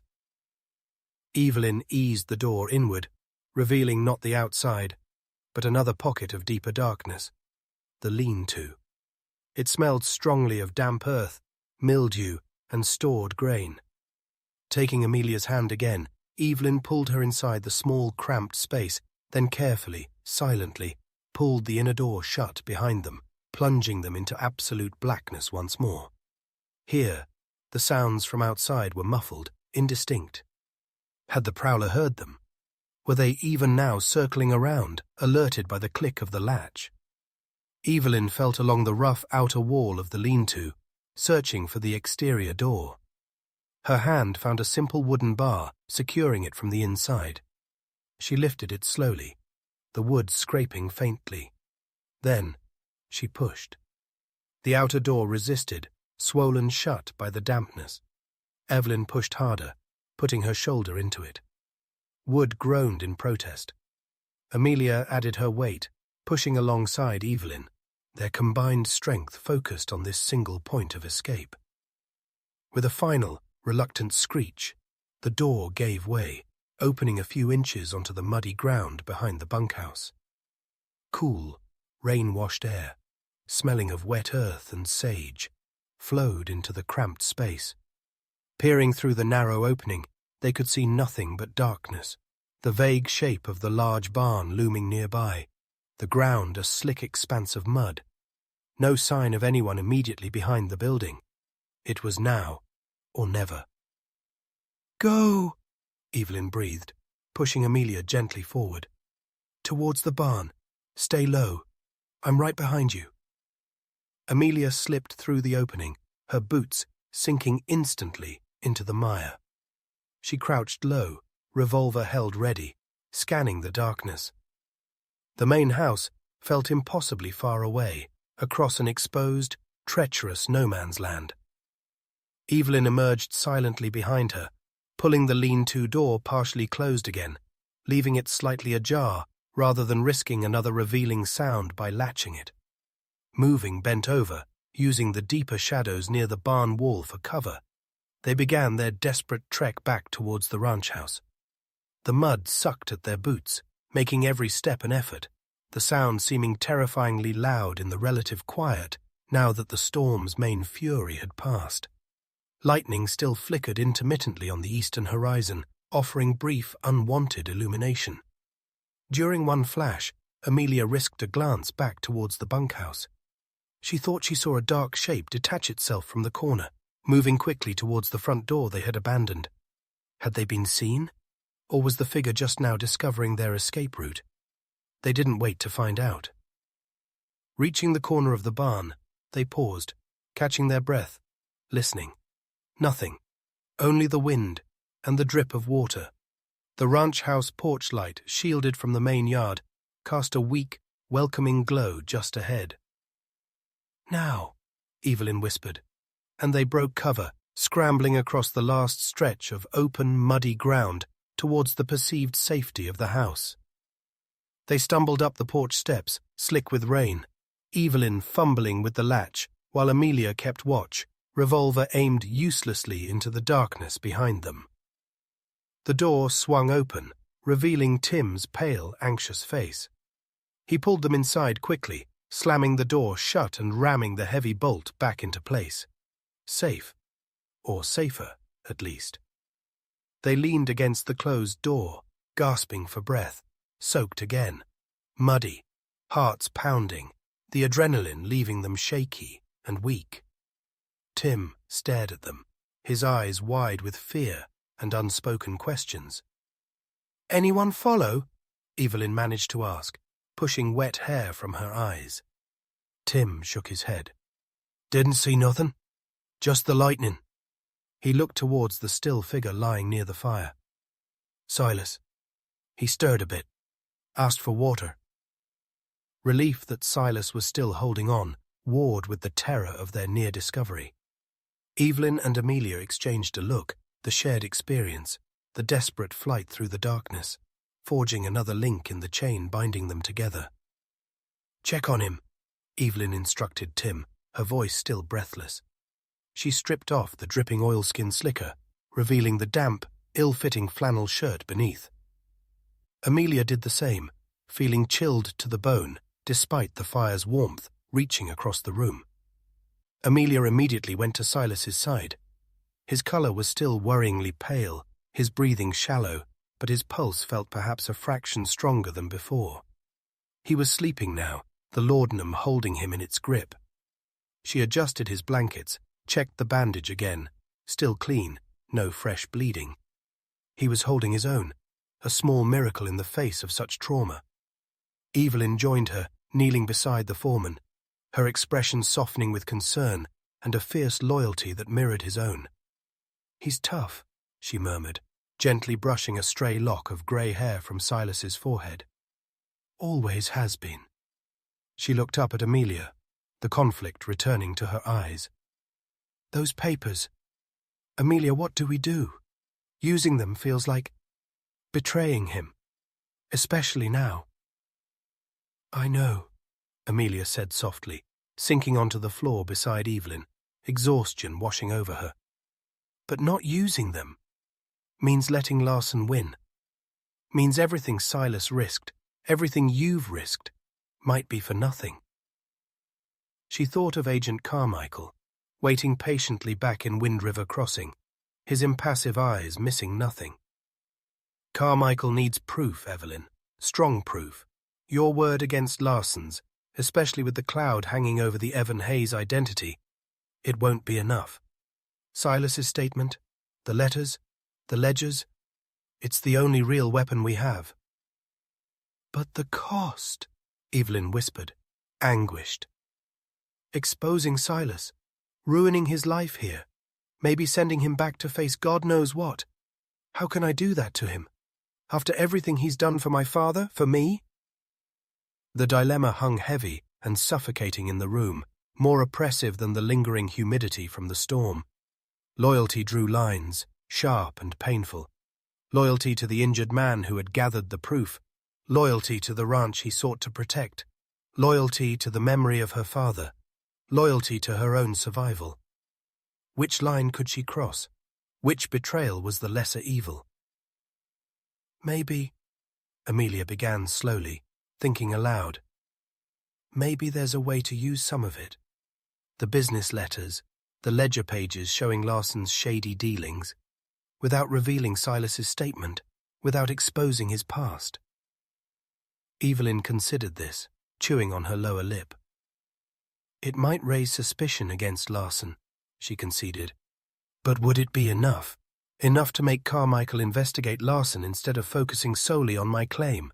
Enough to make him question the accidents, the fire, the rustling?" She shook her head doubtfully. "It feels thin, circumstantial. Larson could explain it away. Bad bookkeeping, aggressive suppliers." "But it's something," Amelia insisted. "It casts doubt, it plants a seed, combined with your testimony about his threats, the timing of these attacks." "And what about Silas's statement?" Evelyn interrupted, her gaze drifting back to the foreman's pale face. "That's the most damning part. The eyewitness accounts, the deliberate malice. That's what could truly turn the tide. But it's inseparable from his confession, his reasons for silence." They were back where they started, trapped in an ethical labyrinth with no clear path out. Using the evidence fully meant sacrificing Silas. Using only part of it might not be enough to save themselves. Doing nothing meant surrendering to Larson and the slow grind of the law manipulated against them. The fire crackled, casting long shadows. Outside, the wind had died down almost completely, leaving behind a profound, dripping silence. The storm had passed, but the true tempest, the one raging within the walls of the ranch house, the one concerning loyalty, betrayal, and survival, showed no sign of abating. Suddenly, Amelia thought of the town, of Agent Carmichael waiting. What was he doing? He wasn't just sitting idly in the hotel, surely. He would be talking to people. Harper, Jed Smith, Sheriff Brody, others, listening, gathering impressions. What would he be hearing? He'd hear about the fire, the rustling. He'd hear the whispers about the Hayes place drawing trouble. He'd hear about the elusive Mr. Hayes, rarely seen, now conveniently absent during a crisis. He'd hear about the veterinarian, the woman doctor spending an unusual amount of time out at the isolated ranch. "Evelyn," Amelia said urgently, grabbing her arm. "Carmichael. While we're hiding papers and fighting off intruders, he's back in town, listening." She pictured the small, dusty saloon, men talking over whiskey, sharing gossip, speculation, hardening into accepted fact. He'll be hearing the town's version of events. He'll be hearing the echoes. The chapter title surfaced again, Echoes in the Empty Saloon. It wasn't just about the physical saloon, it was about the court of public opinion, the narrative being woven in their absence. Carmichael wouldn't just rely on official documents, he'd gauge the atmosphere, the local sentiment, and the sentiment, as Amelia already knew, was not in Evelyn's favour. The town saw her, or rather Evan Hayes, as aloof, unlucky, perhaps even incompetent, a magnet for trouble. Larson, despite his ruthlessness, was a known quantity, an established power. Who would Carmichael be more inclined to believe? The papers aren't just about proving Larson's guilt, Amelia realized, the thought clarifying in her mind. They're about changing the narrative. They're about showing Carmichael that the trouble isn't inherent to this ranch. It's being deliberately inflicted by a criminal trying to steal it. Even the circumstantial evidence, it helps combat the echoes, the whispers Carmichael is hearing right now in that town. Evelyn looked at her, understanding dawning in her eyes, overriding the immediate conflict about Silas. Amelia was right. Their isolation worked against them. The empty spaces in their story were being filled by rumor and speculation back in Wind River Crossing. They needed to provide their own echoes, louder, more substantial, backed by whatever proof they could muster, even if it was incomplete, even if using it felt like walking a tightrope over a chasm of impossible choices. "So," Evelyn said slowly, the decision hardening in her voice, though her eyes remained shadowed with pain. "We use what we can, the business papers, the ledger pages. We present them to Carmichael tomorrow. We cast suspicion on Larson, try to redirect the investigation." "And Silas's statement?" Amelia asked softly. Evelyn's gaze fell on the sleeping foreman. A long, heavy silence descended. Finally she looked back at Amelia, her face etched with a terrible resolve. "We keep it hidden. For now. We protect Silas. That's a line I won't cross. Not unless—" she hesitated. "Not unless there's absolutely no other choice left." The decision was made, a compromise born of desperation and loyalty. It felt fragile, perhaps inadequate, but it was a choice. A path forward, however narrow and treacherous. They would fight Larson with partial truths, hoping it was enough to counter the damning echoes already resonating from town, reverberating like ghostly voices in an empty saloon. Chapter 16. A Gamble Against the Dying Light. The grey light of dawn filtered through the rain-streaked windows, revealing a world washed clean but irrevocably altered. The immediate fury of the storm had passed, leaving behind dripping eaves, sodden earth, and a landscape bruised and battered.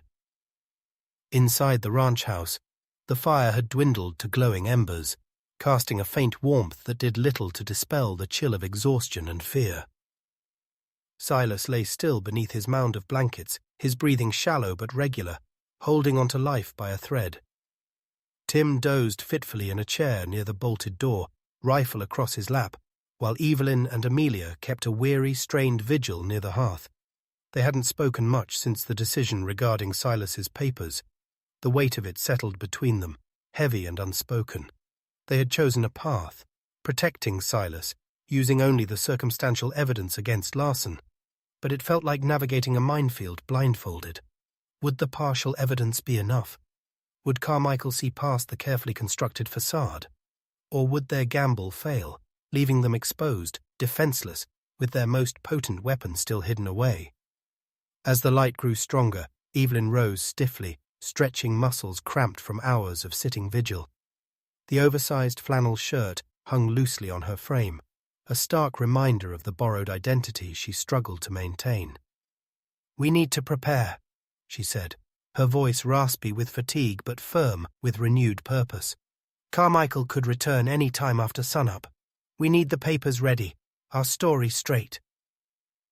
While Amelia checked on Silas again, his condition unchanged, blessedly no worse, but no better either. Evelyn retrieved the tin box from its hiding place beneath the floorboards in the now empty bunkhouse, moving with swift caution, ensuring no one observed her. Back in the relative safety of the ranch house, they spread the selected documents on the sturdy table near the fire, the letters hinting at shady livestock deals, the ledger pages showing inflated costs from Larson's favored suppliers. Seen in the clear light of day, separated from Silas's damning statement and personal confession, the evidence felt disturbingly thin. Threads of suspicion, yes, but no smoking gun. No undeniable proof.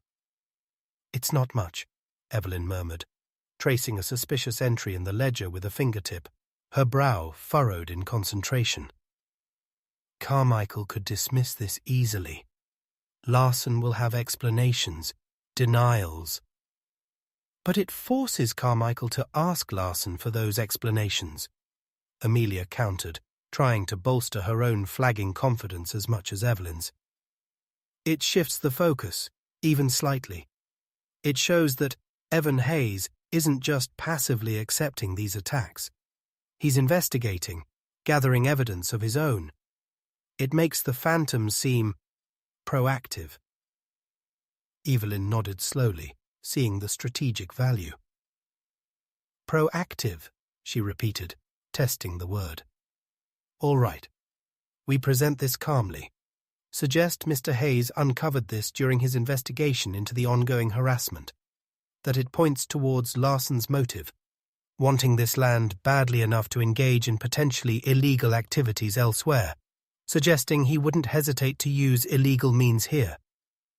They carefully arranged the papers, selecting the most suggestive letters, the clearest examples of discrepancies.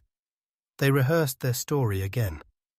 Mr. Hayes, still tracking the rustlers, had sent word back via a returning hand, conveniently unnamed and unseen, instructing Evelyn, acting as his trusted manager, to present this preliminary evidence to Agent Carmichael, assuring the agent of his full cooperation upon his imminent return.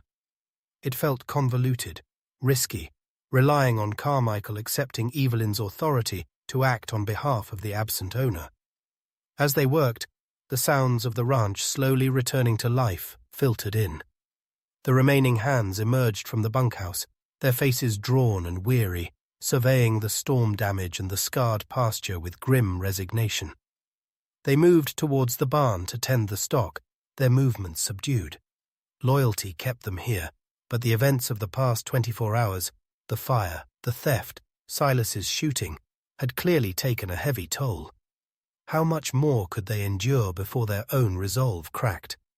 Amelia stepped outside onto the porch, needing a breath of fresh air, however damp and smoke-tinged. The sky was clearing rapidly, patches of brilliant blue emerging between scattered, fast-moving clouds. Sunlight broke through, glinting off puddles, making the wet earth steam faintly. The air felt scoured clean, yet the underlying tension remained palpable. She looked towards the east, towards Wind River Crossing. Was Carmichael already on his way? Or was he still in town, gathering more echoes, listening to more speculation that painted the Hayes Ranch as cursed? Its owner incompetent or worse? Her gaze fell on the repaired section of fence. The new wire gleamed dully in the sunlight, a fresh scar on the land, a testament to their desperate efforts. But it felt fragile, insufficient against the forces arrayed against them. They weren't just mending fences. They were trying to hold back a tide, armed with little more than partial truths and a stolen name. Suddenly, a thought struck her, sharp and unsettling. Carmichael had seen her here yesterday, the veterinarian. He would likely see her here again today. How would they explain her continued presence? The follow-up visit for Diablo was plausible for yesterday morning, but staying through the fire, the storm, the shooting? It stretched credulity. Her presence linked her too closely, too intimately, to the ranch's troubles, potentially undermining the very facade they were trying to maintain. She hurried back inside, interrupting Evelyn, who was carefully bundling the selected papers. "Evelyn, me," Amelia said urgently. "My being here. Carmichael will question it. It looks suspicious, like I'm more involved than just a visiting vet." Evelyn frowned, considering this. Amelia was right. Her continued presence complicated the narrative. "Diablo," Evelyn said slowly. "His recovery is slow. You needed to monitor him closely, especially after the stress of the fire, the storm." "It's thin," Amelia countered. "A vet wouldn't typically stay overnight through all this for a stable colic case. Unless," Evelyn's eyes lit with a desperate spark of improvisation, "unless Mr. Hayes specifically requested it, insisted on it, given the horse's value, his near-death experience, and the general chaos. He wouldn't entrust the follow-up care to just anyone. He demanded the attending physician remain until he was certain the horse was out of danger." She looked at Amelia. "It makes Evan seem concerned, responsible, and it explains why you're still here." Amelia felt a prickle of unease. Another layer added to the lie, involving her more directly, making her presence a deliberate part of the Evan Hayes narrative. But it was logical. It fit. "All right," she agreed reluctantly. "Mr. Hayes insisted I stay." Just as they finalized this new wrinkle in their story, Tim burst through the door from his post outside, his face pale, his eyes wide. "Rider coming," he gasped. "From town. Moving fast. Looks like the agent's buckboard." Panic flared anew. He was here. Now. Evelyn snatched up the bundle of papers, thrusting them into Amelia's hands. "Take these," she ordered curtly. "Put them in the office, on the desk, like they were left there for review." She smoothed down her shirt, ran a hand through her hair, visibly composing herself, drawing the mask of Evan Hayes's capable manager firmly back into place. "Amelia, stay in the office when he arrives. You were consulting the ranch records regarding Diablo's lineage or veterinary history when Mr. Hayes was called away. You're waiting for his return to discuss it." It was a plausible reason for her to be inside, near the evidence, without directly participating in the initial conversation. Amelia nodded, her heart pounding, and hurried into the small office, arranging the papers conspicuously on the desk. She took a deep breath, trying to appear calm, engrossed in the ledger she opened randomly, though her hands trembled slightly. Through the open office door, she heard the buckboard rattle to a halt outside, heard Agent Carmichael's measured footsteps on the porch, heard Evelyn greet him, her voice admirably steady, expressing polite surprise at his early return. "Agent Carmichael," Evelyn said, her tone professional. "We weren't expecting you back quite so soon. As you can see, we're still dealing with the aftermath of last night." "Understood," Carmichael's voice replied, calm, impassive. Amelia couldn't see him, but she could picture his cool, assessing gaze, taking in the scene. The weary men, the lingering damage, Evelyn standing firm on the porch. "Just thought I'd check if Mr. Hayes had returned. And," he paused slightly, "perhaps inquire further about the extent of the difficulties here." "Mr. Hayes has not yet returned," Evelyn stated firmly. "Tracking rustlers in this terrain takes time, especially after the storm. But he did send word back." This was the crucial part of the new lie. "He instructed me to share some preliminary findings with you regarding the source of these troubles, documents he uncovered recently." She gestured towards the house. "If you'd care to step inside." Amelia heard them enter the main room. She kept her eyes fixed on the ledger page, pretending to trace a line of figures, though her ears strained to catch every nuance. "Documents?" Carmichael inquired, his tone sharpened with interest. "Yes," Evelyn said. "Mr. Hayes believes the attacks on this ranch are not random. He suspects a coordinated effort by rivals intent on driving him off this land. Specifically, Mr. Larson. She paused, letting the accusation hang in the air. He found certain irregularities in Mr. Larson's wider business dealings that suggest a pattern of questionable ethics, perhaps even illegal activity. He believes it points to motive. Indeed, Carmichael sounded intrigued, yet skeptical. What sort of irregularities? They're in the office, Evelyn said, her voice moving closer. Dr. Grant was just reviewing some veterinary records in there. Doctor, would you mind? Amelia looked up, feigning mild surprise as Evelyn and Carmichael appeared in the office doorway. She rose from the chair, nodding politely to the agent. Agent Carmichael? Doctor, he acknowledged, his eyes sweeping over the papers laid out on the desk, then flicking briefly to the open ledger in front of Amelia, before settling back on Evelyn. These are the documents Mr. Hayes wanted you to see, Evelyn explained, gesturing towards the pile. Correspondence, ledger extracts. They seem to indicate Mr. Larson may be involved in questionable livestock transactions, possibly brand altering, and dealing with inflated costs from favored suppliers. She presented the circumstantial evidence clearly, concisely, outlining the potential implications without overstating the case. Mr. Hayes believes this demonstrates a willingness on Larson's part to bend or break the law for profit, lending credence to the suspicion that he is behind the attacks here. Carmichael stepped forward, picking up the top letter, his expression unreadable as he scanned it.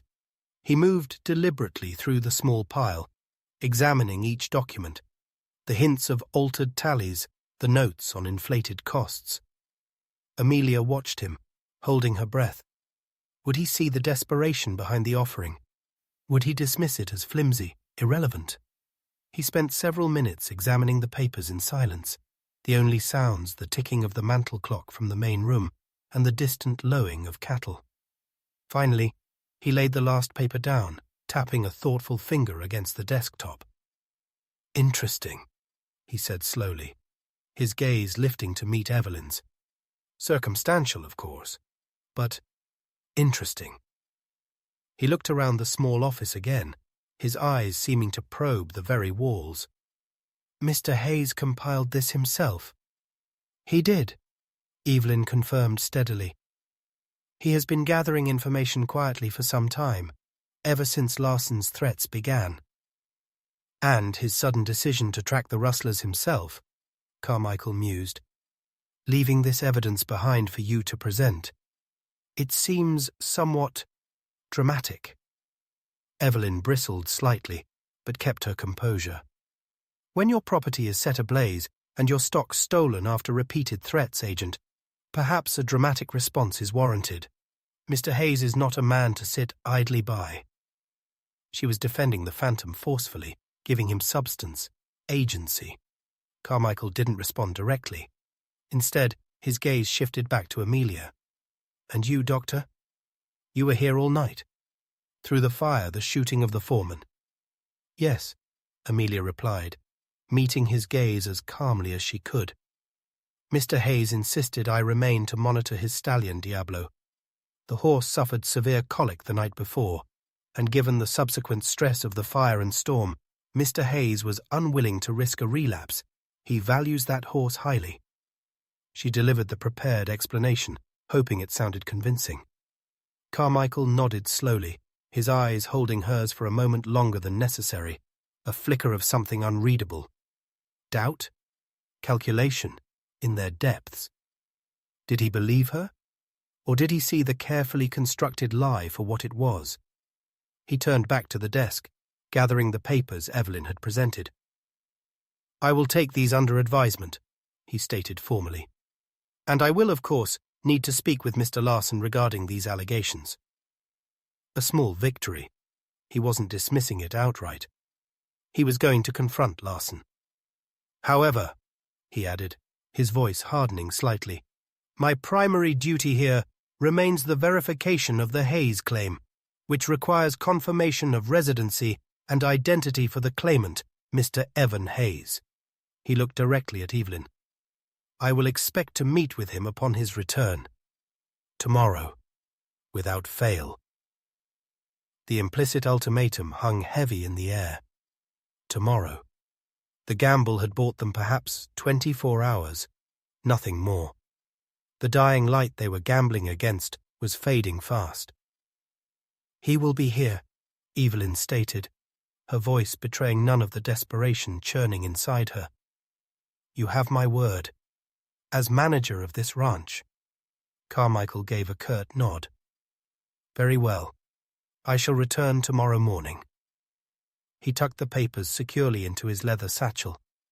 Without another word, he turned and strode out of the office, through the main room and out onto the porch.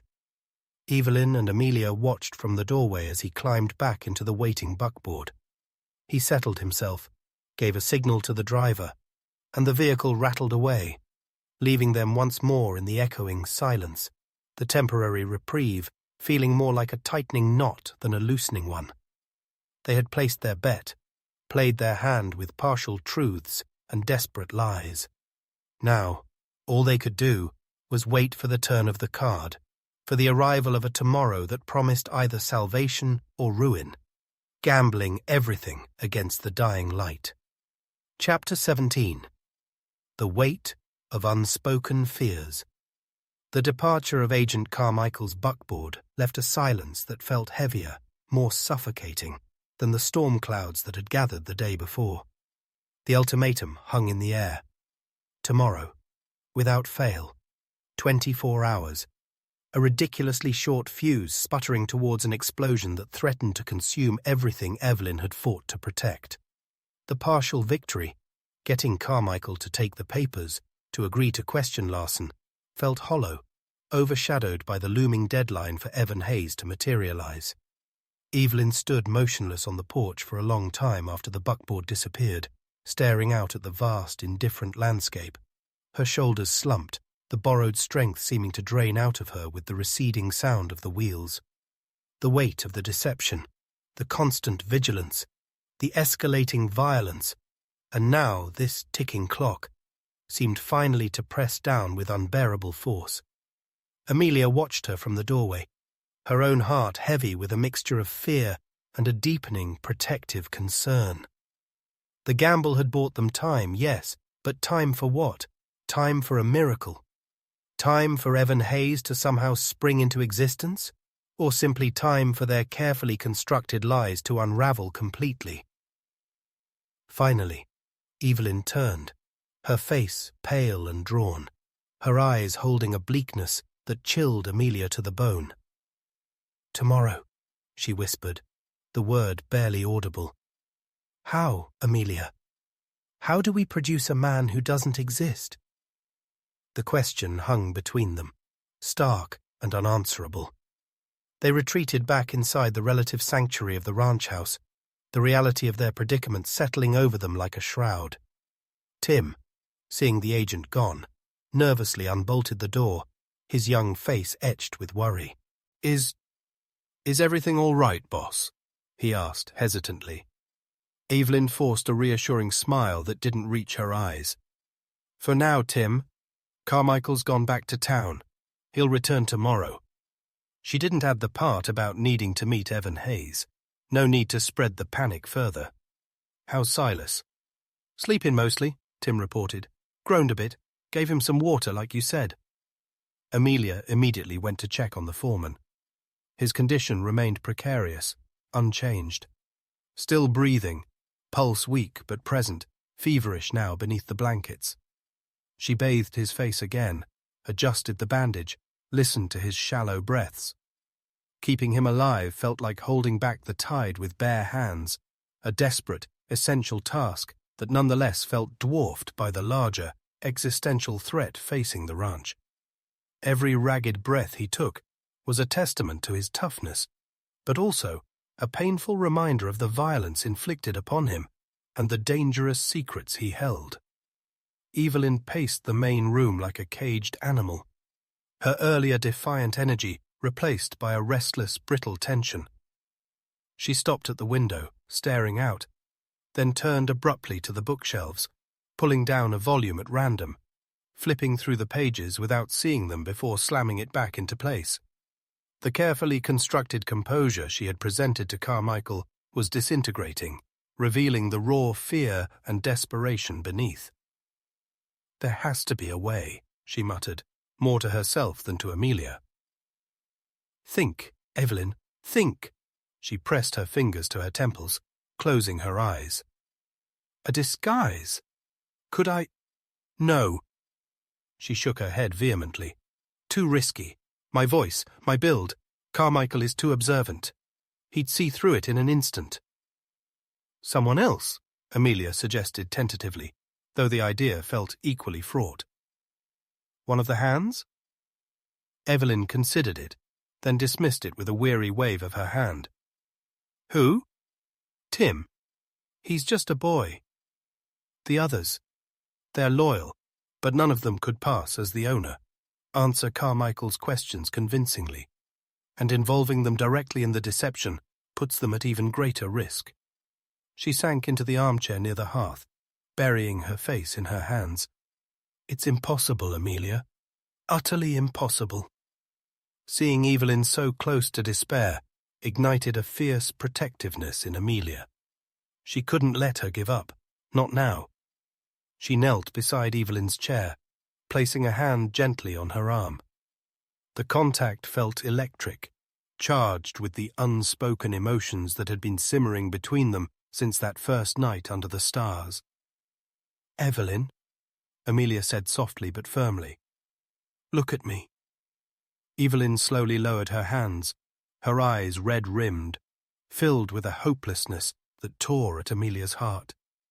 "It's not impossible," Amelia insisted, though she had no idea how it wasn't. "We just haven't found the way yet. We have today. We have tonight. We have the papers Carmichael took. He's going to question Larson. That might change things, buy us more time, shift his focus." "Or it might make Larson more desperate," Evelyn countered bleakly. "Make him escalate things further before Carmichael digs too deep." "Maybe," Amelia conceded. "But we can't control what Larson does. We can only control what we do, and giving up is not an option." She squeezed Evelyn's arm gently. "Your father didn't raise you to give up."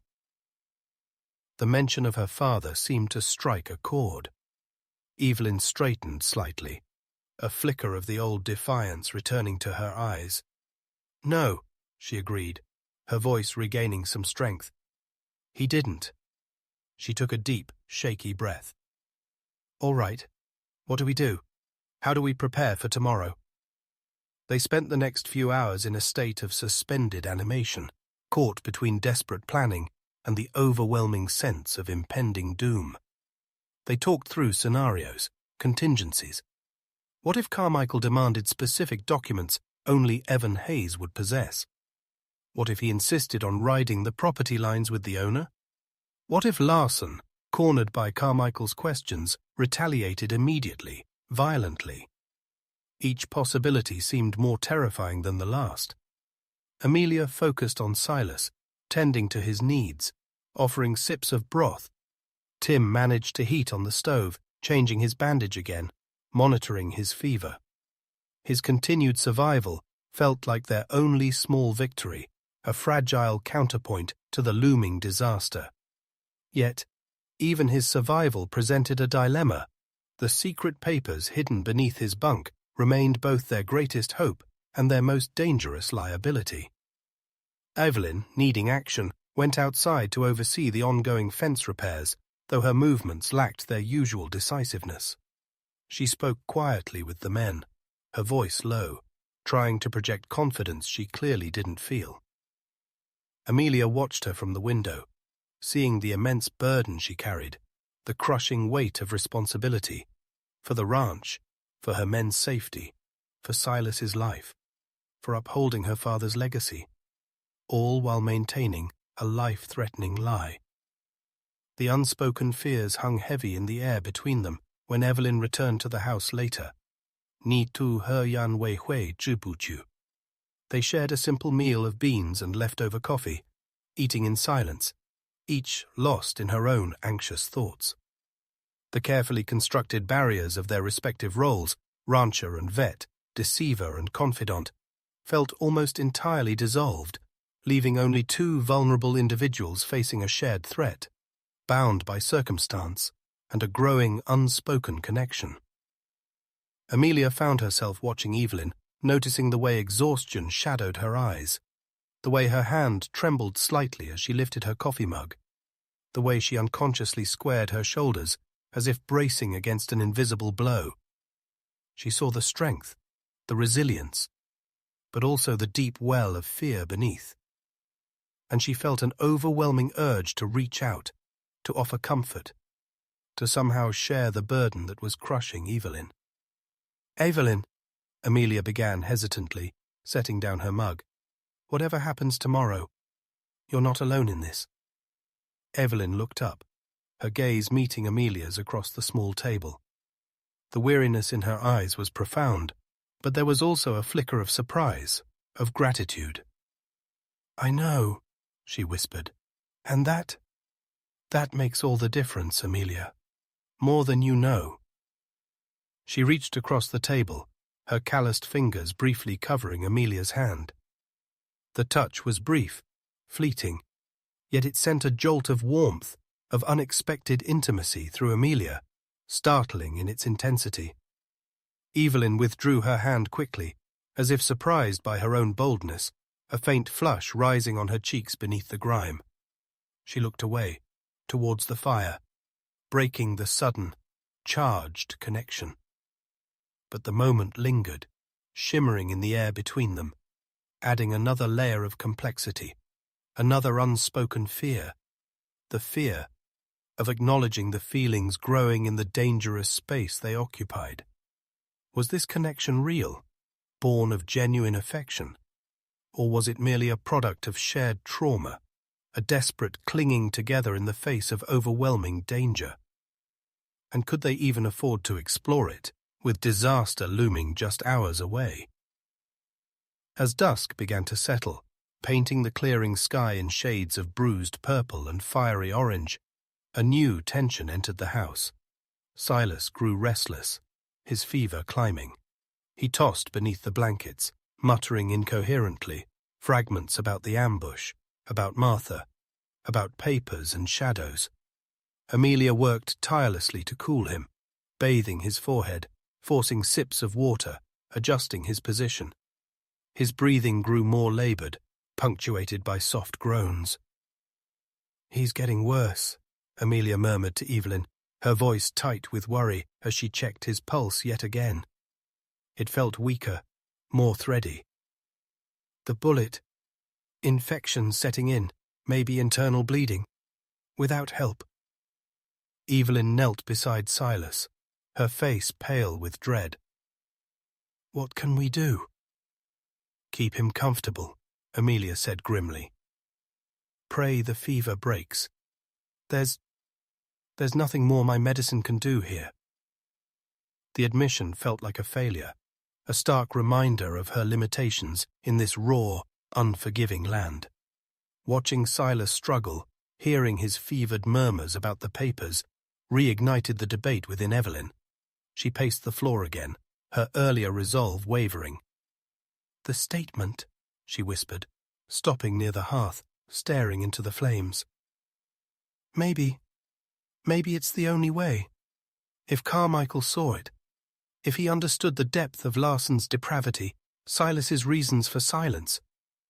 "Evelyn, no," Amelia protested immediately. "We decided.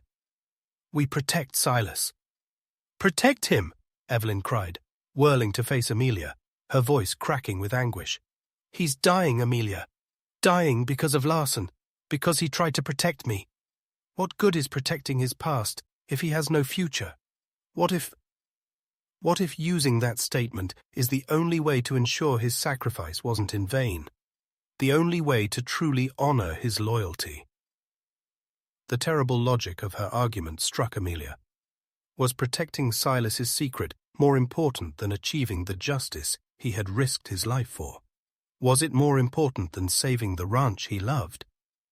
The lines of loyalty blurred again, twisting into an agonizing knot. "But the risk to him," Amelia began. "Is he safer facing Larsen's men again if we fail?" Evelyn shot back.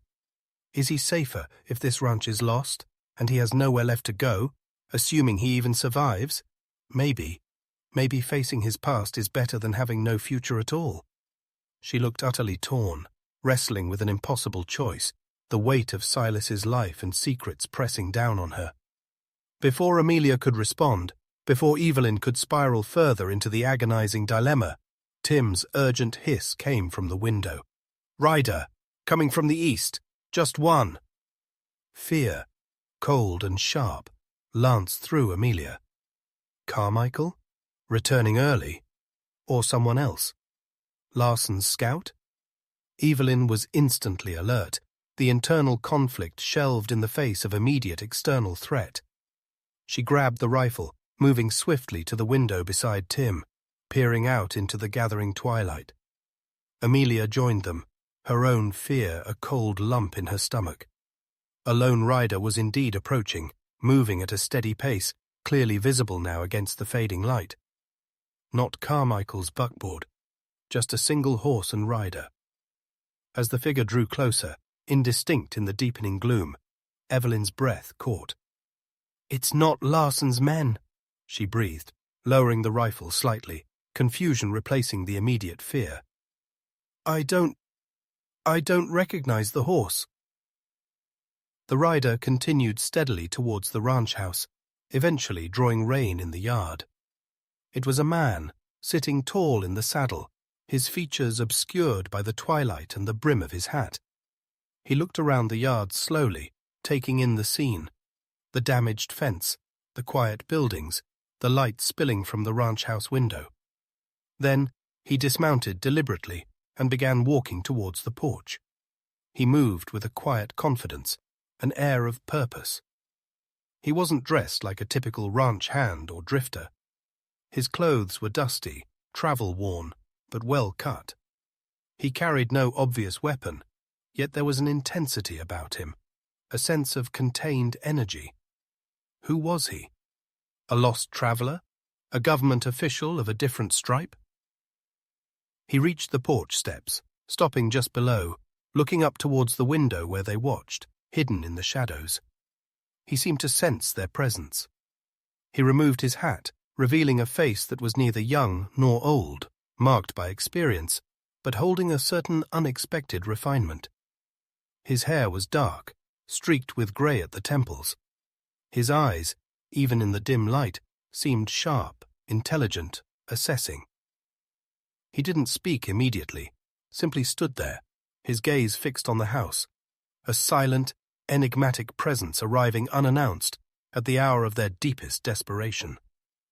The weight of unspoken fears seemed to coalesce around this stranger, adding another layer of terrifying uncertainty to the gamble they faced against the dying light.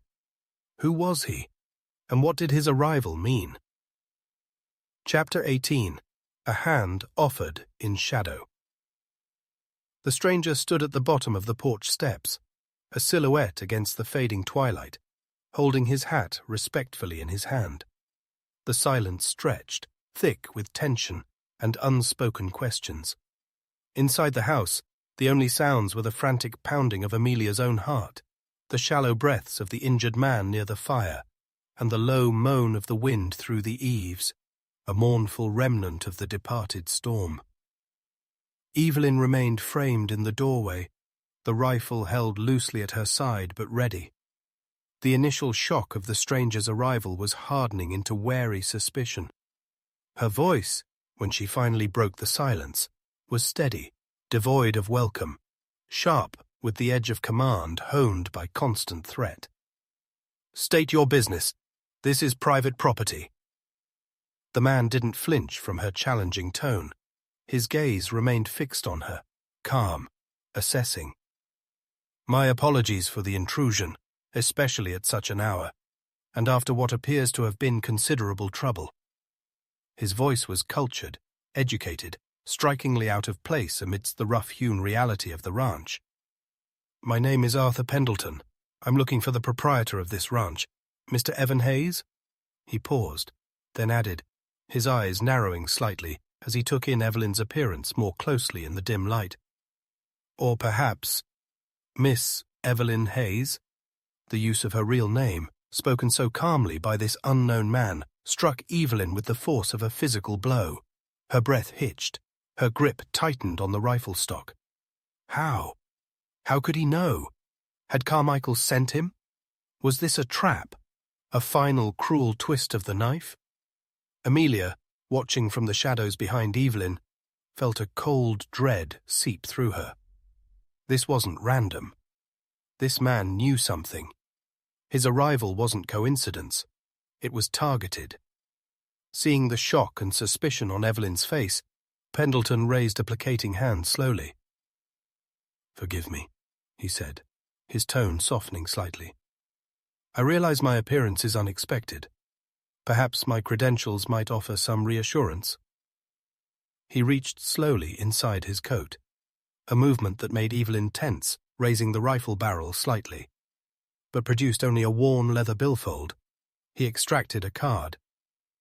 "I was an associate of Mr. Alistair Finch, your father's attorney back in Philadelphia." Evelyn stared at the card he held out, then at his face, searching for any sign of deceit. Alistair Finch. She remembered the name vaguely. The elderly, meticulous lawyer who had handled her father's affairs back east, who had helped draft the documents establishing Evan Hayes. But an associate? Here? Now? It made no sense. "Mr. Finch passed away over a year ago," Evelyn stated flatly, suspicion still coating her words like ice. "Indeed he did," Pendleton confirmed with a nod, his expression somber. "A great loss. Before he died, however, among his final instructions, he charged me with a rather unusual task, a contingency, you might say. Should certain circumstances arise, prolonged lack of communication from Mr. Evan Hayes, or credible rumors of significant trouble concerning this property reaching his office, I was to undertake a journey, to ascertain the well-being of Mr. Hayes and the security of the claim." He gestured vaguely towards the vast, dark landscape. "Mr. Finch had concerns about the isolation, the potential for challenges to the claim, the unconventional nature of the arrangement your father established." He looked directly at Evelyn again, his gaze holding sympathy, perhaps, but also a keen intelligence. "It seems those concerns were well-founded. Rumors have reached the east, whispers of difficulties, disputes over land and water, the name Larson mentioned, coupled with a distinct lack of direct correspondence from Evan Hayes himself for many months." Evelyn listened, stunned into silence. Her father's lawyer, reaching out from beyond the grave through this stranger? A contingency plan she never knew existed. It felt surreal, impossible, yet Pendleton's explanation had the ring of truth, explaining his knowledge, his presence. But it also confirmed her deepest fear. The secret, the unconventional arrangement was known, at least partially, by others who could potentially expose her. "So you came all this way, on a rumor?" Evelyn asked, still wary, unwilling to lower her guard. "On a promise made to a dying man, Miss Hayes," Pendleton corrected gently, "and fueled by increasing concern. My inquiries began discreetly back east, then led me to Cheyenne, and finally here. The news I gathered in Wind River Crossing only solidified my decision to ride out immediately, despite the late hour and the storm." He glanced pointedly towards the darkened windows of the house. "I heard about the fire, the rustling, and the shooting." His knowledge of Silas's injury sent another jolt of fear through Amelia. News traveled impossibly fast, even faster than the land agent. "You seem remarkably well informed, Mr. Pendleton," Evelyn said coolly, though Amelia could hear the underlying tremor. "Information is my trade, Miss Hayes. Or rather, it was Mr. Finch's. He believed in thoroughness." Pendleton took a step closer, stopping again at the bottom step. May I come in? I believe we have matters of mutual, urgent interest to discuss. And frankly, he glanced around at the damp, windswept darkness, I've ridden a long way. Evelyn hesitated. Trusting this man felt like leaping into an abyss. He represented a connection to the past, to the legal foundations of her precarious existence, but also a potential threat, an unknown variable in an already volatile equation. Yet, turning him away seemed equally risky. He clearly knew too much. And with Carmichael breathing down their necks, could they afford to refuse potential help, however unexpected its arrival? She glanced back at Amelia, a silent question in her eyes. Amelia gave an almost imperceptible nod. They needed allies, or at least information. Hearing what Pendleton knew seemed less dangerous than letting him ride away, potentially back to Carmichael, with his partial knowledge and unanswered questions. "All right, Mr. Pendleton," Evelyn said finally, lowering the rifle slightly but not setting it aside. "Come in. But understand, this ranch is facing serious threats. We are cautious of strangers." "Perfectly understandable," Pendleton replied, stepping onto the porch and removing his damp hat as he entered the house. Tim, still near the door, eyed the stranger warily, but stood aside. Pendleton's gaze swept the room, taking in the flickering firelight, the rough-hewn furniture, the general air of weary siege. His eyes paused on the figure lying near the hearth, bundled in blankets. "The foreman, Silas, wasn't it?" he asked quietly, his expression somber. Evelyn nodded curtly. "Shot yesterday evening, ambushed." Pendleton's jaw tightened. "Larson's work, I presume?" "We believe so," Evelyn confirmed, bitterness hardening her voice. "His condition?" Pendleton directed the question to Amelia, recognizing her professional role despite her unconventional attire. "Critical," Amelia answered honestly. "Bullet is still lodged. Risk of infection is high. He needs a surgeon, but moving him is impossible right now." Pendleton absorbed this grim news, his gaze lingering on Silas for a moment before turning back to Evelyn. "Miss Hayes," he began, his voice low, serious. "Mr. Finch anticipated potential difficulties, but I doubt even he envisioned this level of violence. The situation appears even more precarious than the rumors suggested." He indicated the chairs near the fire. "Please." They sat, the three of them, forming a tense triangle around the hearth, the flickering flames casting dancing shadows that seemed to mimic their own uncertain futures. Tim remained by the door, a silent, watchful guardian. "Tell me everything," Pendleton urged gently but firmly. "From the beginning. What exactly is Larson doing, and what is the situation with the land agent, Carmichael?" Hesitantly at first, then with growing urgency, Evelyn recounted the story, omitting only the most crucial secret, that she was Evan Hayes. She spoke of Larson's initial predatory offers after her father's death, the escalating harassment, the fence-cutting, the spooked stock, culminating in the fire, the theft, and Silas's shooting. She described Carmichael's arrival, his suspicions, the impossible deadline he had set for meeting the non-existent Evan. She explained their desperate gamble, presenting the partial evidence against Larson, hoping to deflect the agent's scrutiny. Pendleton listened intently, his intelligent eyes never leaving Evelyn's face, occasionally nodding, his expression growing graver with each revelation. He asked few questions, letting her speak, piecing together the narrative of calculated aggression and desperate defense. Amelia watched him, trying to gauge his reaction. Was he sympathetic? Alarmed? Judgmental? His face remained largely impassive, revealing little. When Evelyn finished, silence descended again, thick with the weight of her story, the enormity of the danger she faced. "A dangerous game Larson is playing," Pendleton mused finally, steepling his fingers, his gaze fixed on the fire. "And a dangerous bluff you're attempting with Carmichael." He looked at Evelyn. "Presenting partial evidence, hoping to stall. It's risky. Carmichael has a reputation, I hear. thorough, by the book, not easily swayed by circumstantial evidence, especially when the claimant himself remains conspicuously absent. "What choice do I have?" Evelyn asked, her voice raw with desperation. "Produce my brother. He doesn't exist." The admission slipped out, stark and absolute, before she could stop herself. She froze, her eyes widening in horror at her own words. Pendleton didn't react with shock or surprise. A look of profound sadness, of weary understanding crossed his features. "I know, Miss Hayes," he said softly. Or rather, Mr. Finch knew.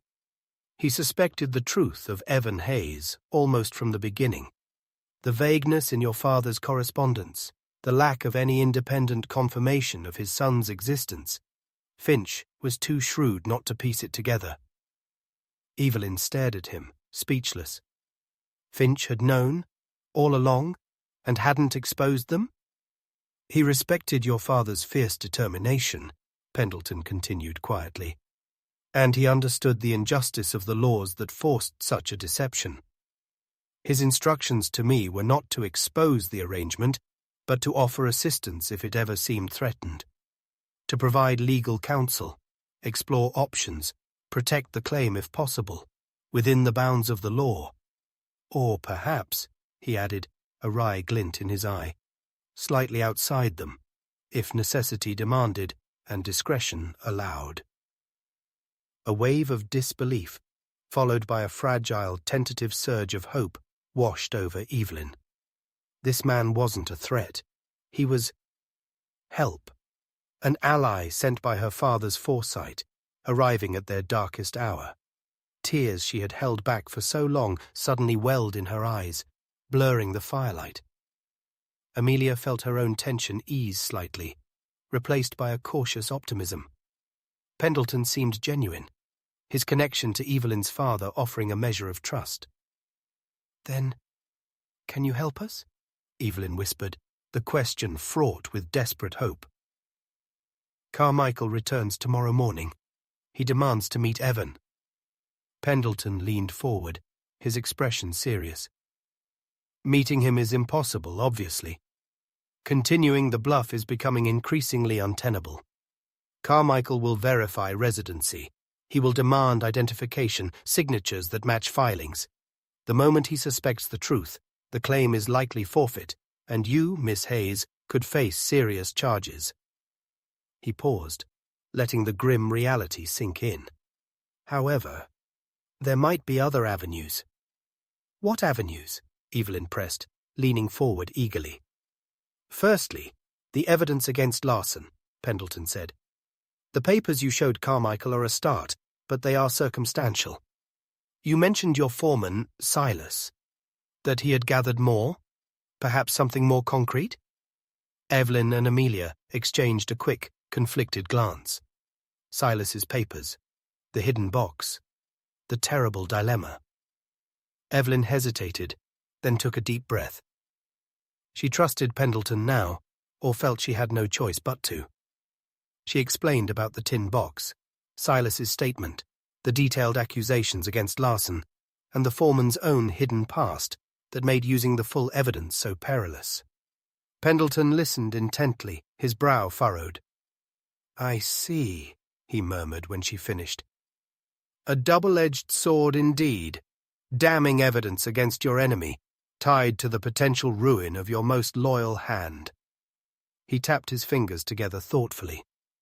"Using the full statement is incredibly risky for Silas. Using none of it leaves you vulnerable. Perhaps there's a way to use the knowledge within the statement, without revealing the document itself." "How?" Amelia asked. "We guide Carmichael," Pendleton suggested. "Subtly. If Silas names specific locations where altered brands might be found, specific dates when suspicious cattle movements occurred, specific individuals involved in Larson's schemes, perhaps that information could be relayed to Carmichael anonymously, or presented as suspicions Evan Hayes wanted investigated upon his return. Enough specific detail to force Carmichael to dig deeper into Larson's affairs, distracting him, perhaps even uncovering independent proof. It was intricate, dangerous, still relying on deception, but it offered a potential way to use Silas's knowledge without directly implicating him by revealing his written confession. It might work, Evelyn breathed, clutching at the straw of hope. Secondly, Pendleton continued, the claim itself. Your father established it legally under the name Evan Hayes. While proving your identity as Evan is impossible, perhaps we can focus on the validity of the claim itself, separate from the claimant's immediate presence. He leaned forward again, his voice dropping slightly. Mr. Finch did considerable research into territorial homesteading laws. There are clauses regarding residency, improvements, and, crucially, provisions for proxies or designated managers acting on behalf of an absent claimant under certain circumstances, especially if the absence is due to demonstrable hardship or threat. He looked directly at Evelyn. Your documented management of this ranch, the clear evidence of improvements, coupled with the demonstrable threats you've faced, the fire, the rustling, the shooting of your foreman, might be used to argue for a temporary deferral of the personal appearance requirement. We could petition Carmichael or even go over his head to the territorial capital, arguing that demanding the claimant's presence now, under these conditions of siege, jeopardizes both his safety and the security of the claim. It was a legal long shot, a complex argument relying on interpretation and bureaucratic maneuvering, but it was a strategy, a way to fight back using the law itself rather than just lies. Hope, fragile but real, began to dawn in Evelyn's eyes. This man, this stranger, arrived out of the twilight, offered not easy answers, but possibilities, strategies. A hand offered in shadow, pulling her back from the brink of despair. It requires immediate action, Pendleton warned. Drafting petitions, citing precedents. And it requires Carmichael believing the underlying premise, that Evan Hayes is real, temporarily absent due to these attacks, and that you are his legitimate, designated manager. He looked at Amelia. Your testimony as a witness to recent events, Doctor, could be crucial in corroborating the extent of the threat.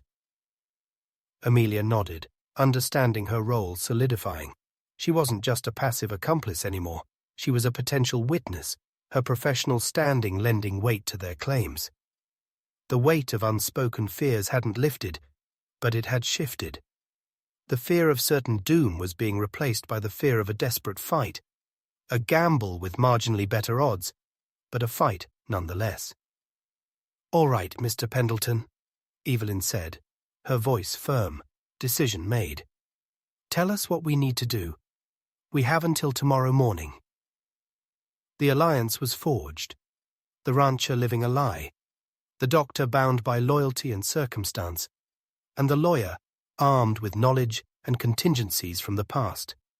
Together, under the flickering lamplight, with an injured man breathing shallowly nearby and the vast, dangerous prairie waiting outside, they began to plot their desperate gamble against the approaching dawn. Chapter 19. The Unraveling Thread. The hours between twilight and dawn stretched taut as a newly strung barbed wire fence, humming with a nervous, frantic energy. Fueled by lukewarm coffee, sheer adrenaline, and the flickering hope Pendleton had ignited, Evelyn, Amelia, and the lawyer worked relentlessly by the unsteady light of oil lamps. The main room of the ranch house transformed into a makeshift war room, the sturdy table littered with maps, scraps of paper bearing hastily scribbled notes, and the carefully selected documents intended to incriminate Larson without directly exposing Silas. Pendleton, methodical and precise despite his own apparent weariness from travel, directed their efforts.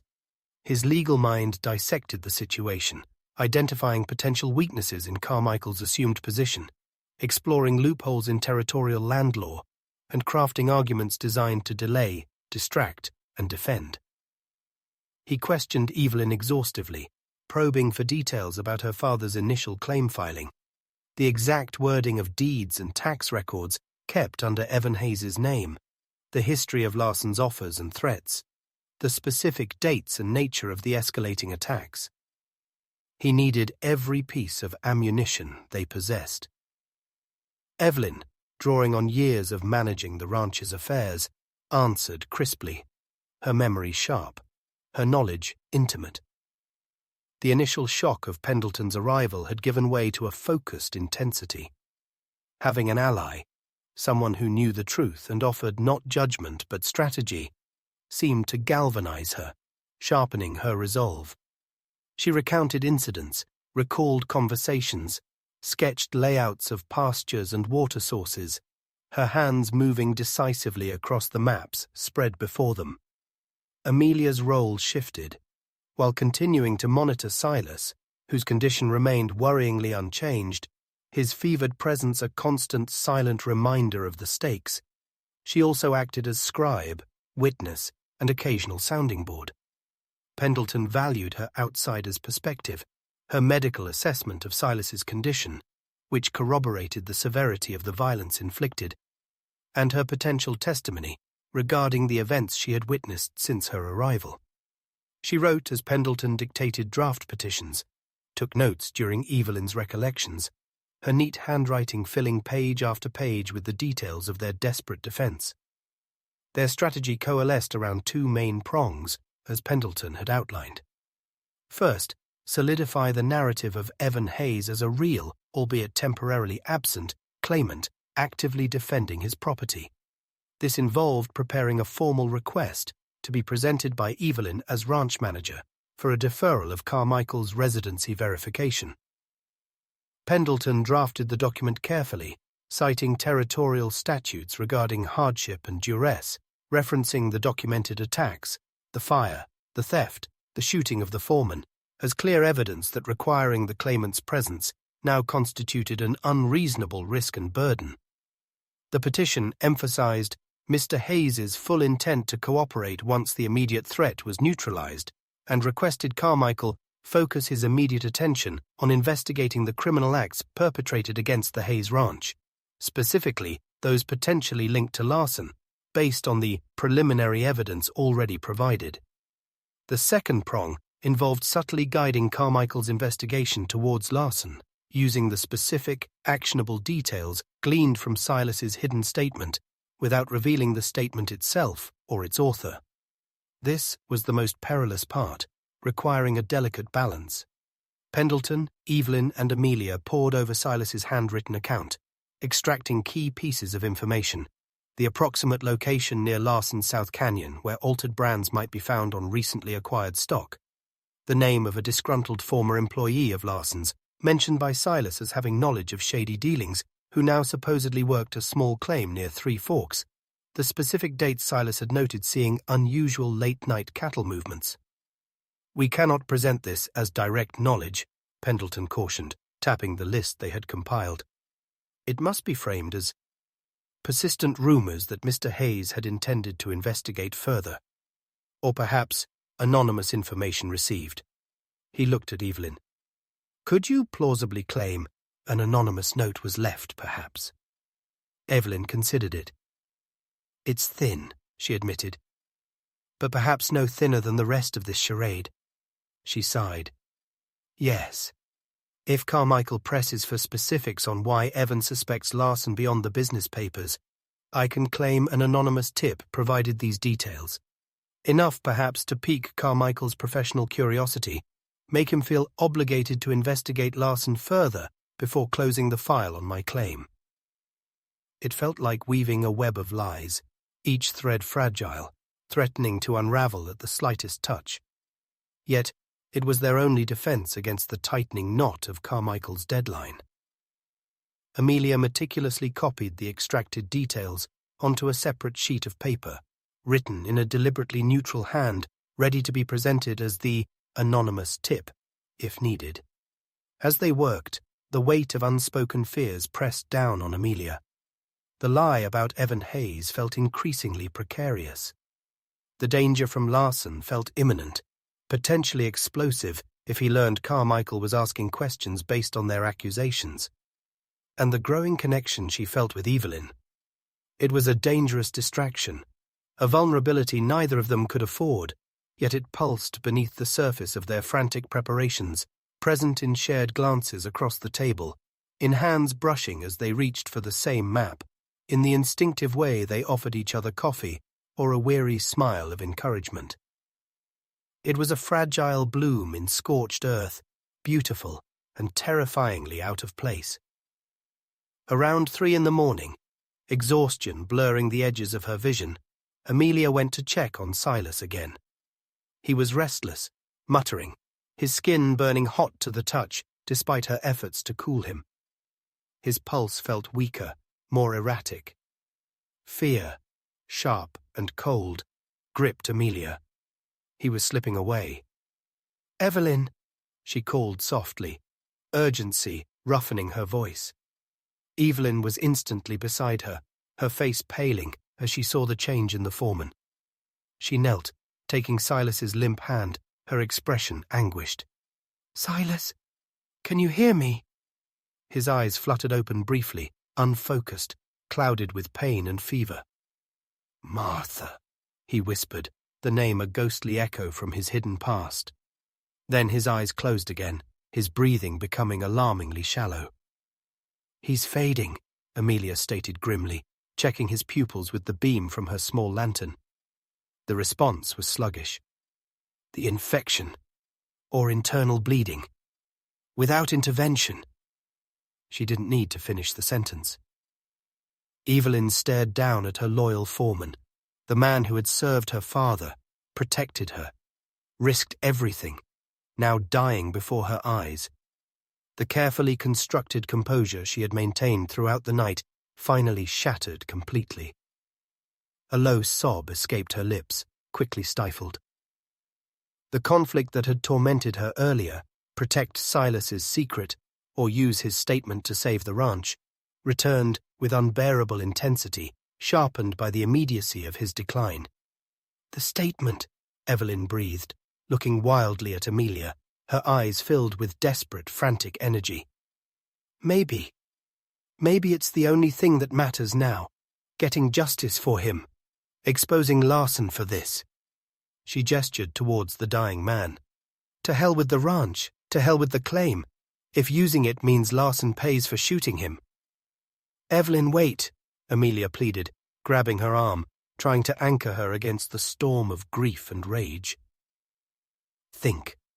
Using the statement now, it won't save Silas. It's too late for earthly justice to help him. And it could still destroy the life he built here, expose him posthumously." She paused, forcing Evelyn to meet her eyes. What would Silas want? Would he want his last act to be revealing his own secrets, or protecting the ranch, protecting you, the way he always has? The question struck home. Evelyn stared at Amelia, then back at Silas, the frantic energy slowly draining away, replaced by a profound, heart-wrenching sorrow. She knew the answer. Silas's loyalty, however conflicted, had always been ultimately to the Hayes name, to the legacy her father had built, to her. Sacrificing himself to save the ranch, even from beyond the grave, felt agonizingly consistent with the man she knew.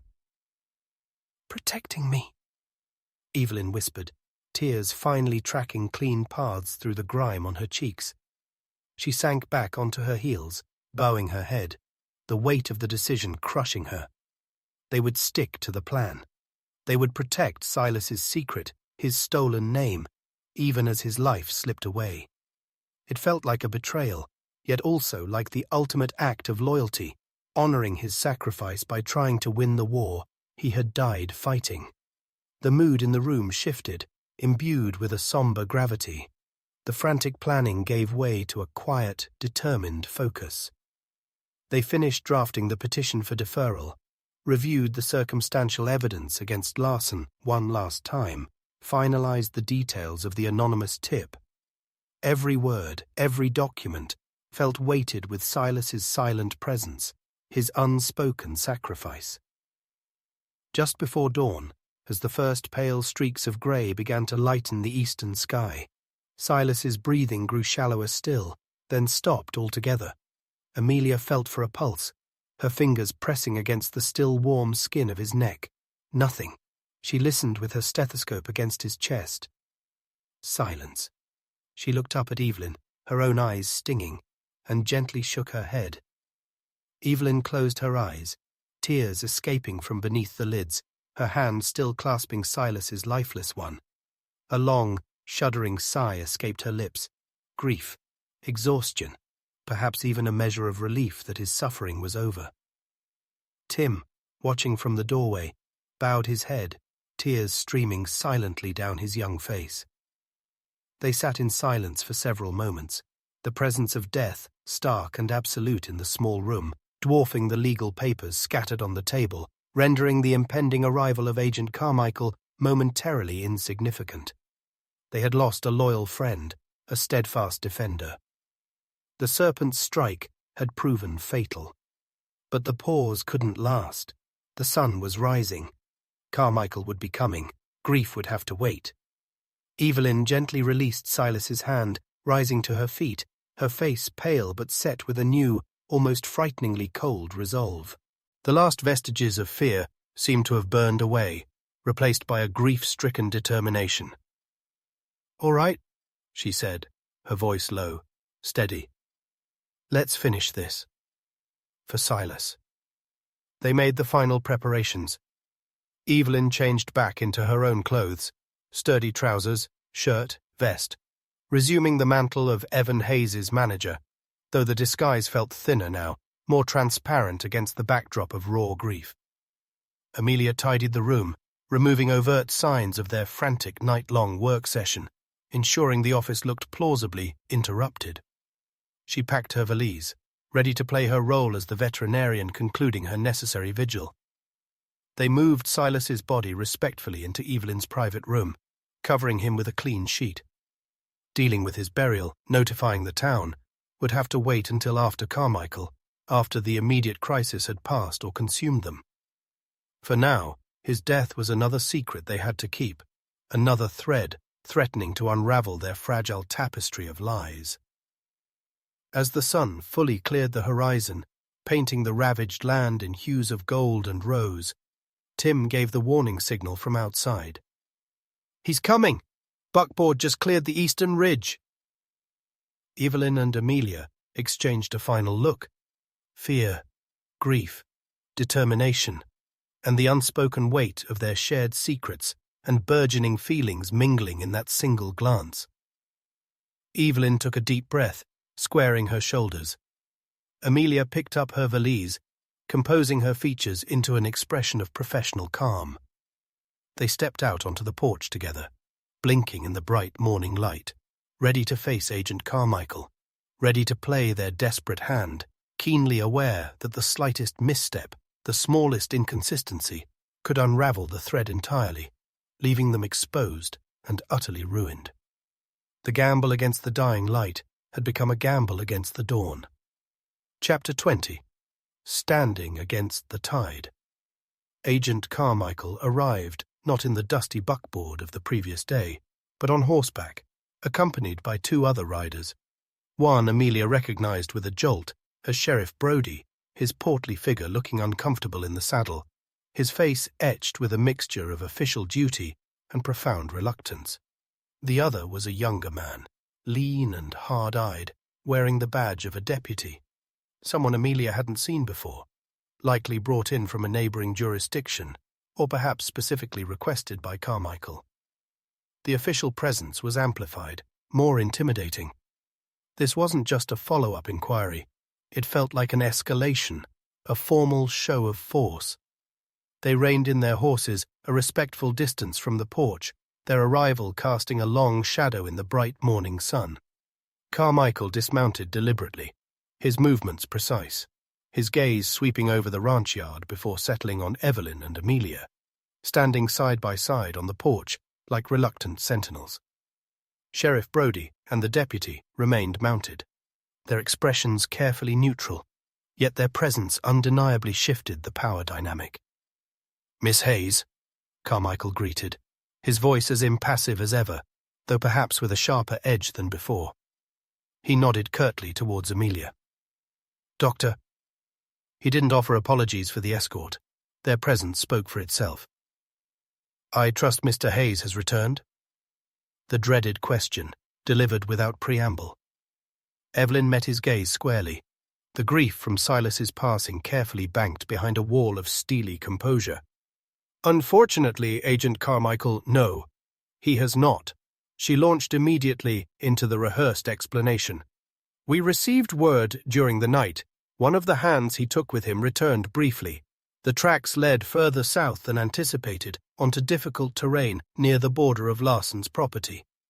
Mr. Hayes felt pursuit was still warranted, but sent word back instructing me," she emphasized the word slightly, establishing her authority, "to present you with some preliminary findings from his own investigation into these attacks, and to assure you of his full cooperation upon his return, which he now anticipates may be delayed another day or two, depending on conditions." It sounded plausible, delivered with conviction. But would Carmichael buy it? His expression remained unreadable. He simply nodded slowly. "Delayed. I see." His gaze flickered towards the sheriff, then back to Evelyn. "Convenient." The single word, dropped into the quiet morning air, landed like a stone. Suspicion, barely veiled.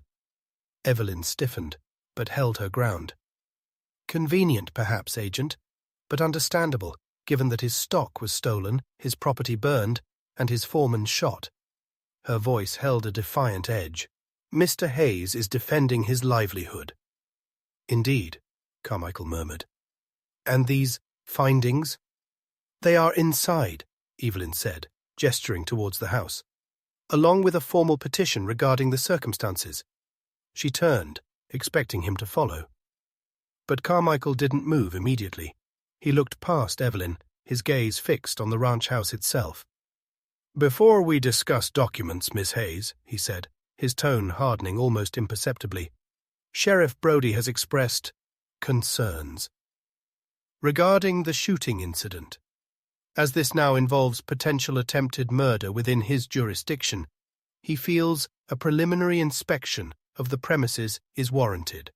Standard procedure." Evelyn froze, her back to him. A search. Now. With Silas's body lying in her bedroom. Panic, cold and sickening, threatened to overwhelm her carefully constructed calm. She shot a desperate glance back at Amelia, her eyes wide with unspoken terror. Amelia felt the blood drain from her own face. This was it, the unraveling. How could they possibly conceal Silas's death during a search? The house was too small, the evidence too fresh. Sheriff Brody shifted uncomfortably in his saddle, clearly disliking his role. "Just procedure, Evelyn," he mumbled, avoiding her gaze. "Gotta check the scene, look for evidence, stray bullets, that sort of thing." Pendleton's careful legal strategy, the petitions, the circumstantial evidence against Larson, it all seemed suddenly irrelevant, about to be blown apart by the simple, undeniable fact of the dead man hidden in the bedroom. But Evelyn, fueled perhaps by grief and desperation, found an unexpected reserve of strength, of audacity. She turned back slowly to face Carmichael, her expression morphing from manager to proprietress, assuming an authority she didn't legally possess, but projected with startling force. "Agent Carmichael, Sheriff Brody," she began, her voice dangerously quiet, yet carrying undeniable command. "While I appreciate the necessity of procedure, perhaps you fail to appreciate the situation here."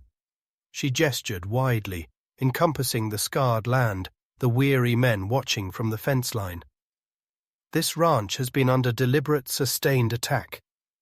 My foreman lies inside, critically wounded." The lie slipped out, necessary, instinctive. "Clinging to life after being ambushed. My employer, Mr. Hayes, is currently risking his own safety, tracking armed criminals who violated his property."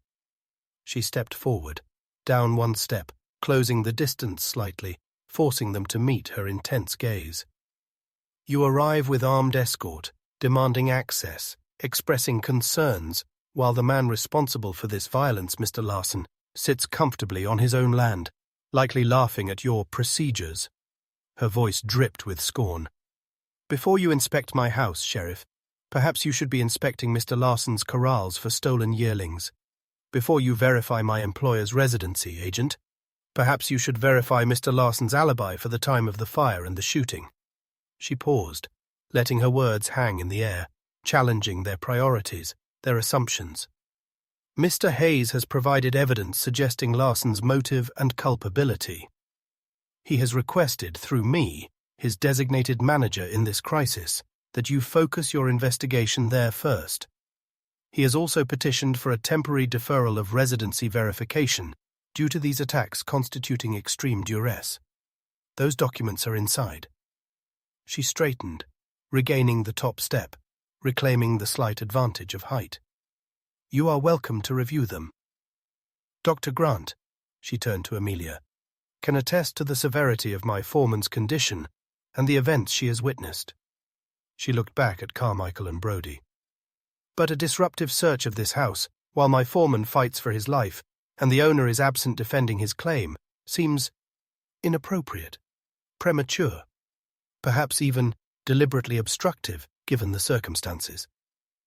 It was an extraordinary gamble, a breathtaking piece of deflection and counter-accusation, delivered with such conviction that both Carmichael and Brody seemed momentarily taken aback. She hadn't refused the search outright, which would have been damning, but she had questioned its timing, its propriety, framing it as insensitive, potentially hindering the real investigation into Larson. Carmichael recovered first, his eyes narrowing slightly, assessing Evelyn's bold maneuver. Your loyalty to your employer is commendable, Miss Hayes, he said dryly. And your points regarding Mr. Larson are noted. I will be speaking with him. He glanced at Brody, who still looked deeply uncomfortable. However, the sheriff's duty remains. A cursory look wouldn't be disruptive. Perhaps not, Evelyn conceded smoothly. But wouldn't your time, and the sheriff's, be better spent pursuing the actual criminals? Following up on the leads Mr. Hayes provided?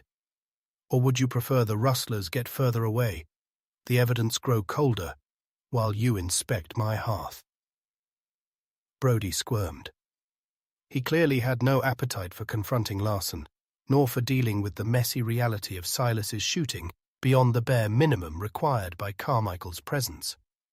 Evelyn's words offered him a convenient, justifiable reason to delay the unpleasantness. Well now, Evelyn, Brody mumbled, clearing his throat. The agent's got a point about procedure.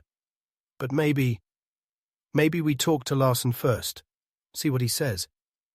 Give your man Hayes a chance to get back. No need to rush things if the fella inside, he nodded towards the house, is stable, like the doc says.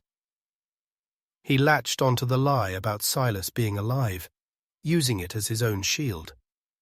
Carmichael shot Brody a sharp look, clearly not entirely satisfied, but reluctant perhaps to force the issue against both Evelyn's forceful objections and the sheriff's obvious reluctance, especially with potentially actionable evidence against Larson now in his possession. He was thorough, but perhaps also pragmatic. Starting a direct confrontation here, now, might be less productive than pursuing the Larson angle first. Very well, Sheriff, Carmichael conceded stiffly. We will proceed to the Larson ranch. But, he fixed Evelyn with a hard stare, make no mistake, Miss Hayes. I will require access later, and I will speak with Mr. Evan Hayes upon his return. This matter is far from concluded. He turned towards his horse, swinging himself into the saddle. Brody and the deputy followed suit, Brody casting one last uneasy glance towards the ranch house before turning away. Without another word, the three riders wheeled their horses and trotted briskly away from the ranch, heading south towards Larson's territory. As they disappeared from view, Evelyn's knees nearly buckled. She gripped the porch railing for support, her knuckles white, reaction setting in. Amelia rushed to her side, steadying her. You did it, Amelia breathed, awestruck by Evelyn's performance. You faced them down. You bought us more time. Time for what? Evelyn whispered, her voice trembling. They'll be back, Amelia, and they'll know we lied about Silas. She shuddered. We need Pendleton. Now. Leaving Tim on anxious watch, they hurried back inside. Arthur Pendleton emerged from the small office where he had remained discreetly out of sight during the confrontation, his expression grim but approving. Masterfully handled, Miss Hayes, he commented quietly. A calculated risk, but you shifted their focus, at least temporarily. Brody's reluctance to confront Larson played right into your hands. But it won't last, Evelyn said desperately. Carmichael is suspicious. He'll be back. And Silas, her voice broke. I know, Pendleton said gravely. Which means we must use this borrowed time effectively. He gestured towards the table. The petition for deferral. We need to finalize it, strengthen the arguments regarding duress, and the anonymous tip regarding Larson. We need to get that information into Carmichael's hands before he speaks to Larson if possible. To shape his questions, perhaps lead him to discover something incriminating himself. How? Amelia asked. We can't ride into town now. They'd see us. One of the hands, Pendleton suggested. Someone trustworthy, perhaps riding out for supplies, could leave an unsigned note at the sheriff's office or the hotel where Carmichael is staying. Risky, but... No, Evelyn interrupted firmly. I won't risk my men further. Tim can barely stand from fear, and the others, they're loyal, but this level of subterfuge, it's too much to ask. She looked at Amelia, then at Pendleton, her mind clearly working. There's another way, the telegraph. The telegraph? Pendleton looked skeptical. Too public. Traceable. Not if the message is coded, Evelyn countered, a spark of her father's ingenuity flashing in her eyes.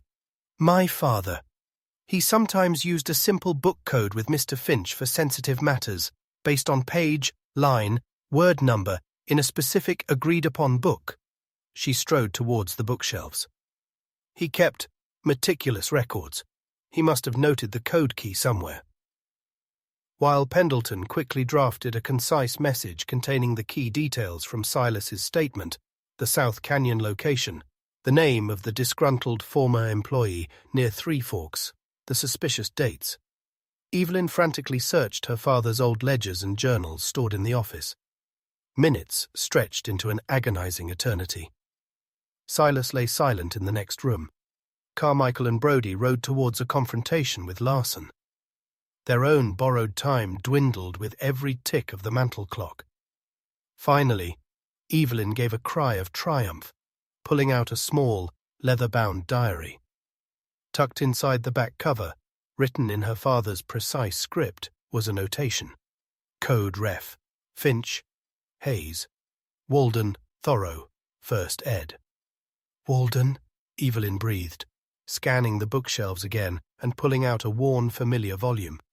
He loved Thoreau.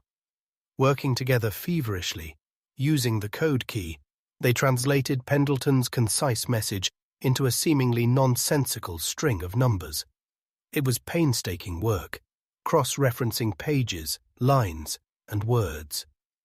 Who sends it? Amelia asked, scribbling down the final sequence of numbers. I will, Evelyn stated. I'll ride towards Three Forks, the opposite direction from town. There's a small telegraph station there, less watched than the one in Wind River Crossing. I can send it anonymously, addressed simply to Agent Carmichael, care of the Wind River Hotel. He'll receive it, perhaps dismiss it, but the information, the specifics, they might just be enough to make him dig.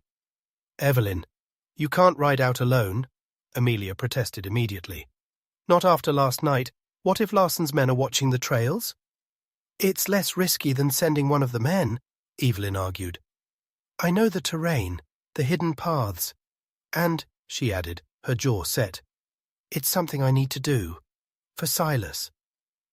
Before Amelia could argue further, Evelyn was already pulling on her slicker, tucking the coded message securely inside. She grabbed the rifle again, checked its load. She turned at the door, her eyes meeting Amelia's, conveying a depth of trust, reliance, and unspoken feeling that made Amelia's heart ache. Watch Silas, Evelyn said softly. "Keep the door bolted. Pray this works, Amelia." "Be careful," Amelia whispered back, her voice choked. Then Evelyn was gone, slipping out into the bright, deceptive sunlight, mounting Maggie, and riding quickly away from the ranch, not towards town, but towards the distant telegraph station at Three Forks, carrying their coded message, their desperate hope, into the uncertain territory beyond the ranch borders. Amelia watched her go until she was just a speck on the horizon, feeling utterly alone, standing against the tide with a dying man, a terrified boy, and the crushing weight of secrets, waiting for the inevitable return of the hunter. Chapter 21. Where Lightning Splits the Sky. The hours following Evelyn's departure crawled with agonizing slowness, each tick of the mantel clock amplifying the oppressive silence within the ranch house. Outside, the sun climbed higher, bathing the ravaged landscape in a bright, almost mocking light. The air grew warmer, the ground steaming faintly as the last traces of the storm evaporated, yet the atmosphere inside remained heavy, chilled by grief, fear, and the suffocating weight of uncertainty. Amelia moved through the rooms like a ghost, tending to the necessities with numb efficiency, her thoughts constantly straying eastward, following Evelyn on her perilous ride. She checked on Silas, though there was little more she could do. He remained unresponsive, his life hanging by the most fragile of threads. His stillness was a constant, grim reminder of the violence that had breached their defenses, of the fatal consequences of Larson's greed.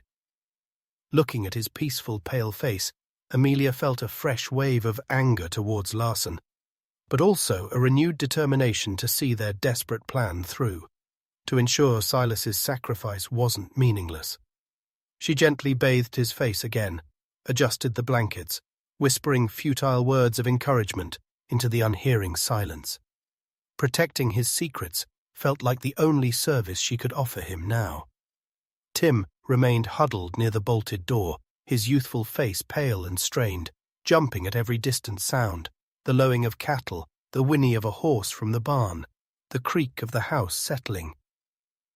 He seemed aged beyond his years by the trauma of the past day, his boyishness replaced by a grim, watchful anxiety. Amelia tried to offer him reassurance, bringing him coffee, engaging him in brief, low conversation about the remaining stock, anything to distract from the suffocating tension, but his fear was too deeply ingrained. He was trapped here, guarding a dead man and secrets he didn't fully understand, while his employer rode towards unknown danger. Amelia found herself pacing, just as Evelyn had done earlier, unable to settle, her nerves stretched taut. She tidied the already tidy main room, rearranged the books on the shelves, stoked the fire that didn't need stoking. Every action felt like a way to ward off the encroaching dread, the feeling of helplessness. She thought of Evelyn, riding alone towards Three Forks. Had she reached the telegraph station safely? Had she managed to send the coded message without attracting suspicion? Was she now on her way back, or had she encountered trouble? Larson's men could be anywhere. The trails were dangerous even in peaceful times. Now they felt like arteries running through hostile territory. She kept returning to the window, scanning the horizon, searching for any sign of Evelyn's return, or, dreadfully, for the reappearance of Agent Carmichael and the sheriff. The empty landscape offered no answers, only vast, indifferent silence. The waiting was a torture, fraying her nerves, feeding her worst fears. What was happening back in Wind River Crossing? Had Carmichael received the coded message yet? Would he understand its significance, or dismiss it as a prank, a meaningless jumble of numbers? Had he confronted Larson? What had Larson said? Had he denied everything, smooth and plausible? Or had the accusations, coupled with the circumstantial evidence, rattled him, made him defensive, perhaps even revealed something incriminating? The uncertainty was maddening.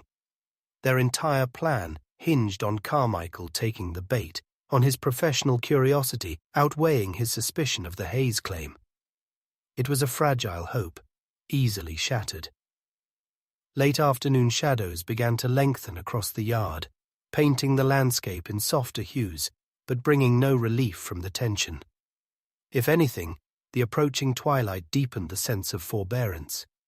Decisions would have to be made soon. If Evelyn didn't return by nightfall, what should Amelia do? Stay here, shoo-yay, waiting for Carmichael's inevitable return in the morning, or risk riding out herself, searching for Evelyn, potentially riding straight into danger? And what of Silas? Leaving his body unattended felt unthinkable.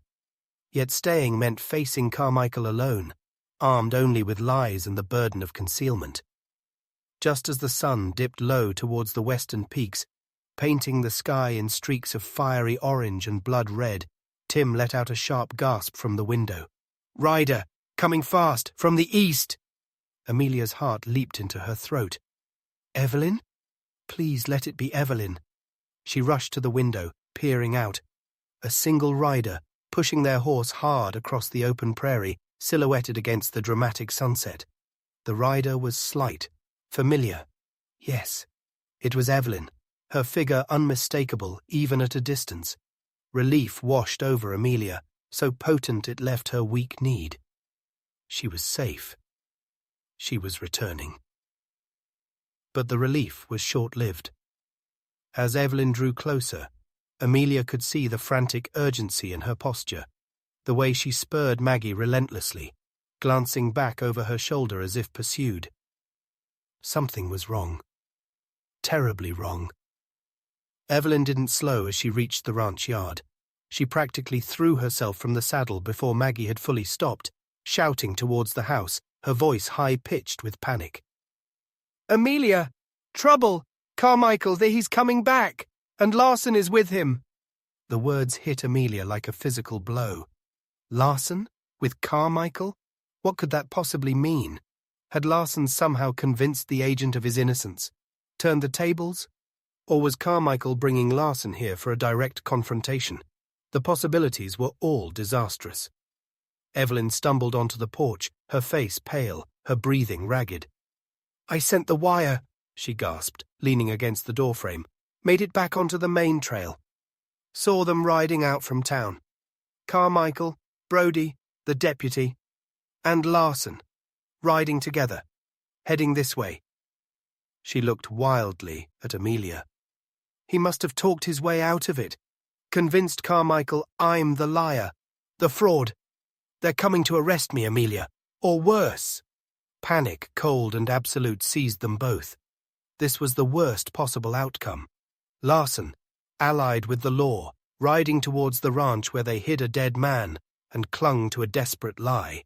There was no escape, no more time, no more bluffs left to play. "The papers," Evelyn choked out, her eyes darting towards the office. "Silas's statement. Maybe if they see it now." But even as she spoke, the sound of multiple horses approaching at a fast clip reached them, drumming ominously against the earth. They were already here. Too late for explanations. Too late for desperate revelations. "Inside," Amelia urged, pulling Evelyn away from the door just as the group of riders thundered into the yard. She slammed the door shut, ramming the bolt home, her heart pounding against her ribs so hard she thought it might break. Tim stood frozen, white-faced, gripping his rifle with trembling hands. Through the window, they watched as Carmichael, Brody, the deputy, and Larson dismounted. Larson looked smug, triumphant, his eyes scanning the ranch house with undisguised possessiveness. Carmichael's face was harder than before, colder, his expression grimly determined. Sheriff Brody looked miserable, trapped between duty and his obvious reluctance. "Miss Hayes," Carmichael's voice boomed, sharp, authoritative, devoid of any previous politeness. "Open this door immediately. By authority of the Territorial Land Office and the Sheriff of Wind River County." Evelyn stood paralyzed, staring at the door as if seeing her own executioner. All the fight seemed to have drained out of her, replaced by a bleak, resigned despair. "Evelyn." Amelia gripped her arm, shaking her slightly. "Don't give up. Not now. Think. What did Pendleton say? Duress? Hardship? Proxy? The legal terms felt flimsy against the hard reality of the armed men outside, but they were all she had. Carmichael hammered on the door again, louder this time. "Miss Hayes, do not compel us to force entry." The threat hung in the air. They could break the door down. They could arrest her for obstruction. Larson stood just behind Carmichael, a predatory smile playing on his lips. He had won. Then, something shifted in Evelyn's eyes. The despair didn't vanish, but it was overlaid by a sudden, blazing spark, not of hope, but of pure, incandescent rage. The rage of the cornered, the betrayed, the grief-stricken. The rage of someone with truly nothing left to lose. She wrenched her arm free from Amelia's grasp, strode towards the door, her movements imbued with a terrifying, almost regal fury. Before Amelia could stop her, before Tim could react, Evelyn drew back the heavy bolt and threw the door wide open. She stood framed in the doorway, bathed in the dying light of the sunset, facing the four men. She wasn't armed. She wasn't pleading. Her head was held high, her eyes blazing with contempt and righteous anger. "You want entry, Agent Carmichael?" she called out, her voice ringing clear, carrying across the suddenly silent yard. "You wish to inspect the premises while my foreman lies murdered inside, shot by this man's hired guns?" She pointed a trembling but unwavering finger directly at Larson. A collective gasp seemed to rise from the men. Even Brody and the deputy looked shocked by the direct accusation, the use of the word murdered. Larson's smug expression faltered, replaced by a flicker of surprise, then outrage. Carmichael's eyes narrowed, focusing intently on Evelyn. "Murdered?" Carmichael repeated sharply. "Your foreman is dead?" "Yes!" Evelyn cried, the word torn from her throat, raw with grief and fury. "He died, this morning, from the gunshot wound inflicted during the ambush yesterday. An ambush orchestrated by him." She pointed again at Larson, who began sputtering denials. "That's a lie, a desperate slander." Larson blustered, stepping forward. "She's trying to deflect from her own fraud." "Fraud?" Evelyn laughed, a wild, broken sound. "Is it fraud to defend your home? Is it fraud to try and survive when men like you use violence and intimidation to steal what isn't yours?" She turned her burning gaze back to Carmichael. "You want proof, Agent? You want to verify identities? Fine. Come inside. See the cost of Mr. Larson's greed. See the man he murdered." She stepped back, holding the door open wide, an invitation and a challenge. Her gamble was audacious, terrifying. She was calling their bluff, revealing the hidden death, banking everything on the shock value, on forcing Carmichael to confront the violence directly, to choose between pursuing the paper crime of her potential fraud or the bloody crime of Silas's murder. Carmichael hesitated, clearly thrown by this unexpected dramatic turn. He glanced at Larson, whose face was now flushed with anger and perhaps a trace of fear, then at the apprehensive sheriff, then back at the defiant woman in the doorway. The air crackled with tension, thick enough to taste. Amelia held her breath, watching the scene unfold, feeling as though the world had tilted on its axis. Evelyn's desperate gamble had just ripped apart their carefully constructed web of lies, exposing the raw, bloody truth beneath. Then, as if summoned by the sheer dramatic intensity of the moment, the sky, which had been clearing, suddenly split open.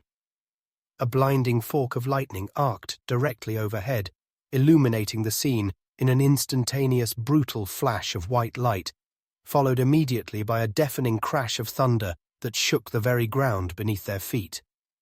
It wasn't rain this time.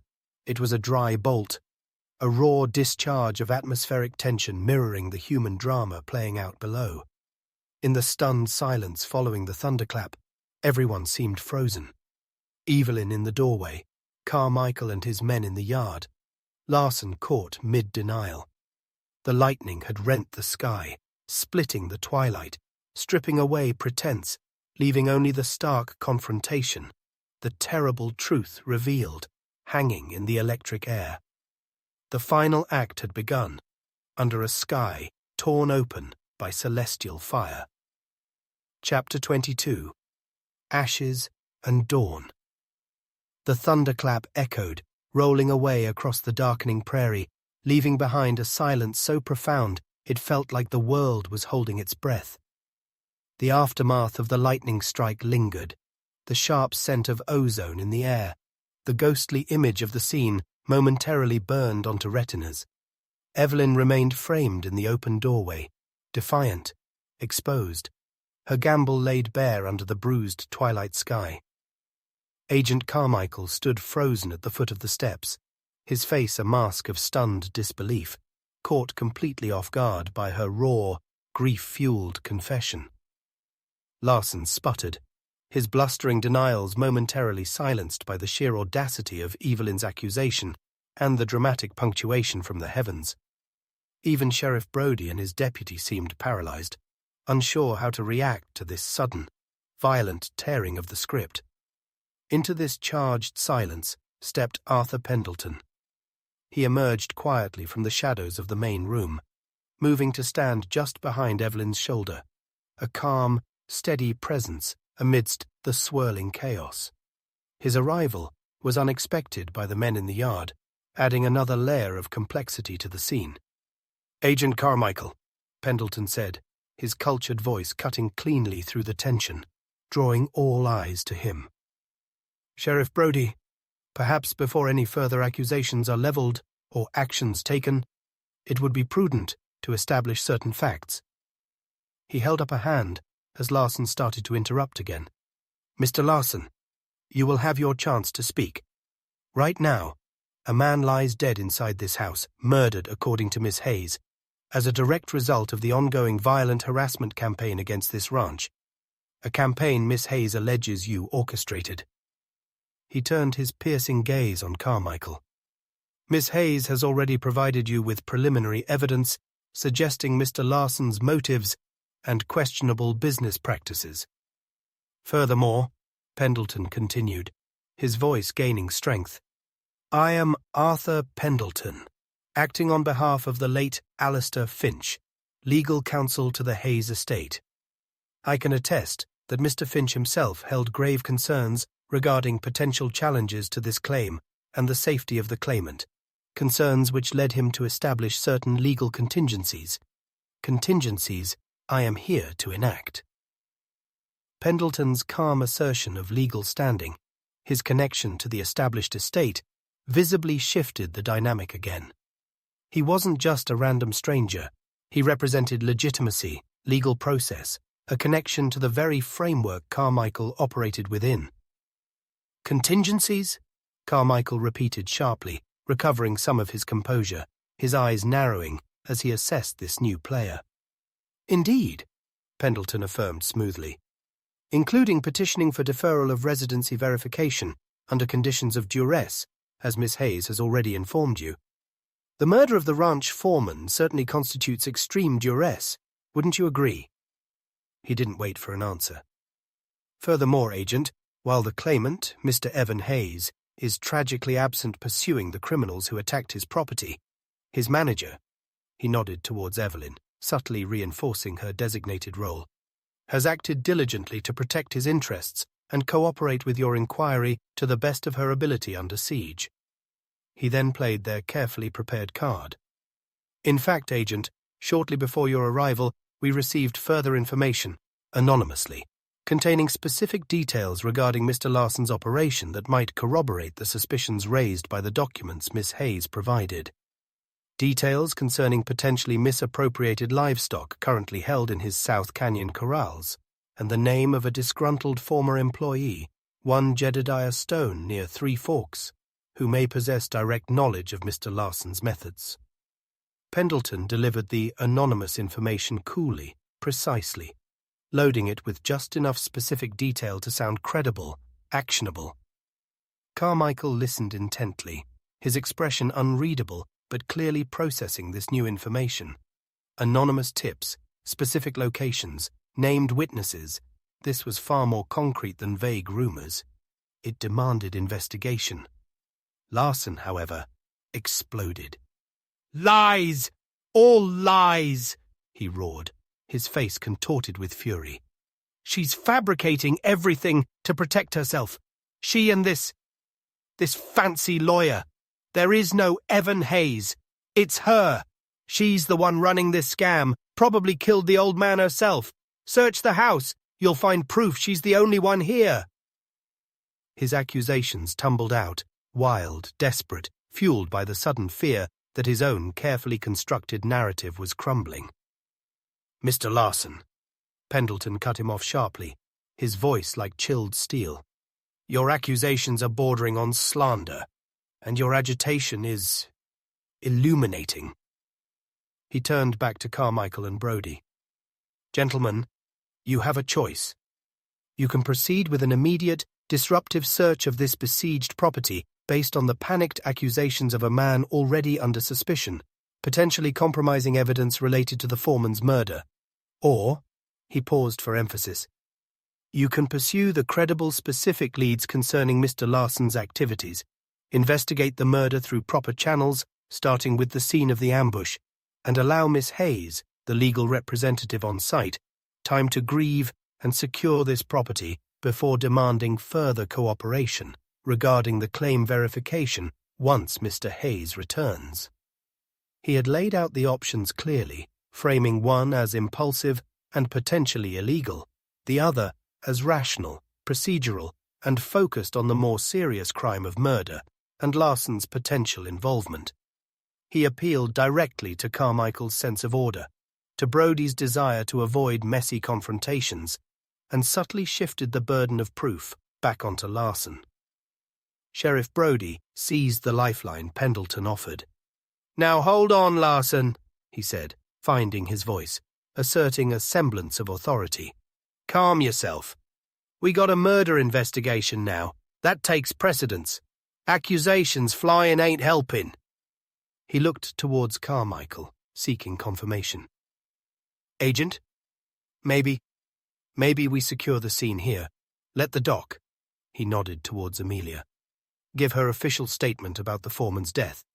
Then we head over to Larson's place. Ask some questions based on this anonymous information. See about them yearlings." Carmichael remained silent for a long moment, his gaze moving from Evelyn's defiant face to Pendleton's calm assurance, to Larson's sputtering rage, and finally settling on the doorway, leading into the house where a dead man lay. Amelia could almost see the calculations turning in his mind. Pursuing the fraud claim now meant dealing with a murder scene, a potentially hysterical woman, a slick lawyer citing duress, and the undeniable fact that Larson looked increasingly guilty by his own protests.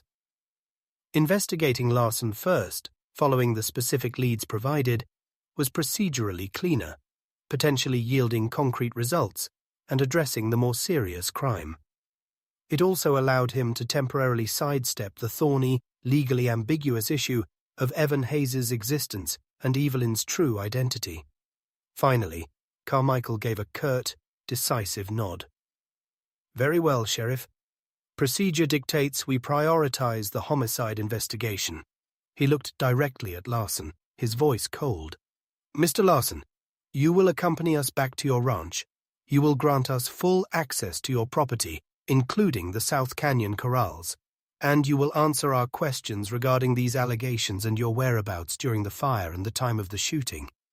Any attempt to obstruct this investigation will be dealt with severely." Larson looked stunned, betrayed. "Me? You're investigating me?"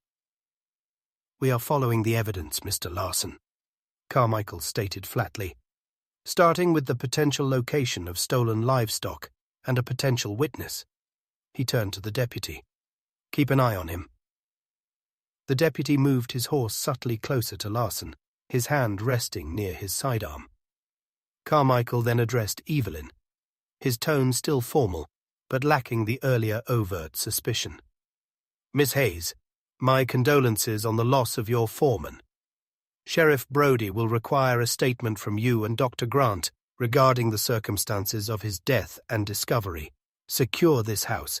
Do not disturb anything further until the sheriff or his deputy returns to process the scene properly." He paused. "Regarding the claim, We will revisit the matter once the immediate crisis is resolved and Mr. Hayes is present. He didn't set a new deadline, leaving it open-ended, acknowledging implicitly the validity of the duress argument, at least for now. He nodded to Pendleton. "Counselor." It was a grudging acknowledgement, but an acknowledgement nonetheless. Then, without another word, he mounted his horse. Brodie, looking relieved to be leaving the immediate vicinity, motioned for Larson and the deputy to follow. The four riders turned and trotted away, heading south again, leaving Evelyn, Amelia, and Pendleton standing together on the porch, the sudden departure almost as shocking as their arrival. Silence descended once more, broken only by the sound of their own ragged breathing. They had done it. They had stood against the tide, against the combined force of Larson and the law, armed with lies, grief, and a lawyer's quick thinking. They had deflected the immediate threat, turned the investigation back towards their accuser, and bought themselves not just hours, but potentially days. Evelyn swayed, leaning heavily against the doorframe, the adrenaline finally deserting her, leaving behind bone-deep exhaustion and crushing grief. Amelia put an arm around her, supporting her. Pendleton watched them both, his expression compassionate but weary. "A temporary victory," Pendleton cautioned softly, "but a victory nonetheless. You were remarkable, Miss Hayes." Evelyn shook her head, tears blurring her vision again as she thought of Silas. "It cost too much," she whispered. "Perhaps," Pendleton conceded, "but the alternative would have cost everything." He looked towards the south, where the riders were disappearing into the distance. "Now, we see if the seeds we planted bear fruit. We see what Carmichael finds on Larson's land." They retreated back inside the relative quiet of the house. The presence of death still hung heavy in the air, but mingled now with a fragile, exhausted sense of hope. Pendleton advised them on the statements they would need to give Brodie, factual, concise, focusing on the discovery of Silas after the ambush, omitting any mention of the hidden papers or Evelyn's earlier ride to Three Forks. Amelia tended to Evelyn, forcing her to drink water, checking her for shock, her medical instincts overlaying her personal feelings. Later, as true darkness fell and stars began to emerge in the clear, rain-washed sky, Tim reported seeing distant lights moving near Larson's property line, lanterns, likely Carmichael and Brodie conducting their search. They waited, nerves stretched thin again, wondering what was happening miles away in the South Canyon, whether Silas's anonymously delivered information would lead to discovery, or whether Larson's cunning would prevail once more. It was well past midnight when a single rider approached the ranch house. Sheriff Brodie, alone this time, looking utterly spent. He dismounted wearily, accepting the coffee Evelyn offered him with a grateful nod. "Well?" Evelyn asked, her voice tight with suspense. Brodie took a long swallow of coffee before answering, rubbing his eyes. "Found 'em," he said heavily. "Least. Some of 'em. Maybe 6, 7 head of them yearlings tucked away in a box canyon off Larson's main pasture. Brands were messy. Could be yours, Evelyn. Hard to say for sure in the dark." Hope surged in Amelia's chest. They found them. "And Larson?" Pendleton inquired calmly. Brodie sighed, shaking his head. "Denied everything, of course. Said the yearlings must have wandered onto his land during the storm, fence being down and all. Said his men found 'em this morning, were going to notify you." He snorted derisively. Plausible deniability, Carmichael called it.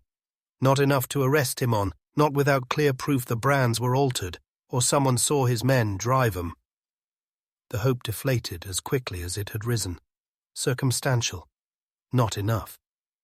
"But," Brodie continued, leaning forward slightly, lowering his voice, "while we were searching, Carmichael, he's sharp.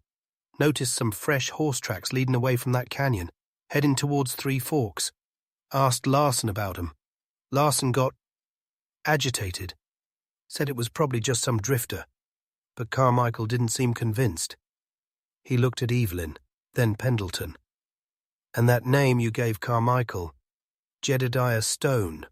Carmichael sent the deputy riding straight for Three Forks to find him, ask him some questions. A tiny spark rekindled. The disgruntled employee, the potential witness. Maybe, just maybe.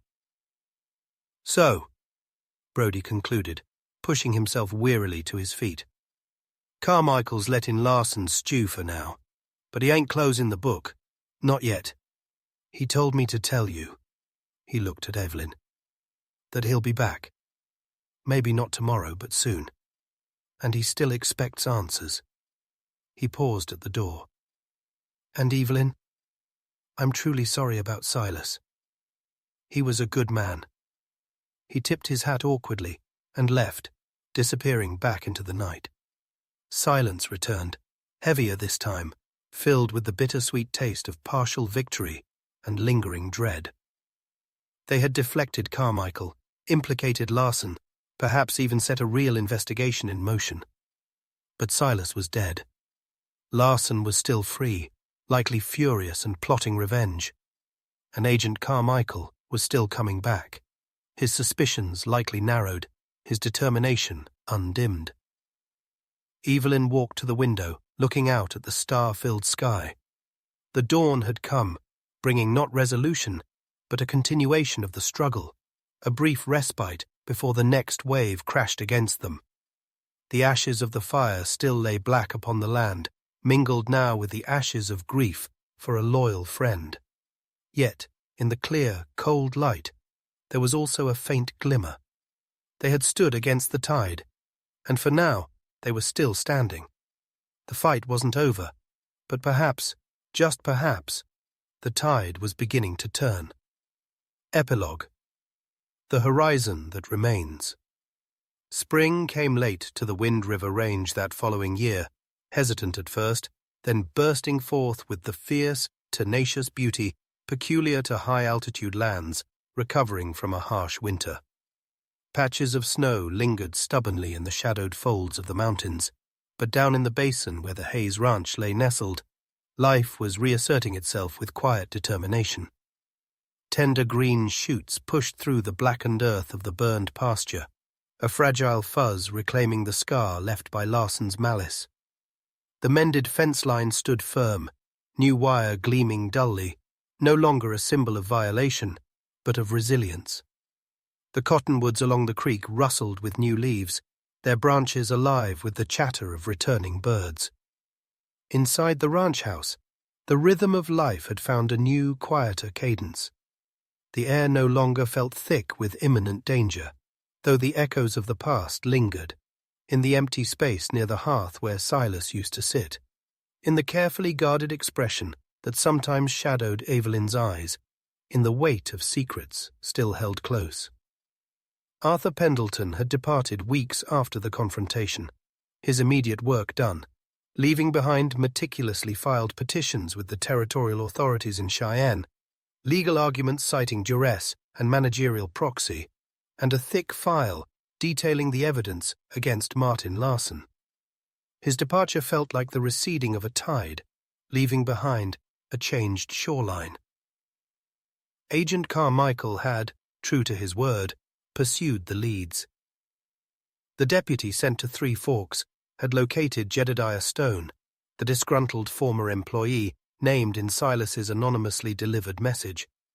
Stone, perhaps emboldened by Larson's perceived weakening or simply weary of his own silence, had corroborated much of what Silas alleged, tales of altered brands observed firsthand, boasts overheard about running competitors ragged, specific instances of livestock fraud benefiting Larson at the expense of others.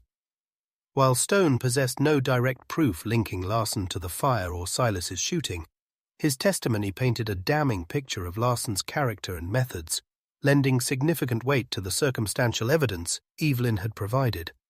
Armed with Stone's statement and the recovered yearlings, whose brands upon closer inspection in daylight proved undeniably altered, Carmichael had confronted Larson again. The details that filtered back to the Hayes Ranch via Jebediah Harper and a tight-lipped Sheriff Brody were fragmented but satisfying. Faced with specific accusations, Stone's testimony, and Carmichael's relentless by-the-book questioning, Larson's bluster had apparently crumbled. While pinning Silas's murder directly on him proved impossible, the men responsible had vanished without a trace. The evidence of rustling, brand alteration, and conspiracy to defraud was strong enough. Larson, facing significant charges and potential financial ruin, had eventually accepted a deal, pleading guilty to lesser offences related to the stolen livestock in exchange for avoiding a more complex, potentially more damaging trial. He lost a significant portion of his land holdings as restitution. His reputation in the territory was shattered, and his power effectively broken. He wasn't imprisoned for the violence he had inflicted, a bitter injustice that rankled Evelyn deeply, but he was neutralized, his threat finally extinguished. Justice, as Pendleton had warned, was often imperfect, especially on the frontier, but Larson's downfall felt like a victory nonetheless, bought with Silas's life and their own desperate courage. Carmichael, his investigation into Larson yielding tangible results, had quietly concluded his business regarding the Hayes claim.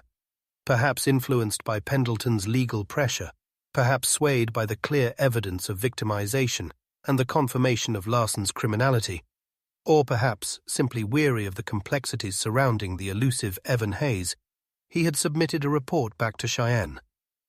The official outcome, relayed eventually through Pendleton, was a formal deferral of the residency verification requirement, citing the documented duress and the confirmed status of Evelyn Hayes as the designated ranch manager, acting in the claimant's necessary absence. It wasn't a permanent solution, didn't erase the underlying legal vulnerability, but it was breathing room. Precious, hard-won breathing room. The ghost of Evan Hayes could remain just that, a ghost on paper, as long as the ranch continued to operate efficiently and met its obligations. The immediate threat had passed. Life in Wind River Crossing had gradually returned to its usual rhythms, though the dramatic events at the Hayes Ranch lingered in local memory, fodder for speculation and saloon gossip for months. Amelia Grant, the woman doctor, found herself regarded with a new, albeit sometimes grudging, respect. Her competence was undeniable. Diablo, the prize stallion, had made a full recovery, a walking testament to her skill. Her quiet courage during the fire and its aftermath hadn't gone unnoticed either. Ranchers from further afield began seeking her out, trusting her steady hands and calm demeanor with their valuable stock. Her small clinic, once stark and empty, was now often busy, the shelves lined with tinctures and supplies, the air filled with the sounds of animals and the low murmur of grateful owners. She had carved out her place, earned her footing not through conformity, but through competence and resilience, just as she had always hoped. The loneliness that had initially plagued her had eased, replaced by a sense of purpose and belonging, albeit one centered more around her work than deep social integration into the town's fabric. Her true connections lay elsewhere. Most afternoons, after her clinic hours concluded, Amelia would saddle Maggie and ride west, towards the familiar silhouette of the Wind River Range. The journey, once fraught with apprehension, now felt like coming home. As the Hayes Ranch came into view, nestled in its basin, it no longer seemed isolated or under siege, but rather a sanctuary, a place of quiet strength and shared history. She often found Evelyn out working alongside Tim and the few new hands they'd hired, good men, vetted carefully by Evelyn herself. Silas's absence was a palpable void, his quiet wisdom and steadfast loyalty irreplaceable. But Tim had stepped up, maturing quickly under Evelyn's guidance, becoming a capable young foreman in his own right. Evelyn still wore practical men's clothing for ranch work, the Evan Hayes persona, a necessary shield for official dealings or infrequent trips to town for supplies she couldn't trust others to procure. But around the ranch, with Amelia, The pretense often fell away. The lines of strain around her eyes had softened, replaced by a quiet confidence, the hard-won peace of survival. The grief for Silas remained, a deep ache beneath the surface, but it no longer threatened to consume her. It fueled, instead, a fierce determination to honor his memory by making the ranch thrive. On this particular late spring afternoon, Amelia found Evelyn not in the corrals, but sitting on the porch steps, gazing out at the pasture where new grass was beginning to ripple in the gentle breeze. A simple wooden cross stood on a small rise overlooking the basin, Silas's final resting place, marked with reverence, visited often. Evelyn looked up as Amelia approached, a genuine smile touching her lips, warming her eyes. The guardedness Amelia had first encountered was gone, replaced by an open, welcoming softness reserved only for her.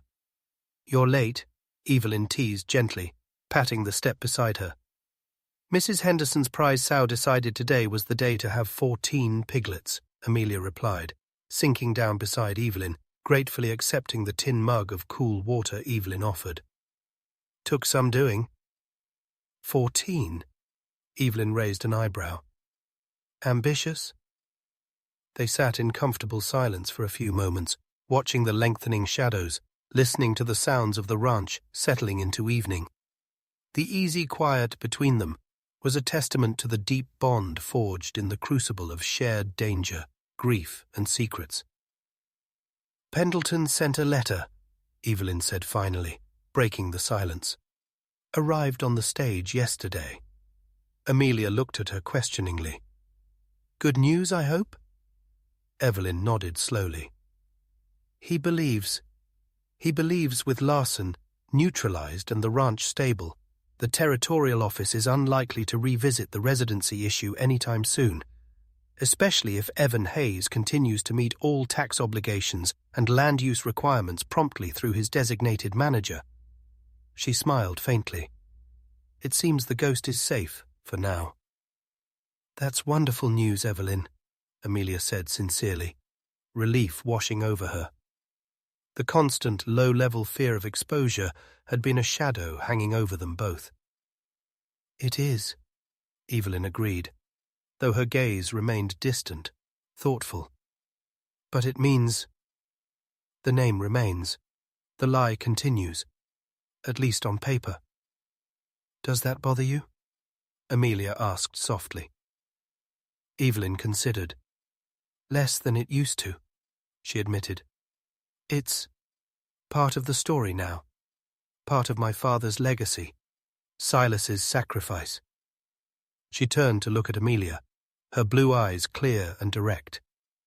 "What matters is the truth here, between us, in the life we're building." The unspoken declaration hung in the air, simple, profound. The life we're building. Amelia felt her heart swell, a warmth spreading through her that had nothing to do with the fading sunlight. The bewildering attraction, the nascent feelings that had felt so dangerous, so uncertain amidst the chaos, had settled into something deep, steady, and undeniable in the quiet aftermath. It wasn't the conventional future she might once have imagined back east, but it felt more real, more vital than anything she had known before. "I wouldn't trade it, Evelyn," Amelia said quietly, meeting her gaze, letting her see the truth in her own eyes. A soft smile illuminated Evelyn's face. She reached out, her hand covering Amelia's where it rested on the step between them. This time, neither of them pulled away. The contact was warm, sure, a silent affirmation of their shared path. They didn't need grand declarations or public acknowledgement. Their world was here, on this remote ranch, nestled against the vast indifference of the mountains. Their relationship, like the new grass pushing through the ashes, was a quiet, resilient thing, growing in the space they had carved out for themselves, nurtured by shared experience, mutual respect, and a love that defied easy definition, but felt as solid and enduring as the land itself. They sat together as twilight deepened, watching the first stars prick the darkening sky. The air grew cool, carrying the scent of sage and damp earth.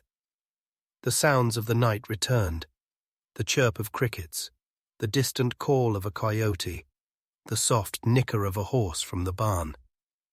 The scars on the land remained, visible reminders of the fire, the violence, the cost of survival. The weight of unspoken fears hadn't vanished entirely. The future was never certain, especially here. But it was balanced now by the strength of their connection, the quiet joy of their hard-won peace. The horizon stretched before them, immense, mysterious, holding both the memory of hardship and the promise of countless dawns yet to come. They faced it together, two women who had stood against the tide, their hands clasped, their future intertwined, finding their own unique definition of resilience, of love, of home, beneath the vast, star-dusted canopy of the Wyoming sky. The echoes from the empty saloon had faded, replaced by the quiet, enduring heartbeat of the life they were building, ash giving way to dawn, sorrow tempered by a deep, abiding, and courageous love.